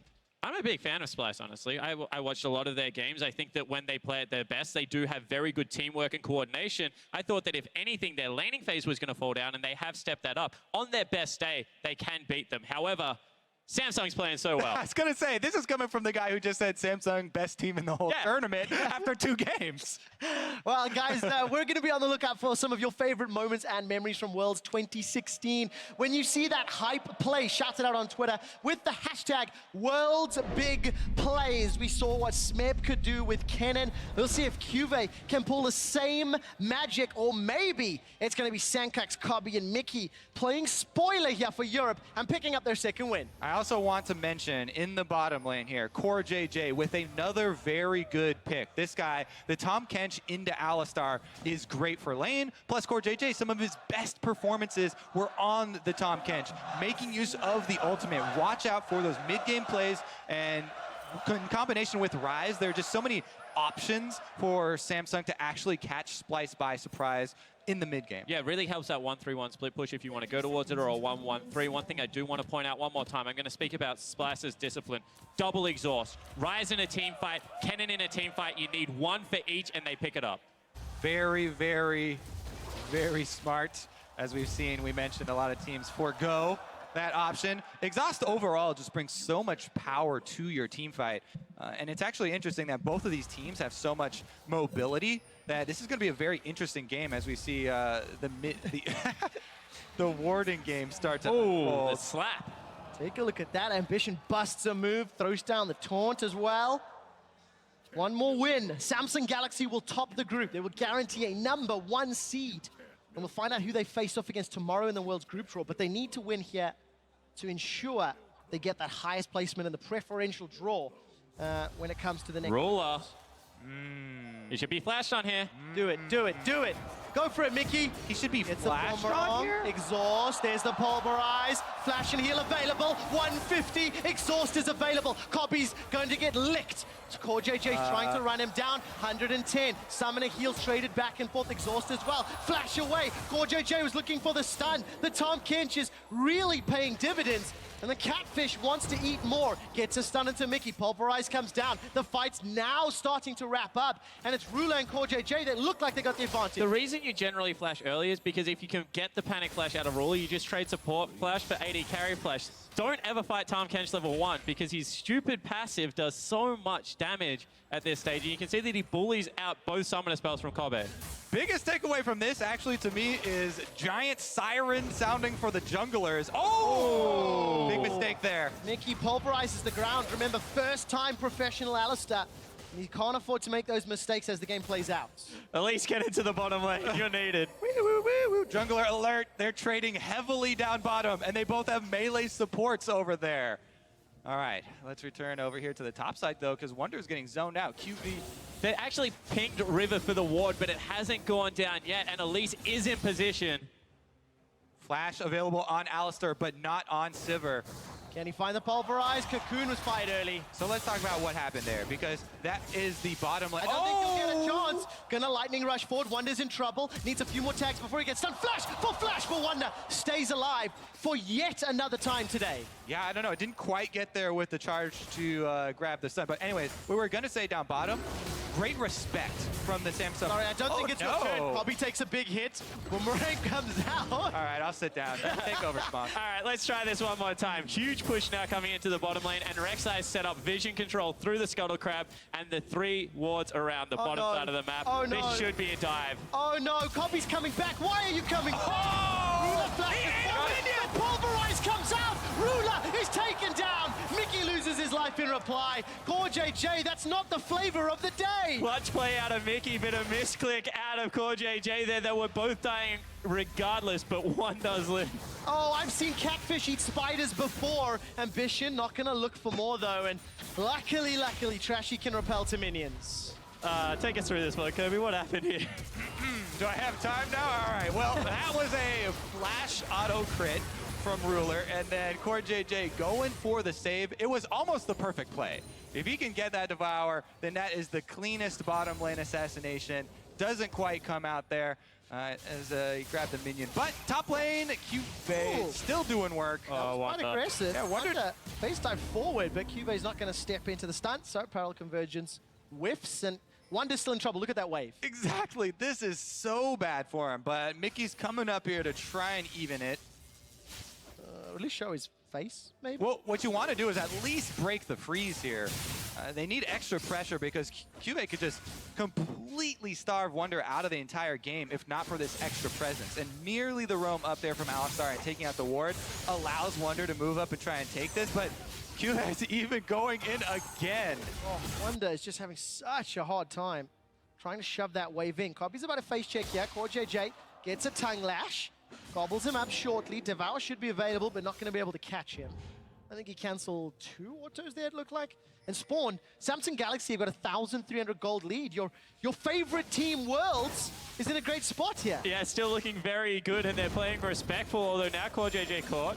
No real support just yet. Here comes Crown. Doesn't have that round warp. Mickey's Devourable. He's going to go forward. That's a flash from Scout. Spits him into the Krugs. Krugs are not going to be dealing damage just yet. Mickey will go down. Flash over for Crown as well. Samsung are just feeling it today. After the momentum from their first 2 victories, super aggressive play, flashes in here, early roams from Crown. Now he's level 6. He actually put his level 6 point into the ultimate as well. Look for more of those roam plays. Yeah, certainly expect to see it here. CoreJJ's playing nice and aggressive, but a good early movement out of Crown. Mickey doesn't walk back into lane, walks towards Krogs, and that just means with the flash, they're going to be able to gobble him up. They've got vision there already, right over the wall. Crown lands the snare, flashes over.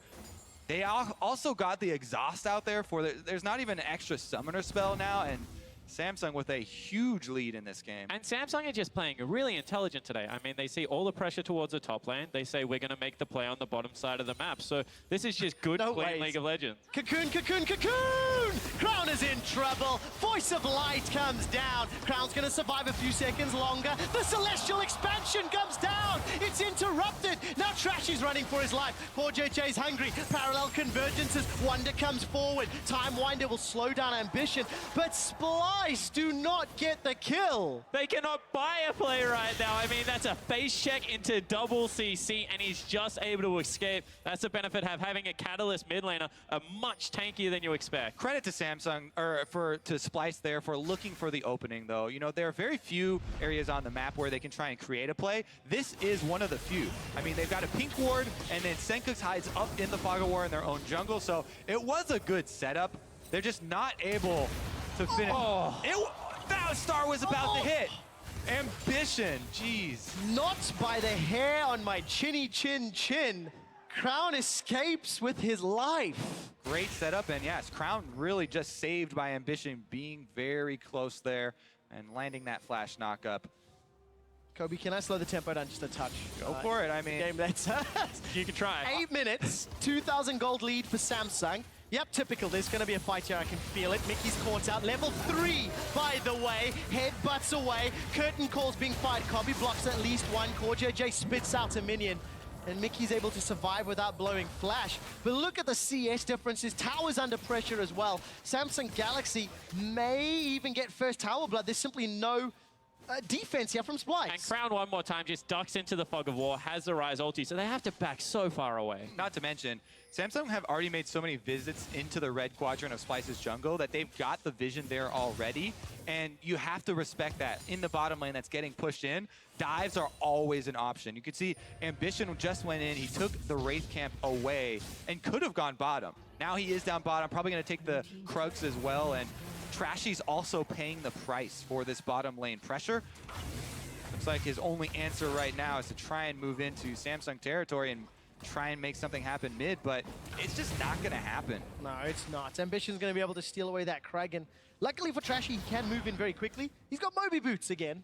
Kobe, you were fairly strongly opinionated about those Moby boots earlier today. Well, let's hold on there and wait for opinions because we've got some action. That we do again. Celestial Expansion comes out. They've got to get through the slicing Maelstrom. Oh, no. Cube's going to be able to turn this one around. Wonder uses the Chrono Break backwards. Cube's still alive. Wonder forced to flash away. Loses his life in a 3-on-1. Cube gets himself a kill.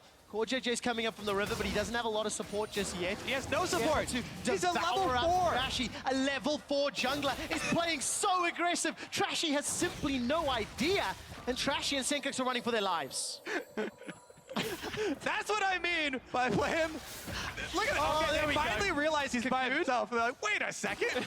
We've been had. This is a level 4 Tom Kench. Get off my ass. The cojones on CoreJJ.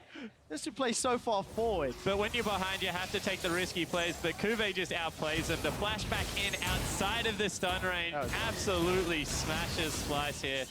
And unfortunately, there's just, when you're this far behind, there is no good play. You have to go for a trade. They go 1-for-1, but they lose out on mid lane pressure. They lose out on Dragon. Samsung is just so good at playing this style. You can tell they're having fun, too. I mean, Samsung are really enjoying themselves now. All the teams have talked about it, but CoreJJ actually respects and flashes away there. Gonna turn this one around. Trashy. Another one-on-one. Indeed. Although CoreJJ is bringing exhaust this time round, Trashy's able to repel to the scuttle and get away. What an animation on Tom Kench, by the way. It is my favorite. Core JJ is just playing fantastic. Utensils out, tongue slobbering back and forth. In picks and bans, you even mentioned about how good he is on that champion. Yeah. Just really knowing the limits. And it's giving Splice the hardest time. And now you have to question why they were starting Wraith, because you can tell that this team with Core JJ in the lineup plays much more cohesive. And let's just also revisit the topic we talked about before, where both these teams actually have a lot of mobility for the mid game. We thought there was going to be a lot of exchanges here as we move on towards this point when people are fighting over the pink wards and trying to move up vision. Since Samsung got such an early lead, they're really using the Tahm Kench roam and soon the Tahm Kench ultimate, as soon as he gets another level, in combination with both the Rise and the Rek'Sai also having that mobility. So whichever team got ahead was going to be able to make a lot of these cross-map plays, and Samsung are definitely taking advantage with the support of a Jhin ultimate. You have to really respect every time that cone pops up, especially if you don't have Fog of War vision. You know, how many other members could be there? So how does Splice then bounce back? They're down in a very, very big hole.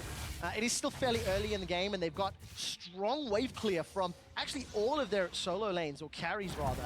Is that the only way? Buy time somehow? Yeah, buy time, look for the side wave pick if it does become available, because right now still some squishy members running around on Samsung Galaxy. However, realistically, the siege is just way too strong. It really is. Kobe's not doing his best with that ricochet.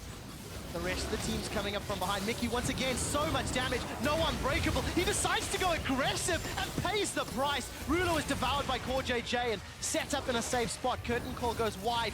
3 bullets missed. There's only 1 connected, but Mickey opted to go in aggressive with the headbutt pulverized combo. Oh, Sandcooks. He's in trouble. Ambition, flash available. No, I take it back, it was used. Voice of Light comes down, and Crown's looking for the bounce on Spellflux, not going to find it. Now Senkux is sim-packing. I don't think they can hold this tower if the SSG stick around. Pressure remains for Samsung in both lanes. Cuvée up top, pressuring the turret. Meanwhile, mid also shortly going to go down here. So much pressure, and Samsung, there's honestly very little, comeback potential here from Splice. I am a big believer, though, in the super late game Sivir, so trying to minimize your losses would be the route that I would go for. Trying to set up one of those Fog of War plays is really difficult since Samsung do have all that extra mobility we mentioned, so I think playing very safe at the moment and trying to farm up for Splice would probably be the best option.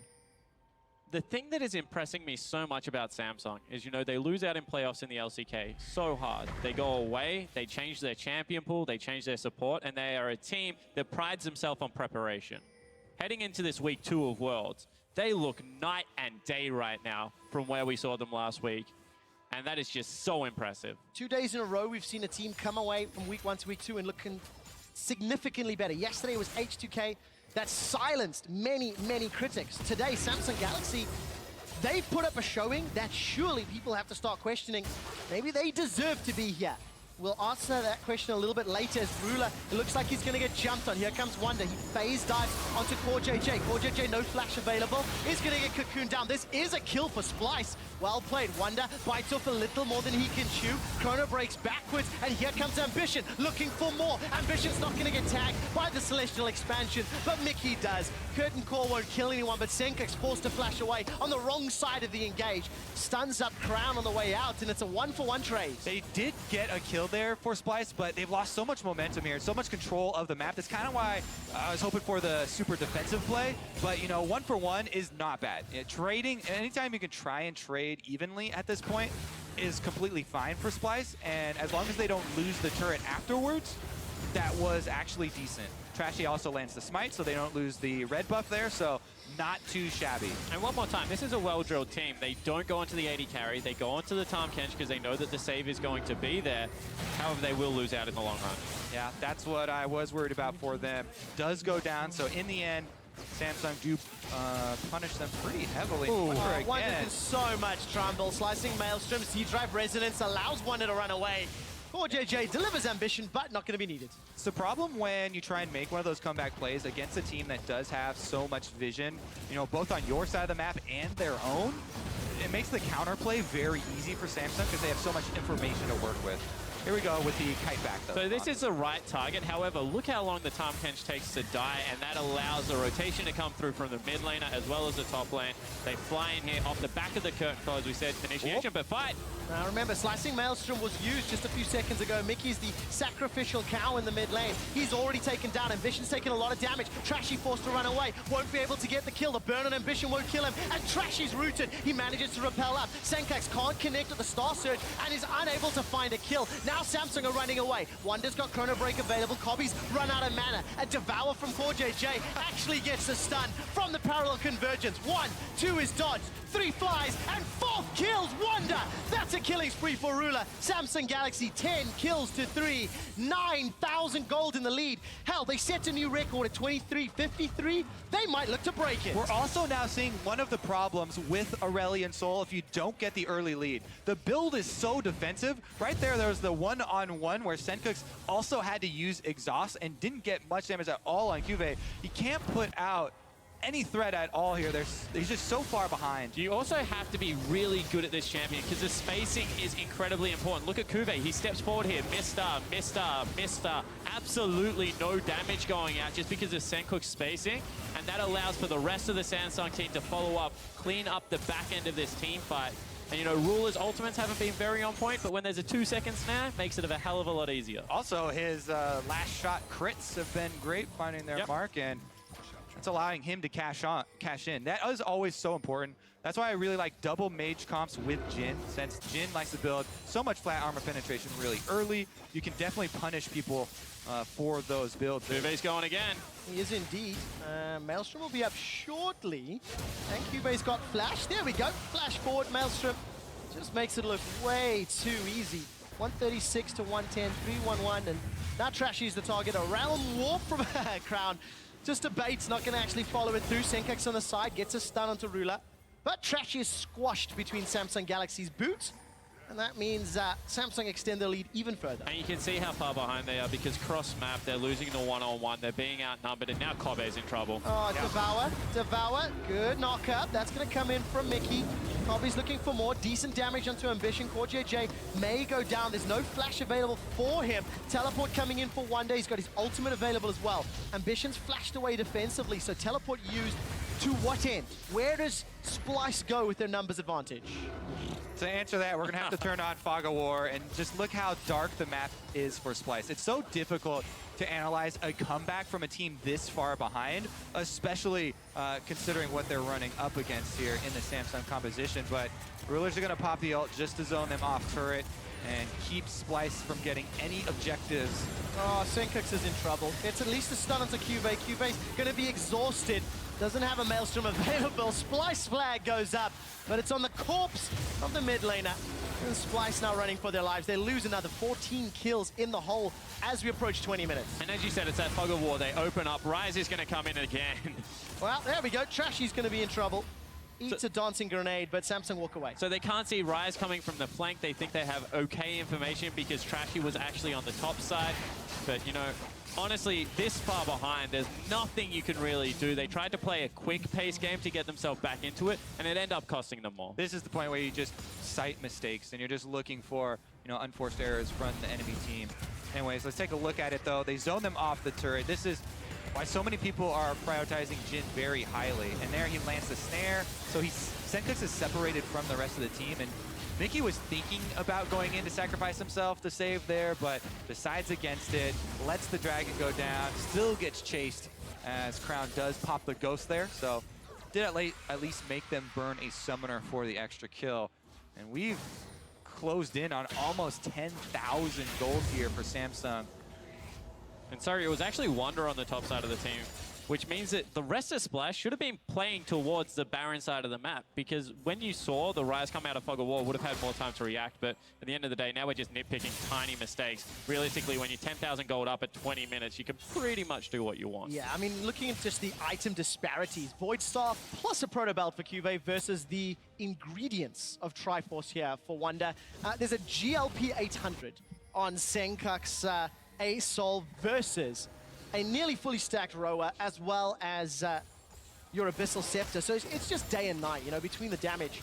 And unfortunately for Splice, they only, you know, picked up one win at Worlds. and they've fallen apart under the pressure that Samsung have applied. And it's just really good, even though chaotic and messy, it's good play from Samsung never to let Splyce have an opportunity. Oh, for sure. Samsung definitely deserves credit for their play today. Looking to go 3-0 on the day. And even though that GLP is kind of a neat looking item, you get to spray your confetti, it's not going to add a lot of damage. Well, it's tears of sadness for Senkex and Splyce after this particular game. Samsung Galaxy sieging up in the top lane. Cube's got teleports and his ult available down bottom. He should be interrupting Wonder on the minimap. Thank you, observers.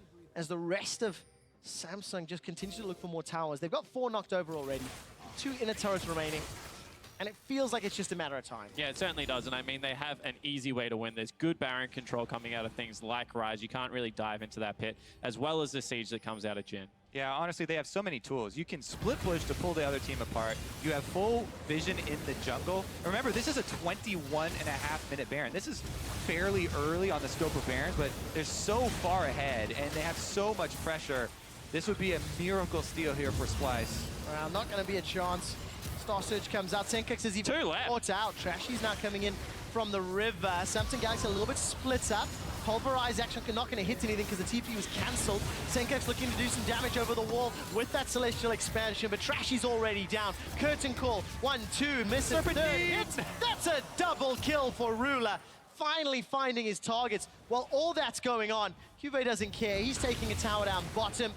The rest of Samsung taking towers up top. This is for the #1 seed from Group D, surprising the world as they've bounced back to go flawless here in week 2. Definitely, a lot of people surprised maybe after week 1, but coming into Worlds, a decent amount of people did have Samsung very highly rated. This was one of the groups where the top 3 were so close, and Samsung definitely doing it in a very convincing fashion today. Kobe's in trouble. Summoner Heal used. His flash was blown early. Ambition and Korcha J gonna run for their lives. Devour buys some time for Ruler to put down the deeps, but he's running out of mana. Voice of Light does really nothing as Ruler starts to heal himself out. GLP sprays the confetti, but it's for Samsung Galaxy. Ambition's coming in from behind with Cube. Slicing Maelstrom's available. Protobelt forward. That's a 3-man stun. Cube goes down, but takes 2 with him. Mickey manages to survive for just a few seconds longer. The slow from Time Winder buys a couple extra. Chrono Break comes out for Wonder, and it's not going to be enough. That's the ace for Samsung Galaxy against Splyce. And for the second time in 2 games, Samsung Galaxy has absolutely run over a team. Back-to-back shellackings, and they're going to come out as seed 1. Nexus turret is going down. There's simply no support here for Splyce. And Samsung Galaxy, back-to-back, phenomenal performances. They break their fastest record in the very next game. And Samsung Galaxy top Group D at Worlds 2016.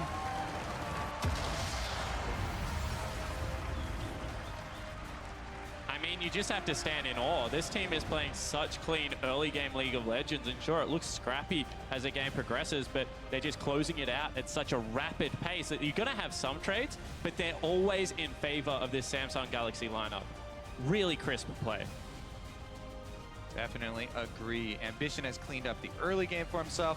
No more of those invades without the support of his jungle or his lanes. And man, everyone was like, oh yeah, mid-game, late game Samsung, mid-game, late game Samsung. But the early game that you mentioned, so impressive. And Samsung Galaxy are the #1 seed from Group D.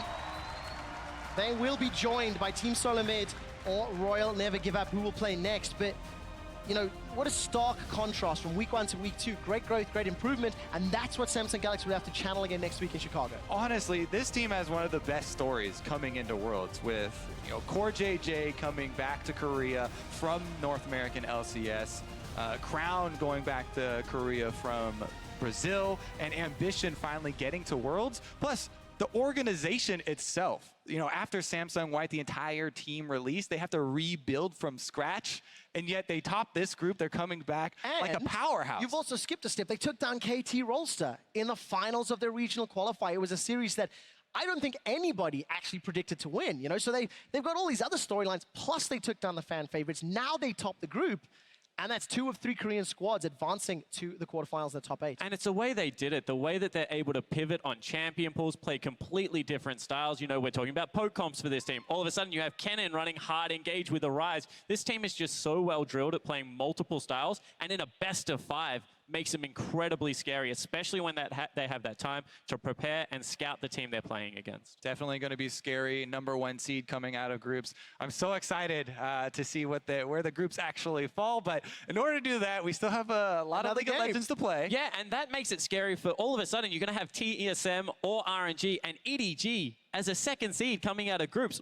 All of a sudden, Seed 1s are like, this is not going to be as easy as we thought going into the latter stages. It's been the main story for this world. So, you know, the difference in teams play from day to day. And there's really, you know, had been no team at the very top, the pinnacle, without flaws. All of the teams have shown them. Team that looked relatively flawless today, despite chaotic and fun, is, of course, Samsung Galaxy. We're going to head on stage where Shox is standing by with their support.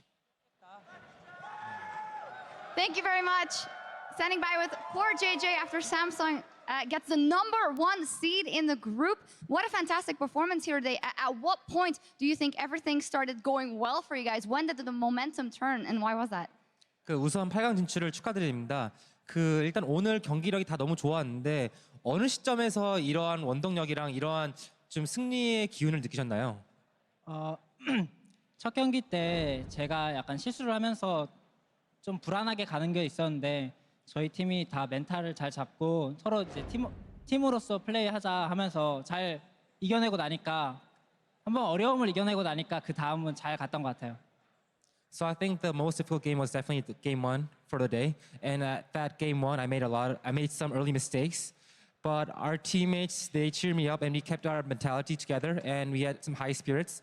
So after winning the first game, we had some momentum to keep the game going on. Yeah, now you're the first seed in the group as well. And as you were playing in NA, you've had some experience here. You played with Kiwi Kid as well. So how do you think that performance or that experience shaped you to play here on the world stage? 코어 장현 선수는 이제 북미에서 이제 게이머 선수를 했던 경력이 있는데 당시에 키위 키드 선수랑 같이 게임을 했었던 경험이나 그런 게 혹시 지금 이렇게 미국에서 롤드컵 하는데 도움이 됐었나요? 아무래도 같이 해봤던 서포터들은 모두 저에게 영향을 주었고 이제 그 선수들한테 배운 게 보고 배우면서 제가 이제 서포터로 전향할 수 있었기 때문에 제가 하는 플레이를 보면은 키위키드의 모습을 볼 수 있을 겁니다. Of course, all the supports that I've played with, they gave me a lot of inspirations. And through those supports, I was able to transition my position to a support player. And in the future, I think you can see a lot of Kiwi Kids plays when I play support. Would you say eating the minion as Tom Kench today was some of that, or? 탐켄치에서 혹시 키위 키드 모습이 좀 보였었나요? 일단 굉장히 당황스러워가지고 제가 언제 들어간지 처음에 잘 모르고 있다가 바로 먹어줬어야 되는데 실수를 해서 룰러를 죽인 게 좀 미안하지만 제가 죽은 건 아니니까 큰 상관은 없는 것 같습니다. At that moment, actually, I was really surprised when Ruler just like flashed forward. So I was supposed to eat him right away, but by mistake I ate a minion. But in the end, it's him dying, not me, so it's not a big problem. Just kidding around a little bit, of course, not wanting to take anything away from that fantastic performance. So now that you've overcome all the odds, we've heard before that there was a lot of doubt coming out of the community as well over in Korea what you guys could do. So how far would you go, and who do you absolutely want to avoid in the quarterfinals? 이제 롤드컵 이전에 한국 커뮤니티에서는 삼성 게임단의 이제 경기력을 살짝 좀 더 검증이 필요하다는 얘기가 있었는데 이렇게 보란 듯이 1위로 진출했습니다. 8강에서 무조건 피하고 싶은 상대 혹시 있으신가요? 일단 8강에서 어차피 해외 팀들은 어차피 만날 상대이기 때문에 만나도 상관이 없는데 이제 SKT가 성적을 잘 내서 다 같이 1등으로 올라갔으면 좋겠습니다. So as long as we don't meet a fellow Korean team, I think we're fine. So I really hope that SKT plays well tomorrow and we all advance together to the quarterfinals. All right, we will see what happens. Absolutely crushing it today. Fantastic, Core JJ and Samsung moving on. Take it away, guys. Thank you very much, Shox. Samsung Galaxy have have secured the #1 seed here today. And more than analyzing this game itself, I want to analyze and break down this dominant showing, 3 games in a row by this squad. I mean, coming out huge in week 2 and really making a name for themselves in the conversation for who's going to make a run at the title. Yeah, exactly. And I think Samsung is showing some things. They also showed, as we talked about before, in like the Gauntlet run, they can actually play early game when they draft for it, especially. I'm really happy to see them change, because last week it was like very late game focused. There was some pick and ban phase. We were like, ooh, not good, not good. And then they lost, you know, a game to TSM because of it. Now they've fixed it. They play super good early game, and we always knew they were good mid to late game. So I'm just happy to see the adaptation. And it really shows, like, first week for them was just learning and getting used to playing on stage and against these teams. And then this week, that everything prepared. Yeah, well, just to support that, statistically here today, they average a 6K gold lead at 20 minutes across all 3 games. I mean, that is crazy to think about when, especially TSM and RNG were tied in record with them coming in. We thought that this was going to be the, you know, the 3-horse race here. Turns out it's a 1-horse race. Yeah, and 2 back-to-back 24-minute games, just such a spanking, and it looks so convoluted in the way that they're moving, and you see the gold lead, and it's just like keeps climbing and going, and then game's over by the time you know it. None of these teams have lost that quickly before, and it's really a culture shock to see the teams that they play against to lose that quickly. Yeah, one of the most surprising things for me is that Samsung's biggest strength is actually their late game, and we haven't seen them get there yet with these big leads. No team has been able to actually take them to that stage. And so this is an aspect of their gameplay which isn't even being touched on yet. And now they're showing that they can actually acquire leads and drive it all the way home. Yeah, and part of that early game dominance was Ruler, who's picking up player of the game here. Dominance in the lane phase and out of lane phase. Some aggressive flashes. Plenty of cleanup fights as well. And you got to give a tip of the hat to Core JJ, though, helping him out that duo lane, especially that level 1. Once that happened, they really snowballed very well, and it was just so fun to watch the Jin Ultimate with the Tahm Kench. Yeah, we now have a second Korean team getting first seed in their group. SKT, while they did lose once last week, still look like the favorite to get first seed there. So all this talk about gap is closing. Very clearly, the gap between every other region but Korea has been closing. Sadly, none of those regions have actually been able to get closer to Korea, it seems, because all these teams look super, super dominant. And I actually think there's a high chance we get 3 Korean teams in semifinals. I was about to say another 1 seed going over to Korea for the quarterfinals. Royal Never Give Up and TSM are going to battle it out for their quarterfinal spot after the break. Don't go anywhere.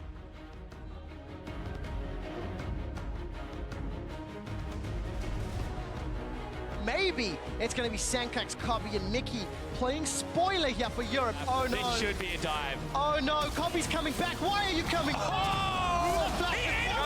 Pulverize comes out. Ruler is taken down. They've got to get through the slicing maelstrom. Oh, no. Cube's going to be able to turn this one around. Wonder uses the chrono break backwards. Cube's still alive. Wonder forced to flash away. Loses his life in a 3-on-1. Here comes Cube. Slicing maelstrom's available. Protobelt forward. That's a 3-man stun. Cube goes down but takes 2 with him. Samsung Galaxy back-to-back. Phenomenal performances.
Energy flows from inside of me.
remember the fade in your eyes.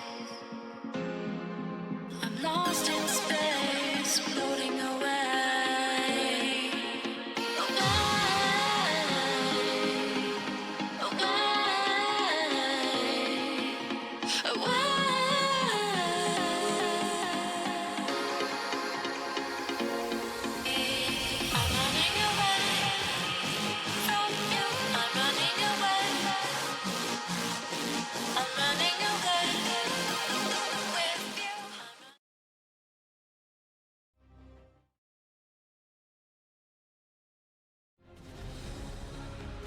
Welcome back to our coverage of the 2016 League of Legends World Championship. We have come to our final match for Group D, Royal Never Give Up versus TSM. Now the winner continues their pursuit of the Summoners Cup in Chicago, and the loser is out of the tournament. So gentlemen, what are we looking for from these teams? What do we think is going to be the key factors in this matchup? I think that the bottom lane is the biggest aspect of tonight's match, primarily because Uzi and Mata have looked extremely vulnerable, and I thought that Doublelift and Biofrost looked phenomenal against Samsung Galaxy, even though they weren't able to pull out the win.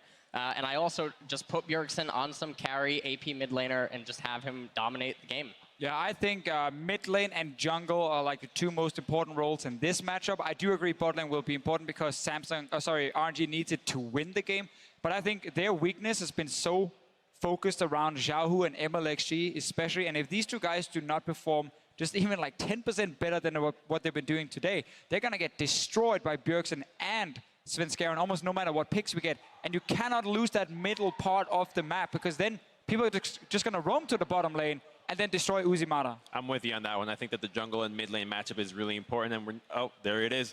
Bjergsen, even though he had that really poor showing game one, he was able to still bounce back with that Syndra. They figured out exactly what they need to do. Don't put him on that utility. But Xiaohu on the other side, I mean, just looking completely off, even with that Flash Malzahar play. Yep. That's not the kind of stuff you want to see if you're trying to qualify to quarters. And RNG is not a team known for that teamwork or great synergy.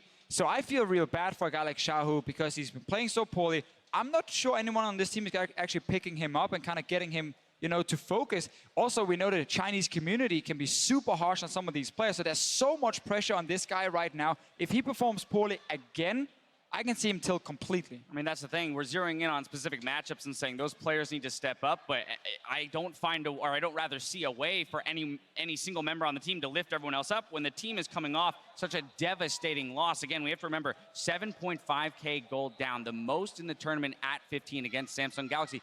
They're coming off the loss, whereas TSM, they did get to turn things around against Splice.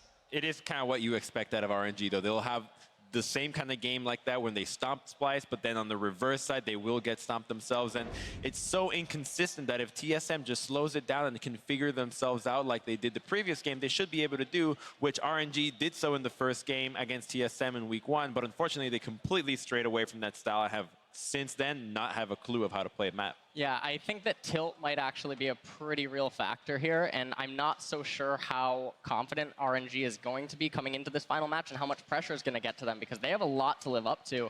And I think that TSM have shown that they can hold it together, and I think that the momentum that they had from the previous win is going to come straight into this. I think there's one thing we've noticed with RNG. Whenever Mata is not on the playmaking support, they've not been able to do anything. So I think this is the time to say we don't need to stomp the bot lane with 50 CS. We can get something like Alistar, go even in lane, and then once we get outside of the laning phase, Mata can be the big playmaker that sets up the place and punish someone like Doublelift when he's out of position. All right, well, it's do or die time for both of these teams, so I want your predictions. TSM, RNG, who's going to the quarterfinals? We're in the Bay Area. Who else could it be? It's going to be TSM for me. I think they're going to be able to handle RNG very well, and I'm looking forward to seeing them in quarters. All right, the home crowd's behind them. What about you, LS? I trust in Bjergsen and Doublelift, so I'm going with TSM. All righty, there it is, Deficio. I think Bjergsen and Svenskeren are way better than Xiaohu and MLXG right now, so I also go with TSM. Really, the only way RNG is going to win this game is by doing something unexpected. They don't really know what they're doing, so they can't surprise that way, but I think TSM has this one. All right, well, the crowd is behind them, as you can hear, ladies and gentlemen, but it's up to the players to make it happen. So without further ado, let's send it to the casters for our final match of the day. It is amazing how loud San Francisco can be. That sixth man might just fire up RNG. It is the last game of the day. There will be no tiebreakers. Winner takes all and advances to Chicago and to the top 8, and expectations couldn't be higher. Let's talk picks and bans. What are we going to see from both of these teams? TSM are on the red side. We'll never give up on the blue. I do want TSM to use their counter pick on the mid lane because even if they decide to have Bjergsen go utility, which I don't think that they should do, you definitely need to have that coming as a counter to the lane specific. And even though Xiaohu has looked really poor, still scared for that. So Bjergsen, saving that pick for Bjergsen, going back to TSM's core, TSM's identity, the mid, is going to be what they should focus on. And RNG has always looked better when they priority mid lane. I'm expecting something like a Syndra, like the Victor coming out for Xiaohu that he's comfortable on. Give him a comfortable matchup because right now he's always getting played against. He looked very, very bad in their game versus Samsung. Horrible. But then again, so did Bjergsen. So both of these guys are looking to rebound, and this is all about the mental preparation, the strength that these teams have in between games is one of the things that TSM as an organization have focused heavily on. And you hear a lot of stories about RNG and how these issues have plagued them. Yeah, certainly have. And I mean, when you have a team that is pretty much coached by the support, when he's down, it becomes very hard to pull the team back together and be able to set up those clutch game-winning plays. And you mentioned the support, Mata. I think that is a huge deal. Will they go with an Alistar? The thing they beat TSM with last time around. Double have said that Mata was just crazy, and that's why they're coming at him. But we've already got our first big move here. Xiaohu back on the Aurelion Sol, so this should not be unexpected for TSM. And the LPL teams, before we dive into it, love to play Aurelion Sol hyper carry. Because when you get the Rylai's Crystal Scepter, it's incredibly hard to engage on this carry. So I'm expecting some very big hard engage to come out of TSM, either in the top lane with something like a Kennen again, or through their jungle pick. Options available. Elise is still up. Rek'Sai is still up with Lee Sin and Nidalee off the table. Maybe they go that direction. TSM have got 20 seconds to decide where they go. What else does Bjergsen have in the tank to play into this Aurelion Sol? We've seen a lot of Vladimir, seen a lot of Syndra when it's up and available. Key for me is some hard CC versus Aurelion Sol. If you tag him with one thing, anything, retract the stars, takes out all of the team fight presence. We saw some of the shortcomings. If he doesn't roam, if he doesn't get ahead early, if you can lock him up with some sort of safer CCs, then he becomes a fairly juicy target, right? Well, first time Jace for Team Solomid here at Worlds. Are we anticipating that in Bjergsen's hands? Keep Aurelion Sol at bay, or is that going up top to Haunter? Probably a Haunter pick there, but that's the beauty of it, right? You can still flex it, and you can threaten to flex, but definitely would expect up towards the top side versus Looper. So one more time, Uzi goes towards the Ezreal, and it's not a champion that he has really been known for in the past. I mean, sure, he's had some good games on it, but you much more expect the hyper carries like the Caitlyn, although it's banned away, or even something like a Twitch to really set Uzi up for success. Oh, here we go. The Rise again into Aurelion Sol. This time for Bjergsen. Now, I love the new Rise, and it is, a lot of people aren't able to keep up with all the updates. There are a lot of changes to Rise, and this iteration, to me, is actually the most flexible version of Rise, because you can opt to super high damage output, getting all the resets on your overload with your other abilities, or you can pop that shield and speed at any moment that you want, or go for the 2-second snare and set up early kills. That's why I'm going to be looking at Bjergsen comboing with Svenskeren on the Rek'Sai. This is a very decent 2v2 matchup, especially if you get there first, as far as the mid lane duel does go. Probably had a problem there in Champion Select. Does it come back to us? It is with Marta's keyboard. It will give you an update as soon as I hear anything further. Obviously, with that Aurelion Sol locked in, it means Haunter will be having his first showing on Jason, that top lane, in the... or Rise. Sorry, on Rise. And of course now, what does this mean for Team Solomid looking forward? Because they've got a lot of carries, they've got a lot of flanking potential, but no real hard front line just yet. With that Braum supports. Yeah, so they have Braum support. And Rek'Sai. Exactly. Unbreakable is really good, and Rek'Sai can go full tank. We have seen a lot of Tiamat versions of Rek'Sai for the fast clear, but the full tank version is very much still viable. Clearlift does it a lot as well, and Svenskeren can definitely go that route. With both Unbreakable and a Rek'Sai full tank on the front line, that's a very strong team fight. I do expect them to go that way, that they've locked in Lucian, because Doublelift loves to play, you know, very quick and fast inside the team fights. He's very good at keeping 100% DPS uptime on even a short range AD carry. Only 500 range now on Lucian. Remember how dangerous it is to play this champion. That's the biggest thing for me. I mean, Haunter, Bjergsen, and Doublelift have to pick their windows of damage when the limited CC is out, when the Braum ultimate as well as the Rek'Sai and Burrow go in. Look for them to dive into that team fight. Look to pick up the scrappy kills. Dodging the Elise Cocoon and the Nami bubbles becomes much more difficult when you're facing an Aurelion Soul. If, as you say, he gets to that Rylai's Crystal Scepter, the slow and the zone control that he does have with the Giant Star can create a lot of problems as far as navigating through the team fights and creating that space for Lucian to get his work done. So much pressure on Doublelift to step up. He's had one questionable game, one very good game throughout the course of the day. It's very obvious where the crowd is cheering. You guys jump onto Twitter and let us know if you think it is TSM win or if RNG will cause the upset. Winner take all advances to the quarterfinals. And this early game is going to be tense. Whether or not MLXG can pull off some magic and disrupt these laners of Team Solo Mids. All of North America's hopes for TSM ride on this game. This is a team that has put everything into this particular year. This iteration of the team has had the most support, the most practice, the most dedicated players that we have ever seen from the region. And on the other side, just to juxtapose, RNG was a team that went to MSI. They went deep in the group stages and unfortunately fell down 3-1 against SKT. They made the change and brought Uzi in, who is one of the most touted AD carries from China of all time. If they fail here in a group stage, massive loss for this team. Two legends facing off in the bot lane right now. Doublelift and Uzi.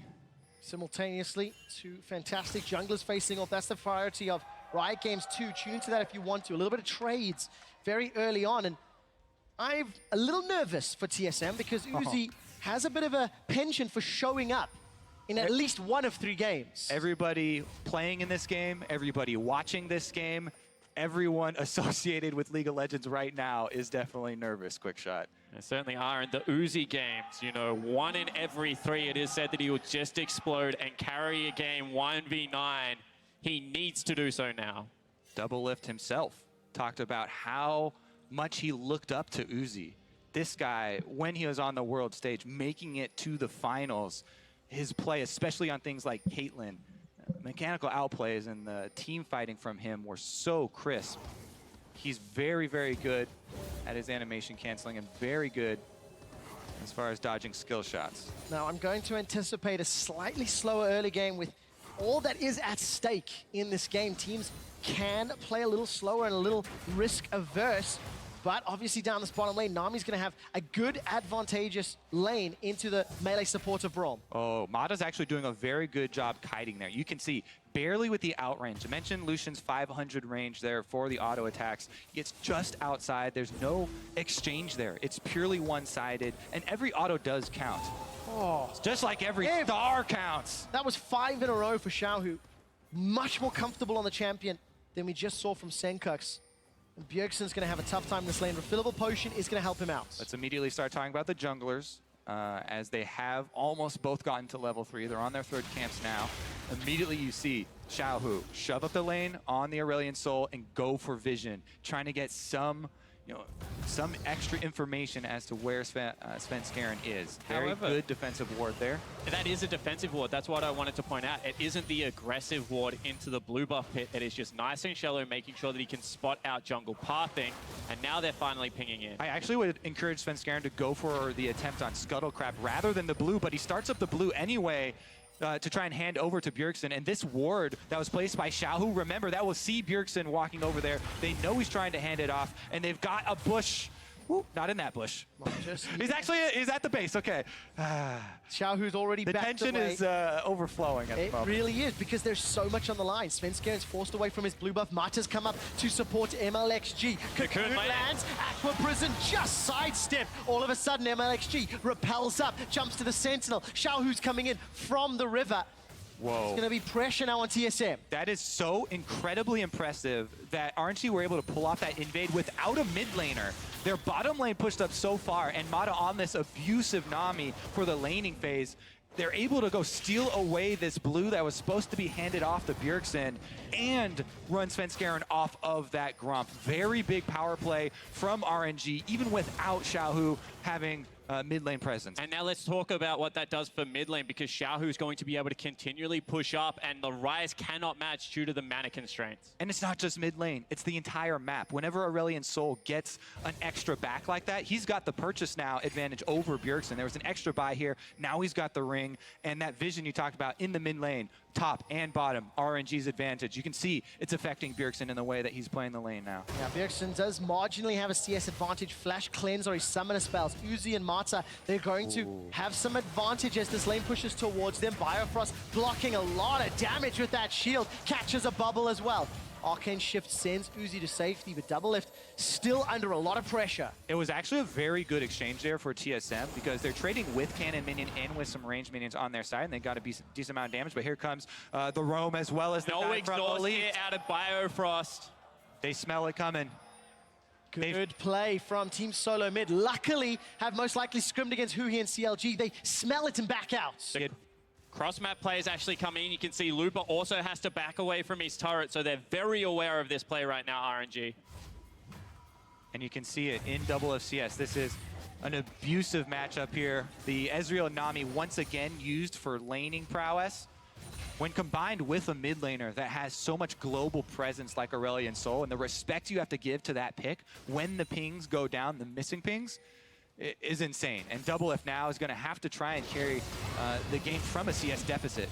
Decent little interrupt by Lupus, still takes the damage though, and as it stands, Hornser is ahead. Look at the CS, plus, what's that, 18 or so, it's a lot. In the mid lane, plus 5 for Bjergsen and Svenskeren, currently out-farming MLXG. That is why they've got a marginal lead, but it is all at the expense of Doublelift and Biofrost lane. Definitely true. The other thing about being pinned under your turret like this, especially with, you know, these being normal lanes, you know, there's no lane swaps, there's no way of getting out of it. Even though the teleport was just used there, there's no opportunity at all for TSM, for Biofrost and Doublelift to get a deep ward. You won't be able to see junglers walking up through the lane wards. They're pinned under their turret, so they have absolutely no vision.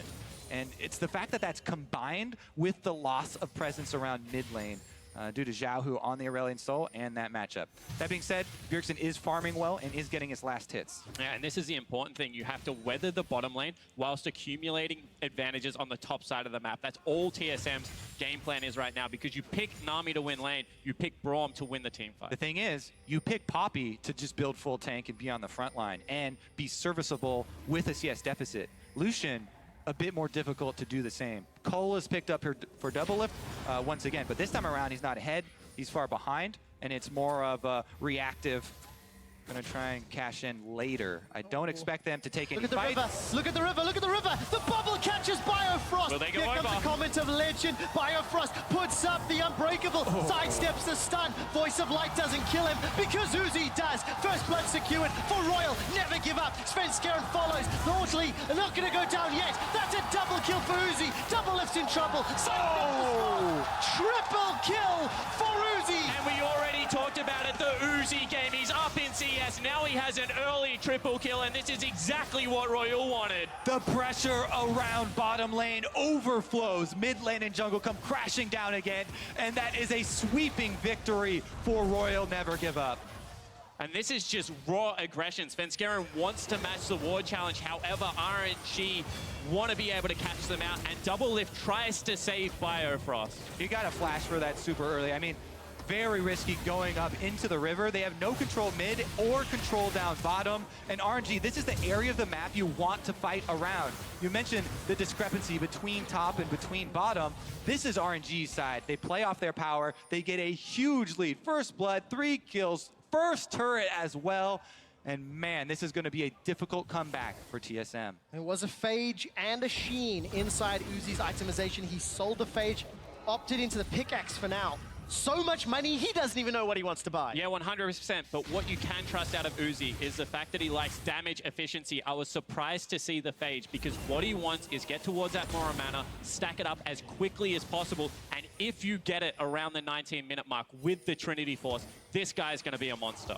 Now remember, Team Solo Mid opted into this pick and ban phase. They allowed the Aurelion Soul through, and Xiaohu's been able to put a lot of pressure with the help of MLXG down in the bottom lane. There's an Infernal Drake up and no tower. So if TSM have to concede control of that portion of the map, RNG could grab another objective uncontested. Exactly, and remember, this is still RNG's side of the map. This is their blue buff. They've got all the vision inside the blue quadrant. You want to continue to play off your side of the map that you have pressure on. And they're doing just that, continuing to bully double lift under the turret. But the great adaptation here is they've warded out a jungle camp. There's a pink ward top side of the map. So even if TSM want to cross-map them right now, it should mean that Lupa gets out scot-free just by backing away from the turret. So a much more controlled RNG, like the first game we saw against TSM, going back to that slow start. And this is great for RNG, sucks for TSM. Infernal Drake is going to be the first Drake taken here. RNG continue to snowball. That's going to get all of their damage purchases and an extra percentage boost. Yeah, especially if this game continues to play out. It's a 2,000 gold deficit. Hornsa is doing very well in this top lane. He's plus 35 CS, keeping Lupa down, but poke is not really what's going to help you if Aurelion Sol and Elise decide to jump on you. A little bit of pressure on the top lane, as you can see. Xiaohu making his way up. Down bottom, TSM just trying to fend off Uzi and Mata. One tiny thing I want to talk about in regards to the Infernal is GLP plus defensive item, not really all that much AP. It's not going to help out Xiaohu. At the same time, Trinity Force user generally into a Blade of the Ruined King, not really going to help out Uzi as well. There are some comps that benefit a lot more from an Infernal Dragon. It's still great, don't get me wrong, but this is not one of those comps that it's just very overbearing to play against. Well, playing against Aurelion Sol is quite overbearing. Certainly is. That's what TSM are trying to deal with. RNG with a great advantage in the early game. Got themselves a lead. Lupa's used his teleport, so Hornsa will have that advantage if opportunities break out elsewhere on the map. And Team Solo Mid may need to use some map plays to claw back this deficit. And that's the thing. Opportunities don't just present themselves to you. You have to create your own advantages in League of Legends. And there's no wards down bottom, no deep wards for a deep teleport. Plus, Looper is more than serviceable on this Poppy, even with the CS deficit, taking a huge chunk out of Haunter's health bar. Here comes the rest of RNG. Yeah, 3 members head towards the top lane. They're trying to force them off the turret. The cocoon catches Svenskeren. Voice of Light not going to kill just yet. Xiaohu's looking for more. Gets it with the expansion. Kill number 4. And TSM's hopes are dwindling away. Hornsa's electing to teleport up. Gonna have the support of Bjergsen as well as Biofrost shortly. Double lift is not there. This is currently a 3-on-3. Lupa looks for the stun. Cleanse used by Bjergsen. The tidal wave thrown out. Couple of summoners exchanged, but Team Solo Mid hold on to their top tower for now. 2 summoner spells burn on Bjergsen for only 1 of Lupa, as well as the teleport, matching that global pressure. Means that now RNG, they're just going to be happy with isolating these lanes, trying to continue to rotate the Aurelion Sol around the map, because as long as Bjergsen can't follow because of the push, they're at a disadvantage. The American Dream, the #1 Western hope. All of the pressure on Team Solo Mid. And they have to claw it back. The expectations on this team coming into Worlds was the greatest, arguably, of any Western team to date. There's been some debate about whether or not Fnatic last year had higher expectations, but for Team Solo Mid, with the support staff, with how dominant they were in summer, with the talent they've drafted, this is a tough situation to be in. They're definitely going to have to dig deep to pull this one back. First step, though, in taking back vision control of their blue quadrant has been taken by Biofrost. Cleared out a few of the wards and placed some defensive vision of TSM's own. RNG quickly go to remedy the situation, though. And this is where it gets tense because you can see playing bottom side versus playing top side, they want to be able to pressure Looper. That is where the gold disparity is right now. But making plays onto the full tank Poppy all tournament long has been so difficult to execute upon. TSM setting up a counter here, but they have to be so wary. Haunter's in trouble. He's got a flash available. Going to need to use it shortly. Can't when he's in the steadfast presence. Knocked up into the air. Celestial Expansion doesn't get a kill. Cornered. Can flash over. Voice of Light gets the damage down. Looper uses the buckler. Manages to stay alive. Slowed down by Biofrost. Ignite is out. That's Team Solo Mid's first kill. Svenskeren running for his life. A level 7 double lift is being tagged by the stars. And Xiaohu wants to send them packing. Akalik is interrupted by the Cocoon. Knock up on MLXG. Second kill for TSM, but it's a 2 for 2 in favor of Royal Never Give Up. Xiaohu's going to continue to back away, and Mata and Uzi are low. A lot of damage on that outer turret. Finally, they back away. RNG playing on the knife's edge there, and great response, especially out of Biofrost, taking the bullet, stepping in front of this tidal wave. All right, let's look at Looper catching Haunter on the wall. Gonna get the flash out of him as well, but man, that was so close for the Cocoon landing as well. Here comes the ult from Xiaohu over the wall, and everybody goes for the dive. Biofrost does have the kill secured, and Svenskeren also forced to flash away. But this is where it gets really dicey because it looks like double lift is zoned. It looks like this is going to be a 3-man wave, and Biofrost tanks it up for his team. Huge ulti, and MLXG went too deep. Yeah, exactly. The rest of the team, the DPS behind MLXG, trying to get there, slowed down by Biofrost ultimate and not quite able to answer in time. It almost looked like Bjergsen and Double Lift wanted to create something else after that play too, but disengaged from RNG, and they hold on to their lead. Thanks to all the action in the top lane, Team Solo Mid able to secure their blue buff. Bjergsen grabbed that one. Xiaohu grabbed his own. GLP picked up along with those Merc treads. Items starting to be completed for TSM. Black Cleaver for Haunter, but Bjergsen still waiting for his first big pickup. Rune Prison comes down, throwing out those overloads as many as he can, and Xiaohu opts not to use his W. And now there is a small window where teleport is available for Looper, but not available for Haunter, so they're playing opposite sides of the map right now. If TSM want to defend their top lane turret, they're going to have to give away the Mountain Drake. Yeah, 5 seconds until that one spawns. And if there were dragons to fight over, Fire and Mountain would be exactly those. Team Solo Mid have lost control of their vision. They had decent wards earlier, and it looks like RNG are going to start this one. Appears to be no contest. There's a great circle of pinks and invisible wards deep for RNG to play with. RNG, they do the first step. They lay down all the vision through the blue buff side of TSM so that there's no possibility of TSM coming to contest. They take their relatively free Drake. But not only that, they just leave the jungler to do it by itself and get all of that chip damage done on the turret, because normally, if you're giving up a Drake, it's a time that you can get a free shop in. But RNG still punished for the maximum. They are indeed. Haunter's down in the bottom lane with teleport, making his way to Looper, who's in the bottom lane, with teleports available. Didn't take advantage of having that additional global just yet. And for Royal Never Give Up, they've had a questionable group stage so far today. Really looking out of sorts, and this could justify Here we go. Comet of Legends coming up. Haunter's the target, no flash available. He should be able to sidestep the tidal wave, but it's such a great zoning tool. A lot of damage onto MLXG, but not enough to kill him. The rest of TSM, can they make a cross-map play? Nope. Top and middle are being pushed. Yeah, I mean, they can keep Double Lift up there to try and trade a turret, but it's not going to be an advantage because RNG can pressure bottom side as well. Actually, they're converting in... They're actually going to teleport for it. Wow, they're teleporting on it, and Double Lift should definitely respect that. Okay.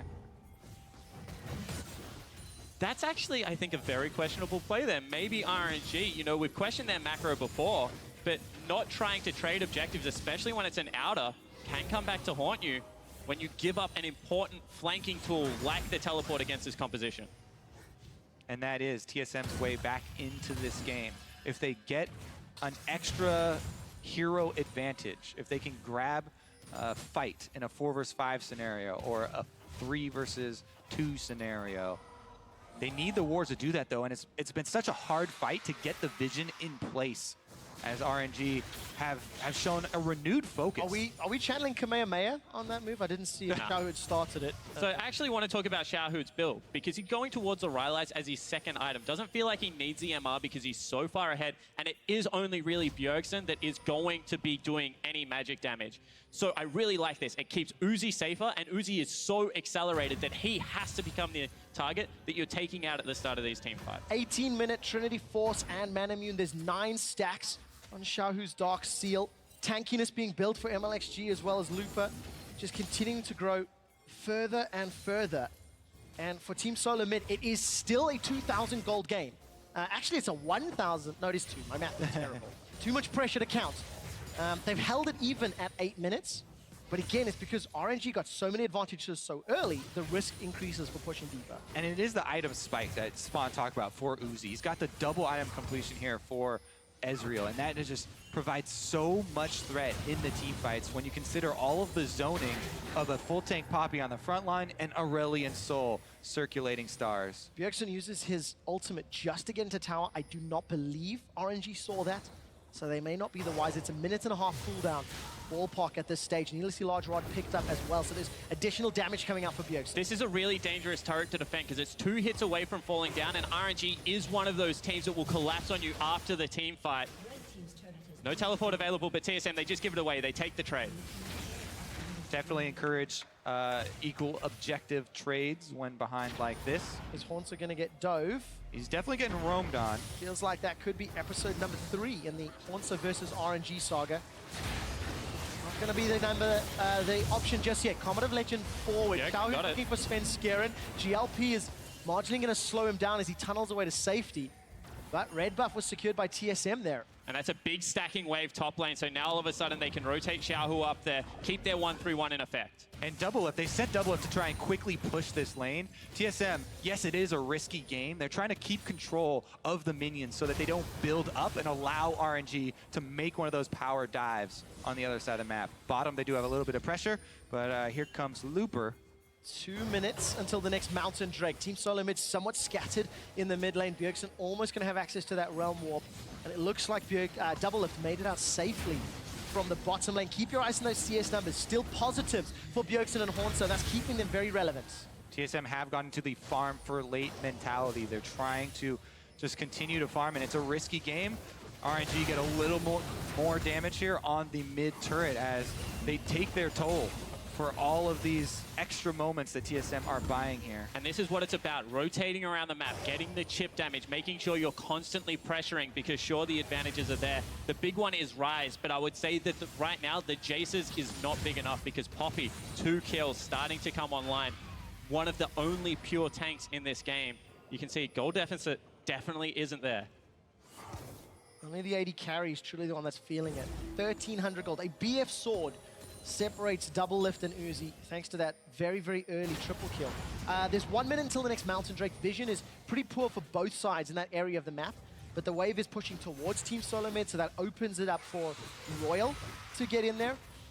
And Spawn, for RNG, they've really got to help validate the LPL because EDG, the heroes of China, they were so shaky and on the verge of being knocked out yesterday, much like RNG today. Yeah, cannot echo that sentiment enough, but at the end of the day, this is the game that truly matters. Looper in trouble. He is indeed. Steadfast Presence comes up. Very good 3-man's keeper.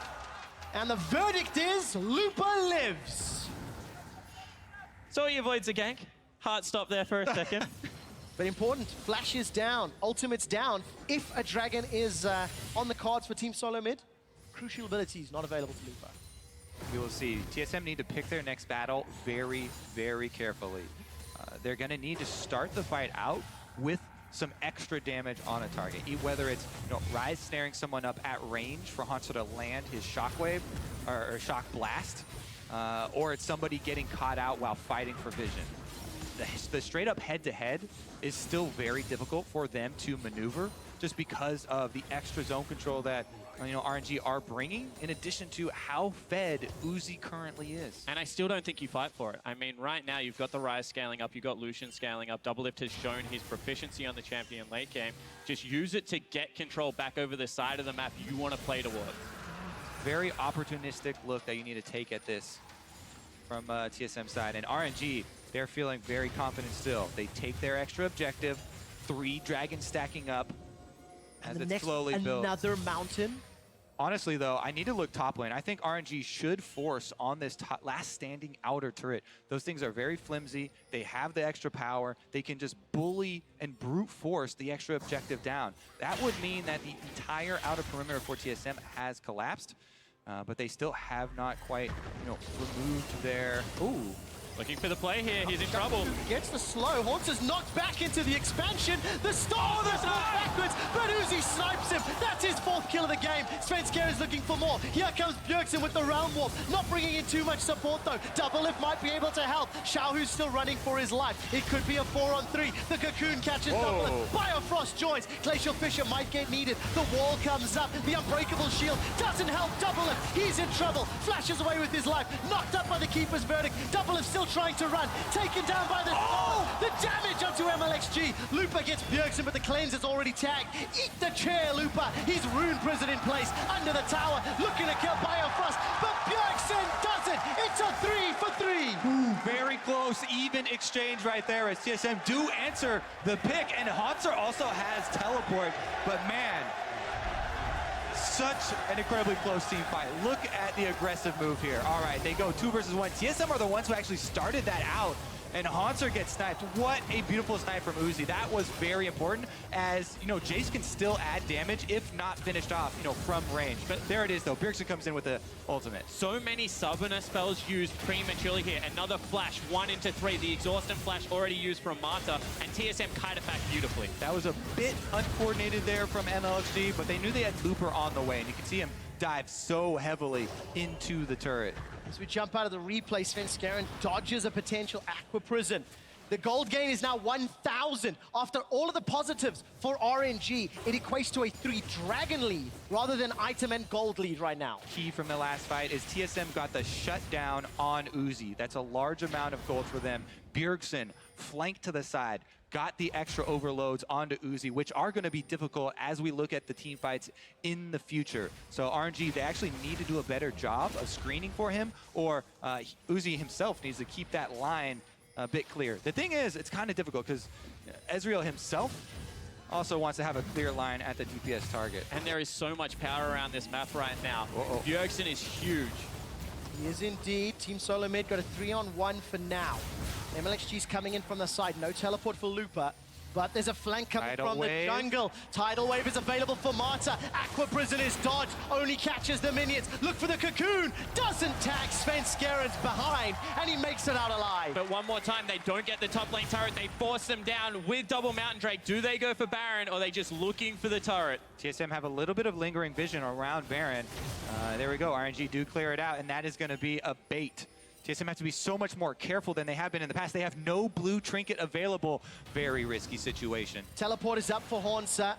And if he can get into position, the poke from those accelerated shock blasts can help onto RNG in the pit. Tidal Wave is used this time around. The target's Bjergsen. He's able to sidestep. Looks like he can get away. Xiaohu finds no targets. And once again, Bjergsen survives with his life. Bjergsen's used Realm Warp. It is not available. He actually got out of danger before using the Rise ultimate there. We'll see if that actually does cost them. Haunter's trying to pressure on the bottom side. That's why RNG are forcing it. The Baron's going so low. Double Mountain plus Infernal. Haunter's not started the teleport. Baron will go to Royal, never give up. There's no way of a steal. RNG get it. They're over. Spence pinned against the wall. He will go down. A Baron and a death for a tower. It's not over yet. Double Lift uses the Ghost Blade culling. Voice of Light gonna tag him up. Tidal Wave's not available. GLP slows Double Lift. This might be it. Royal never give up. Have Baron and a 5-on-3. Haunter continues to put pressure down bottom. Xiaohu is coming up massive this game. Another flash forward. Crucial stun this time onto Double Lift, and they want to push it straight up mid lane. Haunter did get 2 turrets for their troubles, but a huge cost there for TSM as RNG now with, He doesn't look like he can. Saves the teleport. Who gives the kill? It should be Xiaohu. It's just a matter of consequence. 4-0-9. Baron and 3,000 gold down. And RNG should not stop there. With the Baron buff, the last outer on top is easy pickings, and they can try and get some extra gold in their pockets for that victory. Xiaohu right now, 10 stacks on his Dark Steel, been there for so long. Bloodthirster picked up for Uzi. The power spikes really are coming out of this team. Matched reasonably well by TSM.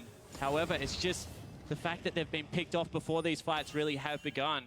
Haven't seen a 5v5 since that one in the bottom lane.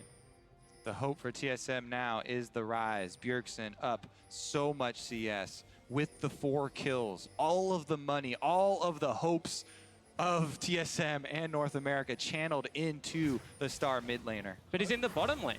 I mean, right now he's playing the opposite side of the map, so you're saying all this gold is there? They just have to give up topside priority. That's exactly what Team Solomid are doing. Don't know if they would have been able to win a fight there anyway. A number of pink wards being used by RNG as they put pressure on the inner turret top. Teleport still available for Haunter. No real vision to work with. One small ward right on top of Mata. Culling interrupted by the Cocoon, and the tower's under pressure. Celestial Expansion and Star Surge alone allow RNG to get the tower. Look at the damage on Svenskeren. 50% down without any pressure. Decent shock blast from Haunter. He needs about 17 more of those. Looking to get some poke down, and RNG. 1 minute left on Baron. They're starting to siege the inhibitor turrets. And this is what you want to see out of RNG. They're not a finesse side. Group is 5, brute force, here we go.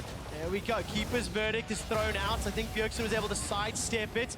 Round warp could be used. RNG, they're knocking down the inhibitors. 30 minutes go down. Good damage onto Xiaohu from the overload. Team Solo Mid are making RNG hesitate. Not anymore. Uzi breaks open the base. Super minions now pouring through. At some point, TSM have to decide to go in. Culling's going to come up shortly. They get some damage onto Lupa, and then Shock Blast doesn't do a lot. RNG with a clean hit and run. So difficult to get around the Aurelion Soul and the Poppy on the front line. Just bullying them off of the turret. TSM have to respect both of those owning abilities, and RNG claim the first inhibitor. And this is why the LPL use Aurelion Soul to protect their carries, because it is so hard to get in on the champion. You can see time and time again, Bjergsen is on the same side as the Aurelion Soul and can't run through to get access to Uzi. 13 minutes into the game, Dragon number 4 rather. For RNG, it'll be the 3rd Mountain Drake and the last Elemental Drake. Oh, they're trying to steal here. Sam trying to get it. Svenskeren is in trouble. The pin gonna get sidestepped away, flashes into a tidal wave. Ends up gifting that Drake to RNG. Hand caught in the cookie jar there. TSM trying to steal it away as quickly as they could, but one of the little plays that they could go for. Honestly, it's so risky for them now. They have to turtle. And there is no initiation. I mean, the only thing they can look for is a counter initiate out of Braum, because without Flash, Svenskeren has no way to get past the Poppy onto the carry. Honestly, so much credit to RNG. They had the much better game plan coming into this. So much pressure mid and bottom. Again, they focus their in-game play around it as well, constantly going there. MLXG from the very beginning. They push up with Mata. They take control of the jungle. They force all of their plays off that bottom quadrant. Svenskeren still waiting in the bush. Haunter got teleports available. Sven playing with his life. Biofrost plays a little bit of baseball and catches that True Shot barrage, but the rest of RNG setting up on the side lane. Xiaohu, no flash available, but no real threat onto him. The culling used to try and wave clear, but Double Lift is going to force to dash himself to safety. Tower number 7 falls in favor of RNG. And one more time, the brute force is still there. No Baron buff, but they still want it. Yeah. Poppy ulted zone. Yeah, very effective. Team Solo Mid concede yet another turret. At what point do TSM say go? Maybe it's now. Biofrost is in trouble. He gets down the Fisher. Bjergsen and Haunter on the side lane. They're interrupted. The hammer comes down. They've got to kill it to Martha. Xiaohu's down. Xiaohu's down. Royal, they're running. They're dead. They're taken out. And Team Solo Mid, they turn onto Lupa. Team Solo Mid, ace. Royal, never give up. They pull the trigger, and TSM fight back.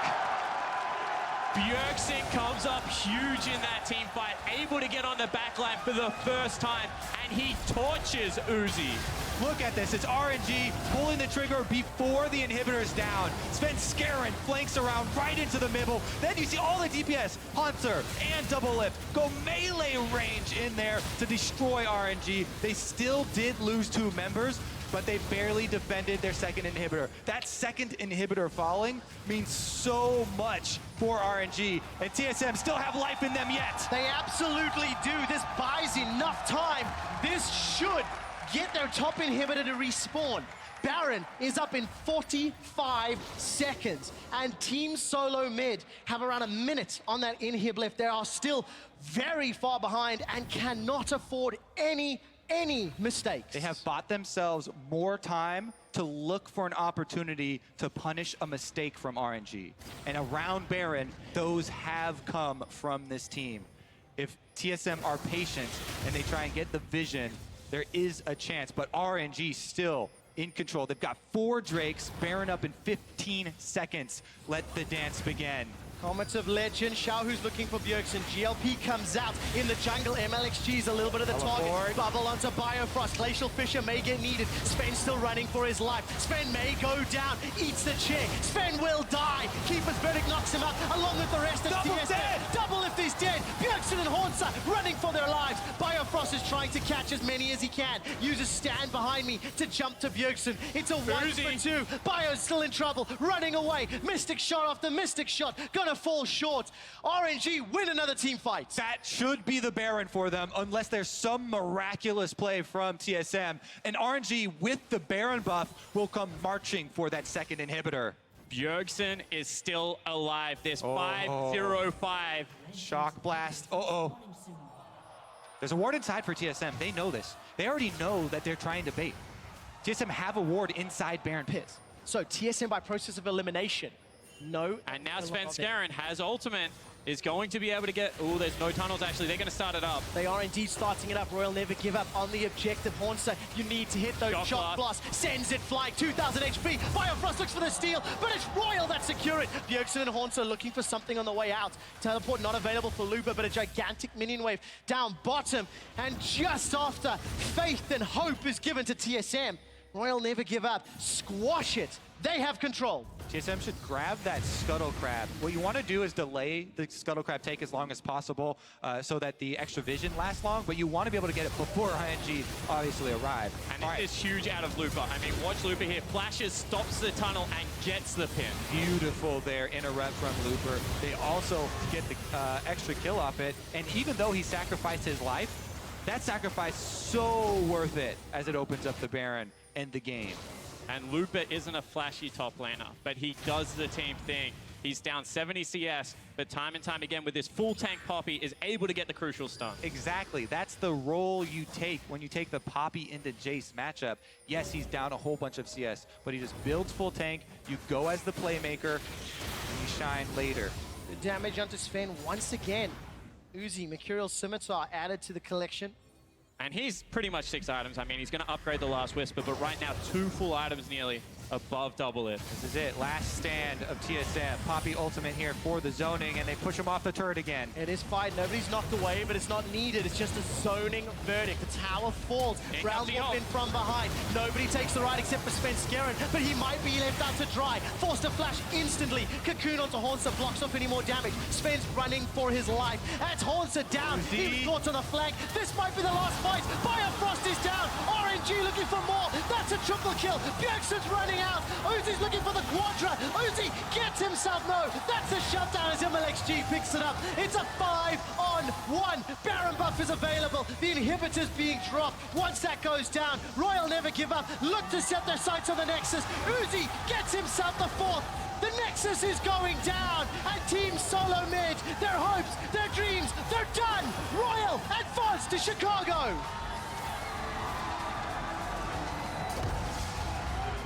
Marta said, give me Uzi, I will take you deep into Worlds, and that is an Uzi game if I have ever seen one. Royal never give up. Make it out of the group and send TSM back. Now, North America's hopes shift to tomorrow and Cloud9. And so many questions about this Royal lineup. Xiaohu, horrible tournament so far. Lupa being left out to dry. But a gut check, a last-ditch effort, and both players come up huge. And Xiaohu deserves the credit. I mean, so much of their previous loss to Samsung was him mistake after mistake, yet the Aurelion Soul was a giant part of this game. Mid lane pressure, roaming that down into the jungle, into the bottom lane. They absolutely took TSM's bottom lane out of the early game. RNG's most impressive games at Worlds have been against Team Solo Mid, both of which convincing victories. Now they have to step their game up. They advance to the quarterfinals as the 2nd seed, joining EDG from the LPL as a 2nd seed. This is going to be very difficult for every other group who could potentially draw them and could potentially go up against that level of RNG. And I'm still not sure what we'll get for the team that does draw RNG, right? Yep. You're still a bit worried as to... Roll the dice. Thank God you're not the only one, because I've been watching them all year, and this team is just so confusing. When they're at their best, the raw talent, the skill, they can match anyone. And you can see they can play, disciplined play when they have to. It's just that they don't at times. If they're at their best, they can take anyone down to the wire. What does this mean for Team Solo Mid, the NALCS, and Western fans? Europe and North America joined behind TSM. Hey, we all did. Unfortunately, they didn't show up in groups. Yeah, we all did. I mean, TSM this year was such a powerhouse, such a classy team. You could see Bjergsen and Svenskeren to the very end were trying to battle their way out of that one. You hate to see them go, really. Definitely. I mean, they put everything into this year, and you could tell the dedication, you know, all the hours that they put in, and it did not work out, though, as RNG are able to take that ticket. Yeah, they absolutely are. RNG, of course, joining Samsung Galaxy, who Samsung Galaxy looked phenomenal today. Incredible threat going forward as one of those Pool 1 seeds that's going to draw one of the other groups. But just so many question marks. Again, even Samsung Galaxy, week 1 to week 2, if you took name tags off, you wouldn't know it was the same team. Definitely agree. Yeah. I mean, honestly, the improvements this week were very, very impressive. Also, moving forward, I think they did, you know, convince everyone of Crown's victor if that needed any clearing up. As if anybody needed more information to work with. And I think 2 subs this week have come through. Pawn will most likely start because he looked more impressive. And Core JJ, man, the support player that was a former AD carry, stepping up huge on the world stage. That has got to be one of the best stories coming into the quarterfinals. Yeah, absolutely converted, especially the fact that he's got some local history here. A lot of the fans and viewers, I'm sure they are going to be aware of him. We're going to have to find out how he performs later on in the tournament. For now, though, we're going to join Shox for an interview with Royal Never Gives Up superstar AD carry. Thank you very much, Trevor. Indeed, joined here by Uzi after RNG secures that spot in the quarterfinal. Uzi, what of a relief is it that you guys made it here after you had to play that do or die match? When did you feel the momentum changing in this match? 你们今天打的是起伏的很不定嘛，然后呢，就是今天最后一场也是生死战。你们今天赢了这场之后呢，对你来说是一个多大的放松？然后你什么时候发现说你们可以翻盘赢的呢？首先能赢非常开心，然后也出现了嘛，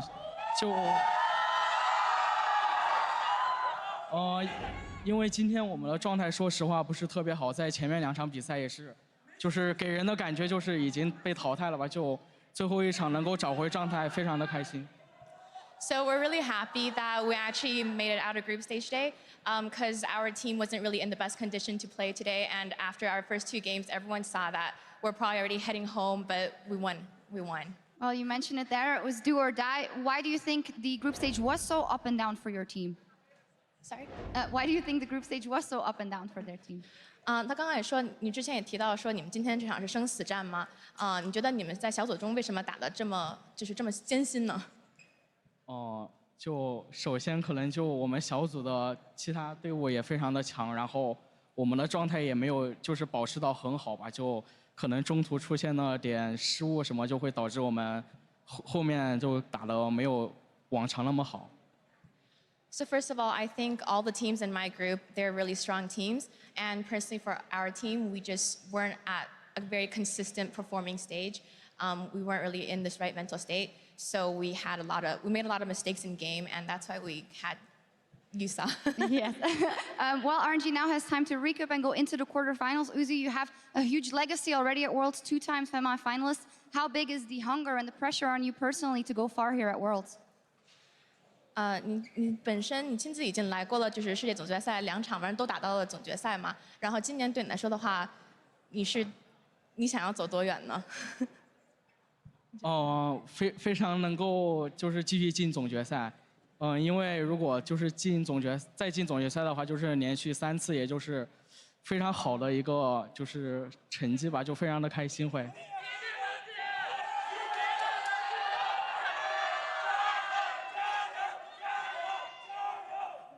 First off, I want to definitely make it into the finals, because then I would be in finals for 3 times already, and that is a really good score for any player. Yeah, good for Brandy's place. It is indeed 3 times finalists as that would happen, but you guys are through to the quarterfinals. Congratulations, Uzi, and congratulations, RNG, making it through here out of Group D. Thank you, Shocks. A smile on Uzi's face, and much deserved as they make it through here in this last game to grab that 2nd seed for the group.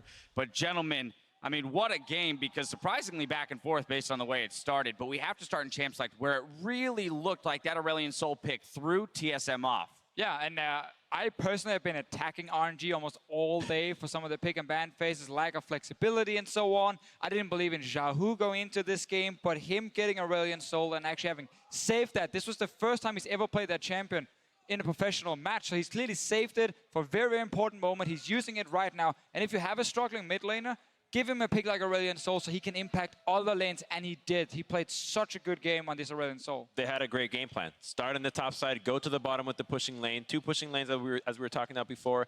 Control the blue buff and just put all the pressure to the bottom lane. Eventually, TSM just could not handle the pressure. They stuck around a little too long. They refused to give up the bottom lane. And from that point on, RNG just played a pretty clean game to finish the game off. Yeah, one of the things about the pick and ban phase that was so surprising for me was that Bjergsen was not on a pushing mid laner. And this tournament alone, every time Bjergsen hasn't been able to shove in the lane and roam and assist his team's always gotten pulverized in the early stages. And one of the weird things for me is, even though we saw Rise into Aurelion Sol earlier on, I think Twisted Fate is one of the missing picks at this Worlds against Aurelion, because not only can he shove to match Aurelion, he can also match his roams pretty strong.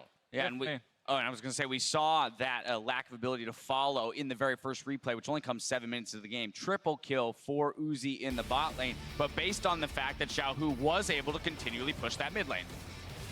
And this is basically everything they were building towards with the pick and ban phase, going Nami as well to that, pushing bot lane. Here he roams down, and it's such a good play.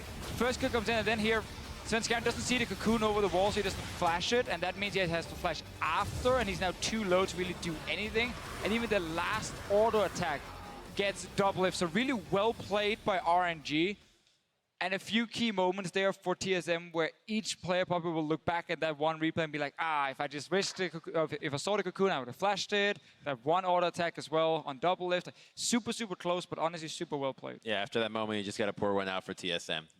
After that moment, just RNG moved across the map, 4-man unit everywhere, and there's nothing you could do with that composition like what they had. It's very difficult to find a team fight that you can actually win, and they were able to pull one off, but it's not enough. But here's the thing, we still had a game, LS, and now I want to kind of identify how it was that TSM was able to keep themselves in it here. And of course, it all started with Bjergsen on that rise. Yeah, I mean, the TSM's team fighting was really immaculate, and I think that RNG really got overzealous with a lot of their team fights, especially in the bottom lane later on. In Haunser's Jace, even though it wasn't really going off, he did have a pretty big CS advantage, and so that was something that they could have relied on moving into the mid and late game. And honestly, RNG did look a little bit shaky. Had they not RNG'd 3 Mountain Drakes and got the Baron, I don't know if this game turns out the way that it did. I think TSM could have pulled it out through team fights. I think it is important to highlight Haunser like you just did, because while he had like 0-3 or 1-3 score in the end, he got so many towers in the side lanes, and that is still one of the big problems for RNG, is they go for this poppy pick so often. They just surrender top lane completely, and while, yes, you're winning on the bottom side, if the enemy top lane is 50 CS up, is already taking a tower, that's a lot of extra gold you give to someone who is behind in the bottom lane. So it is a problem for RNG, definitely, but because they played so well around Uzi, and with, of course, Xiaohu roaming, they actually got a big enough advantage from that. All right, well, now I want to take a look at that base defense put together by TSM. This ace brought to you by Acer here. It's what made the game really close and gave our fans a little bit of hope. Just keep your eye on Bjergsen, flashing the Aurelion Sol ultimate combo with the knockup from Svenskeren. He's going to be able to dish out so much damage, and as soon as the carry goes down for RNG, you know that TSM can win this fight because the carries are untouched. And this is the fight that you were really hoping that TSM could do something out of it. They were able to push down mid lane, get 2 turrets, and really shrink that gold lead. It is not often you have 5 members standing right next to each other, and you just have all your carries his position just around them. Even Hans on Jace was down the bottom of your screen, shooting them from one side, Bjergsen from another one, double it from a third angle. That was just perfect, you know, just hammer everything in that little corner. It worked for that one fight. Sadly, they were too far behind. That's the thing. You only get that fight once a game at most, usually, where everything's positioned perfectly. But now I want to push us ahead to the game winner because ultimately RNG was able to hold on to their victory. The Mountain Drakes doing a huge job in helping them secure those Barons so they could make pushes like this. Yeah, this was the final endgame siege, and they went for a little bit of mistiming there, trying to get Rek'Sai into the back to knock up, but without Rek'Sai going down so early or him getting removed from the fight, you don't really have a way to peel against RNG's team comp, and they just bulldoze through, and at this point, the gold leads too much. They have too many items over TSM. Yeah, and also, I think RNG's composition just is better in these late-game team fights. The fact that TSM managed to win some was, you know, credit to them, but also maybe some criticism towards RNG in the late game, wanting a little bit too much in these fights. Because the way this fight was started was kind of the only way to engage for TSM. Normally their composition is built around having like Ryze in one lane, Jace in another one, and they push up and like flank in. They could never do that because they were so far behind. And now, Crumbs, we had some discussion here on the desk about who to give player of the game to, and we're like, well, is it Xiaohu for showing up with this pick? Or after seeing the damage graphs there, Uzi, over 42k damage for his team. That's insane. That's who it's going to go to this time around. And, I mean, it all was set off by that early triple kill. And absolutely, while Xiaohu enabled him, he was able to do so much with the resources, and that was the story for Uzi coming into the tournament. The guy gets all the gold, and he's able to put it all to perfect use. And with the zone control from the Aurelion Soul, with the Poppy on top of it, and Nami to heal him and keep him protected, how are you going to get to him with a comp like that? And he makes it work, and that's what you want to see out of a superstar player. Yeah, the other thing about it is, even though they were up against three sources of physical damage, he actually went Trinity Force. And so Uzi's build was really accelerated off of that triple kill, and the Trinity Force just makes him that much more slippery to try to handle inside of team fights. And again, you know, pointing out TSM's team composition, they don't have a way to get to the back line. Well, RNG prevails, and another Chinese team moves on to the quarterfinals. With Group D's games completed, we're sending 2 more quarterfinalists on to the next round. Group A, Rocks Tigers and Albus Nox are going to Chicago. Group B plays their final matches tomorrow. SKT and Cloud9 hold the lead currently.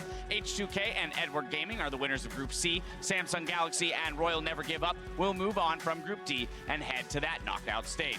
Now, our final group battles it out for the remaining quarterfinal slots tomorrow. Tune in at 1 p.m. Pacific time as IMA takes on Flash Wolves. Now, the 4 teams in Group B will each play their 3 remaining games tomorrow. Any ties that remain at the end of the day will be played immediately out in tiebreakers. And right after the last Nexus falls, we'll have our quarterfinal draw live on stage. So clear your calendar because you won't want to miss that. All right, gentlemen, looking forward to tomorrow's matches. Key matchups that you're looking at, teams that you're looking to make a surge and maybe make a statement game. I think Cloud9 against Flash Wolves is really what it's going to come down to. SKT looks like a clear favorite in this group, even though they did drop that game into the Flash Wolves. They did say they felt like they got lucky by taking that win off the game or out of SKT, and just whoever can really get that head-to-head in that matchup will likely see a similar result to what we just saw today. Yeah, I completely agree with Crumbs. I think it all comes down to Flash Wolves versus Cloud9. I feel like SK Telecom is the clear favorite to get first out of this group, and it's really just going to come down to that battle in mid lane, Jensen versus Maple. I look at Flash Wolves SKT, because I think Flash Wolves can actually beat them again. They really understand how to play against them because it's all about Mabel and Kasa. They can camp Faker, who always plays a little bit over-aggressive, take him down and get the advantage. If they get a 2-0 there, that's a lot of wins C9 won't be able to find because they would have to beat SKT themselves, and that obviously didn't work last time. So we might be in a situation where 3 teams once again are really fighting for the top 2 spots. I may, sadly, not expecting anything. All right, and if the last 3 days are proof of anything, it's that we know nothing. So that's going to do it for us here on the Analyst Desk. Stick around for another edition of Worlds Tonight featuring Shox, Jat, and Freak. Now for myself, the casters, and the entire live broadcast crew, thank you for watching, and we'll see you tomorrow. We did. Here we go. Day 7 of Worlds begins now as Samsung Galaxy takes on TSM. The health bars are so low. Sven, what's he going to choose? Is it Baron or is it the fight?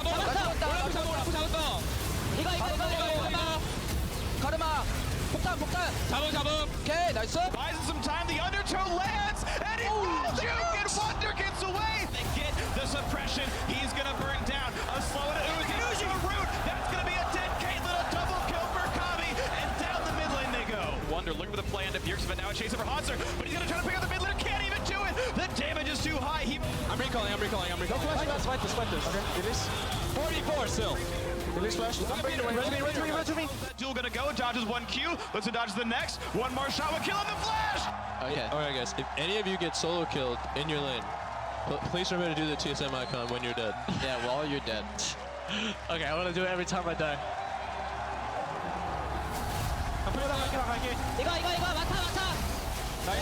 Protobelt forward, that's a three-man stun. Juve goes down but takes two with him. It's not going to be enough. That's the ace.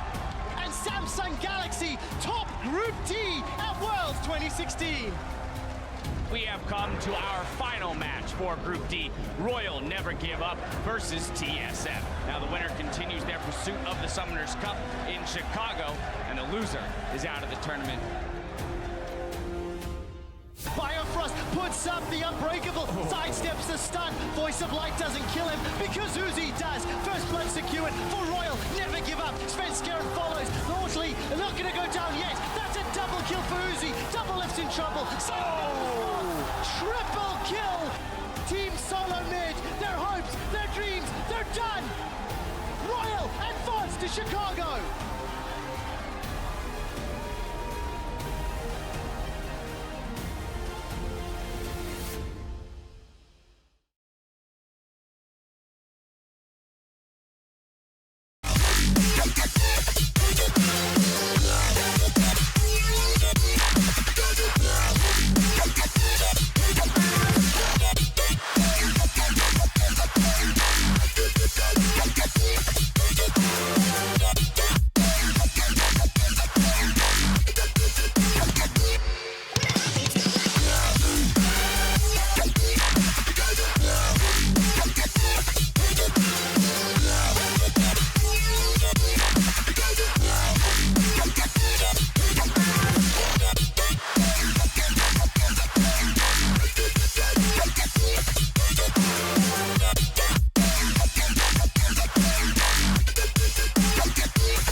Like the attention, girl, I know you.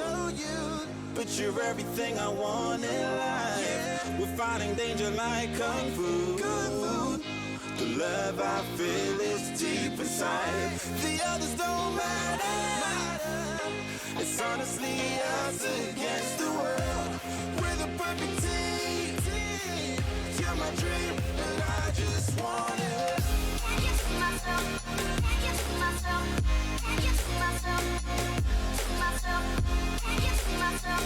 Can't you see myself? Can't you see myself? See myself?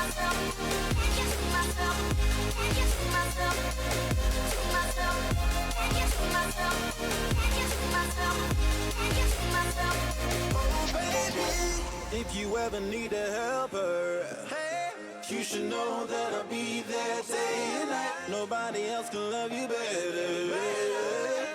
I'm here just to treat you right. You're the reason I'm alive. You're the only pain I can endure. And when you're not here, you're my dream, but I just wanna. Yeah, I just wanna. You're my dream, but I just wanna.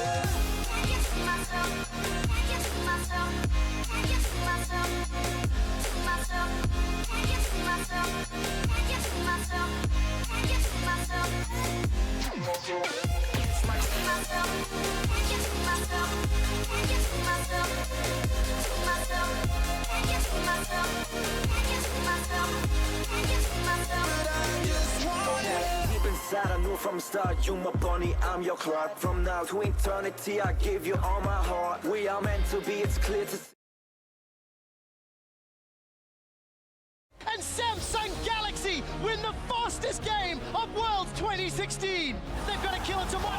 Show who's down! Show who's down! Royal, they're running! They're dead! They're taken out! This might be the last fight. Firefrost is down. RNG looking for more. That's a triple kill. Bjergsen's running out. And Team Solo Mid, their hopes, their dreams, they're done. Royal advance to Chicago.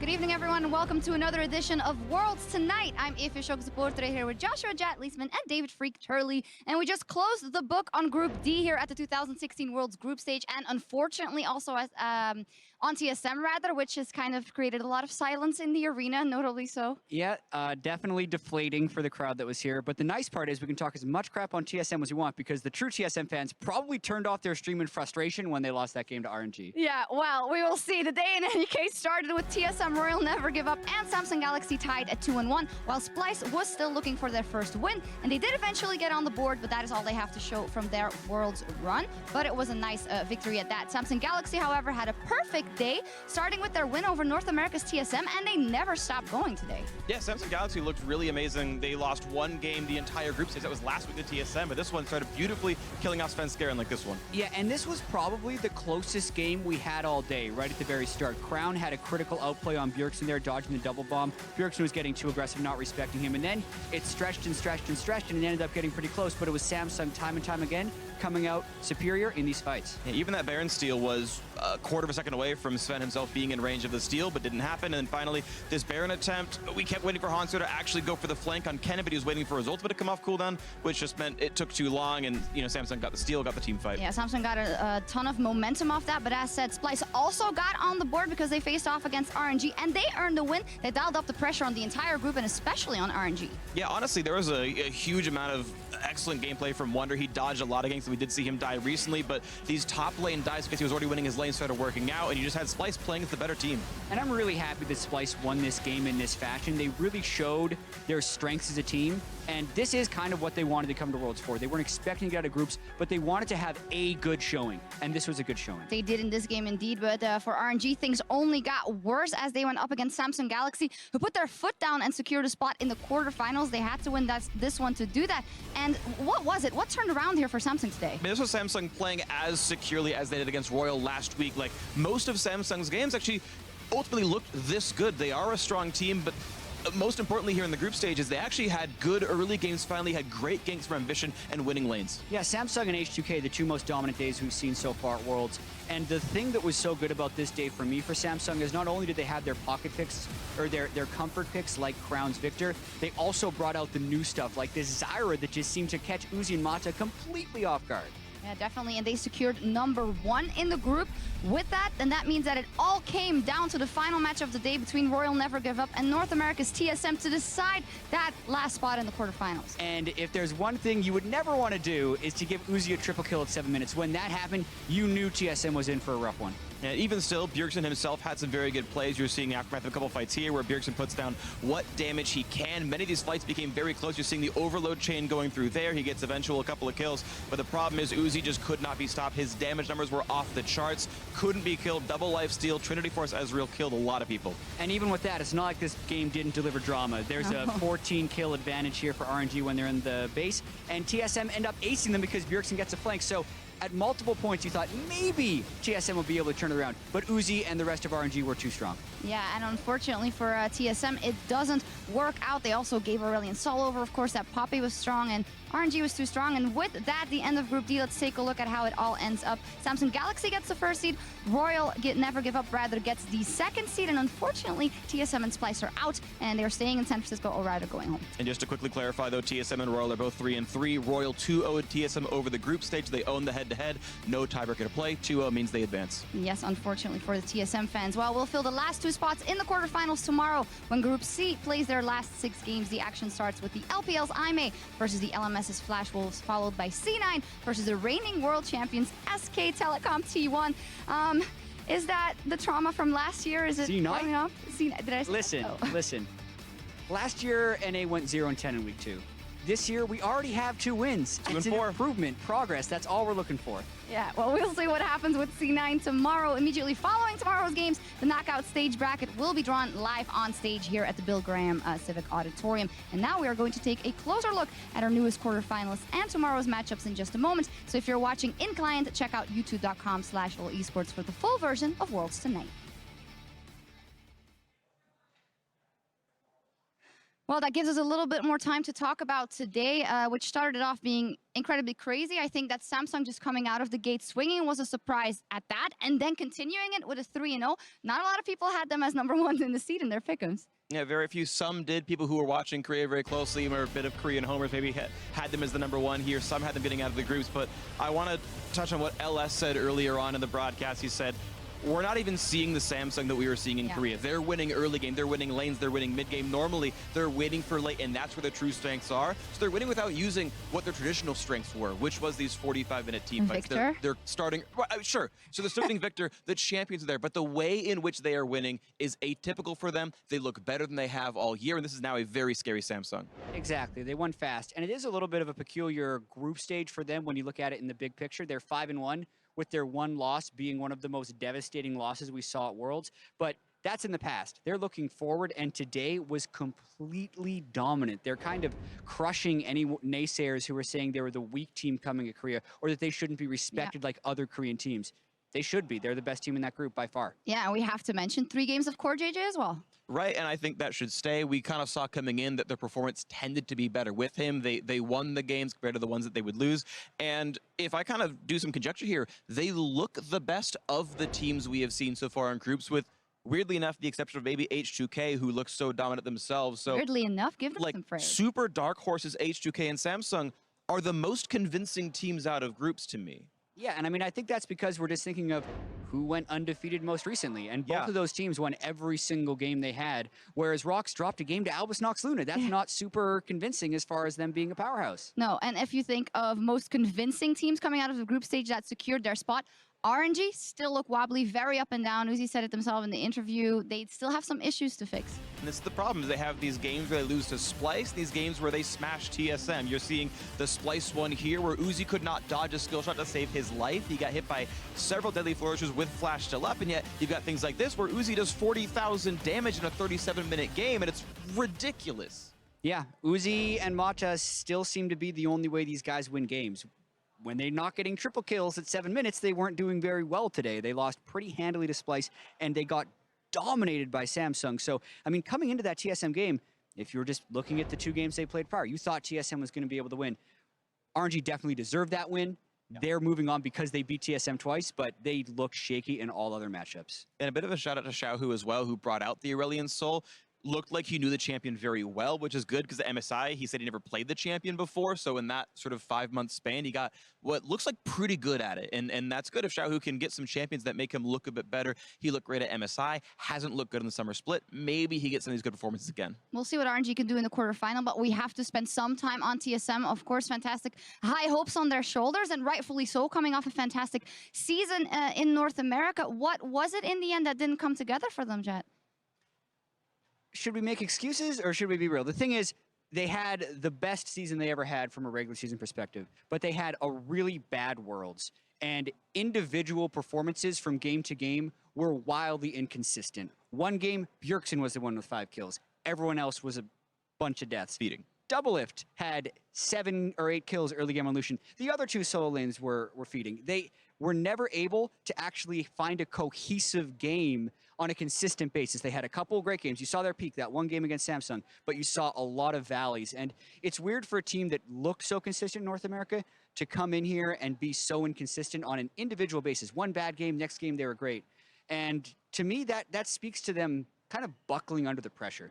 Biofrost was a rookie. People were saying he wasn't playing like a rookie the entire year. He played like a rookie here. Haunter had never been to Worlds before. He played like he'd never been to Worlds before. And there was just inconsistent play all across the board for TSM. And I think some of the weaknesses TSM could have been exposed if I think we had better teams domestically. Realistically, the teams that showed up to Worlds here from North America, like CLG was the 3rd spot with that, and they looked weak the whole time through. I think NA had a pretty bad bottom 5, bottom 6 this year, and TSM got very few real tests. And I also think it's a little bit tragic because the way these groups have been playing out, COG had one game where if they win, they make it out of group stage. TSM had one game at the very end where if they win, they make it out of group stage. And C9 is going to be the final test tomorrow. G2 had what? Hopefully NA can get a team out of groups. I really feel like they did improve from last year. It just doesn't seem like they've improved enough. Yeah, well, we'll see. Well, against all odds, maybe that happens tomorrow. In about 24 hours, we'll know the last 2 quarterfinal contenders to do battle in Chicago. SK Telecom, Cloud9, IMA, and the Flash Wolves. So who's making it out of the groups? I heard the Fish Show say at the end of the show, well, I think it might be SKT and Flash Wolves with the best cards. Freak. I'm going to say SKT C9. I know NA keeps disappointing in week 2 here at Worlds, but I really do believe in Cloud9 playing correctly, making the right choices. I think SKT is above them. I think significantly so, but C9 is number 2 for me. Yeah, and you have to kind of ask yourself, are you punishing C9 because TSM and COG did poorly? Because you shouldn't. They're in the same region. You have to judge within the group because this is clearly a different meta and a different game teams are playing. G2, the #1 team that everyone in Europe was looking up to, went 1-5, and then H2K went undefeated their time. So I'm not going to punish C9 because TSM failed today, which means I still think they can get out of the group with SKT at #1 and C9 at #2. Yeah, I have to agree. We'll see what happens. We need to sign off for the evening, but we'll be back here tomorrow for the final day of the 2016 Worlds Group Stage. Thank you for joining us, and we'll see you next time on Worlds Tonight. See ya.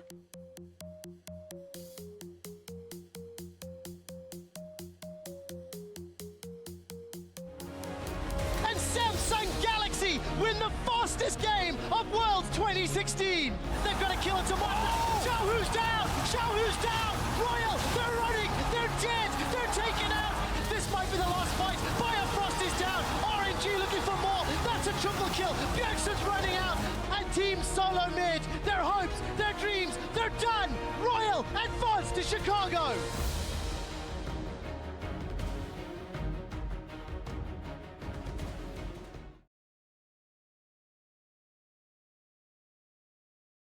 Notice the one and I know this perfect soulmate. I wanna show it my best friend. She saved my life, my happy and in hard times.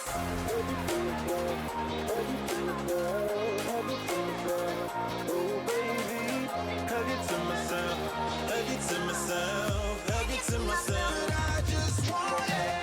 Hug it to myself, hug it to myself, hug it to myself, to myself, hug it to myself, hug it to myself, hug it to myself. Okay. Hug it to myself, hug it to myself, hug it to myself, to myself, hug it to myself, hug it to myself, hug it to myself. Oh baby.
Yeah!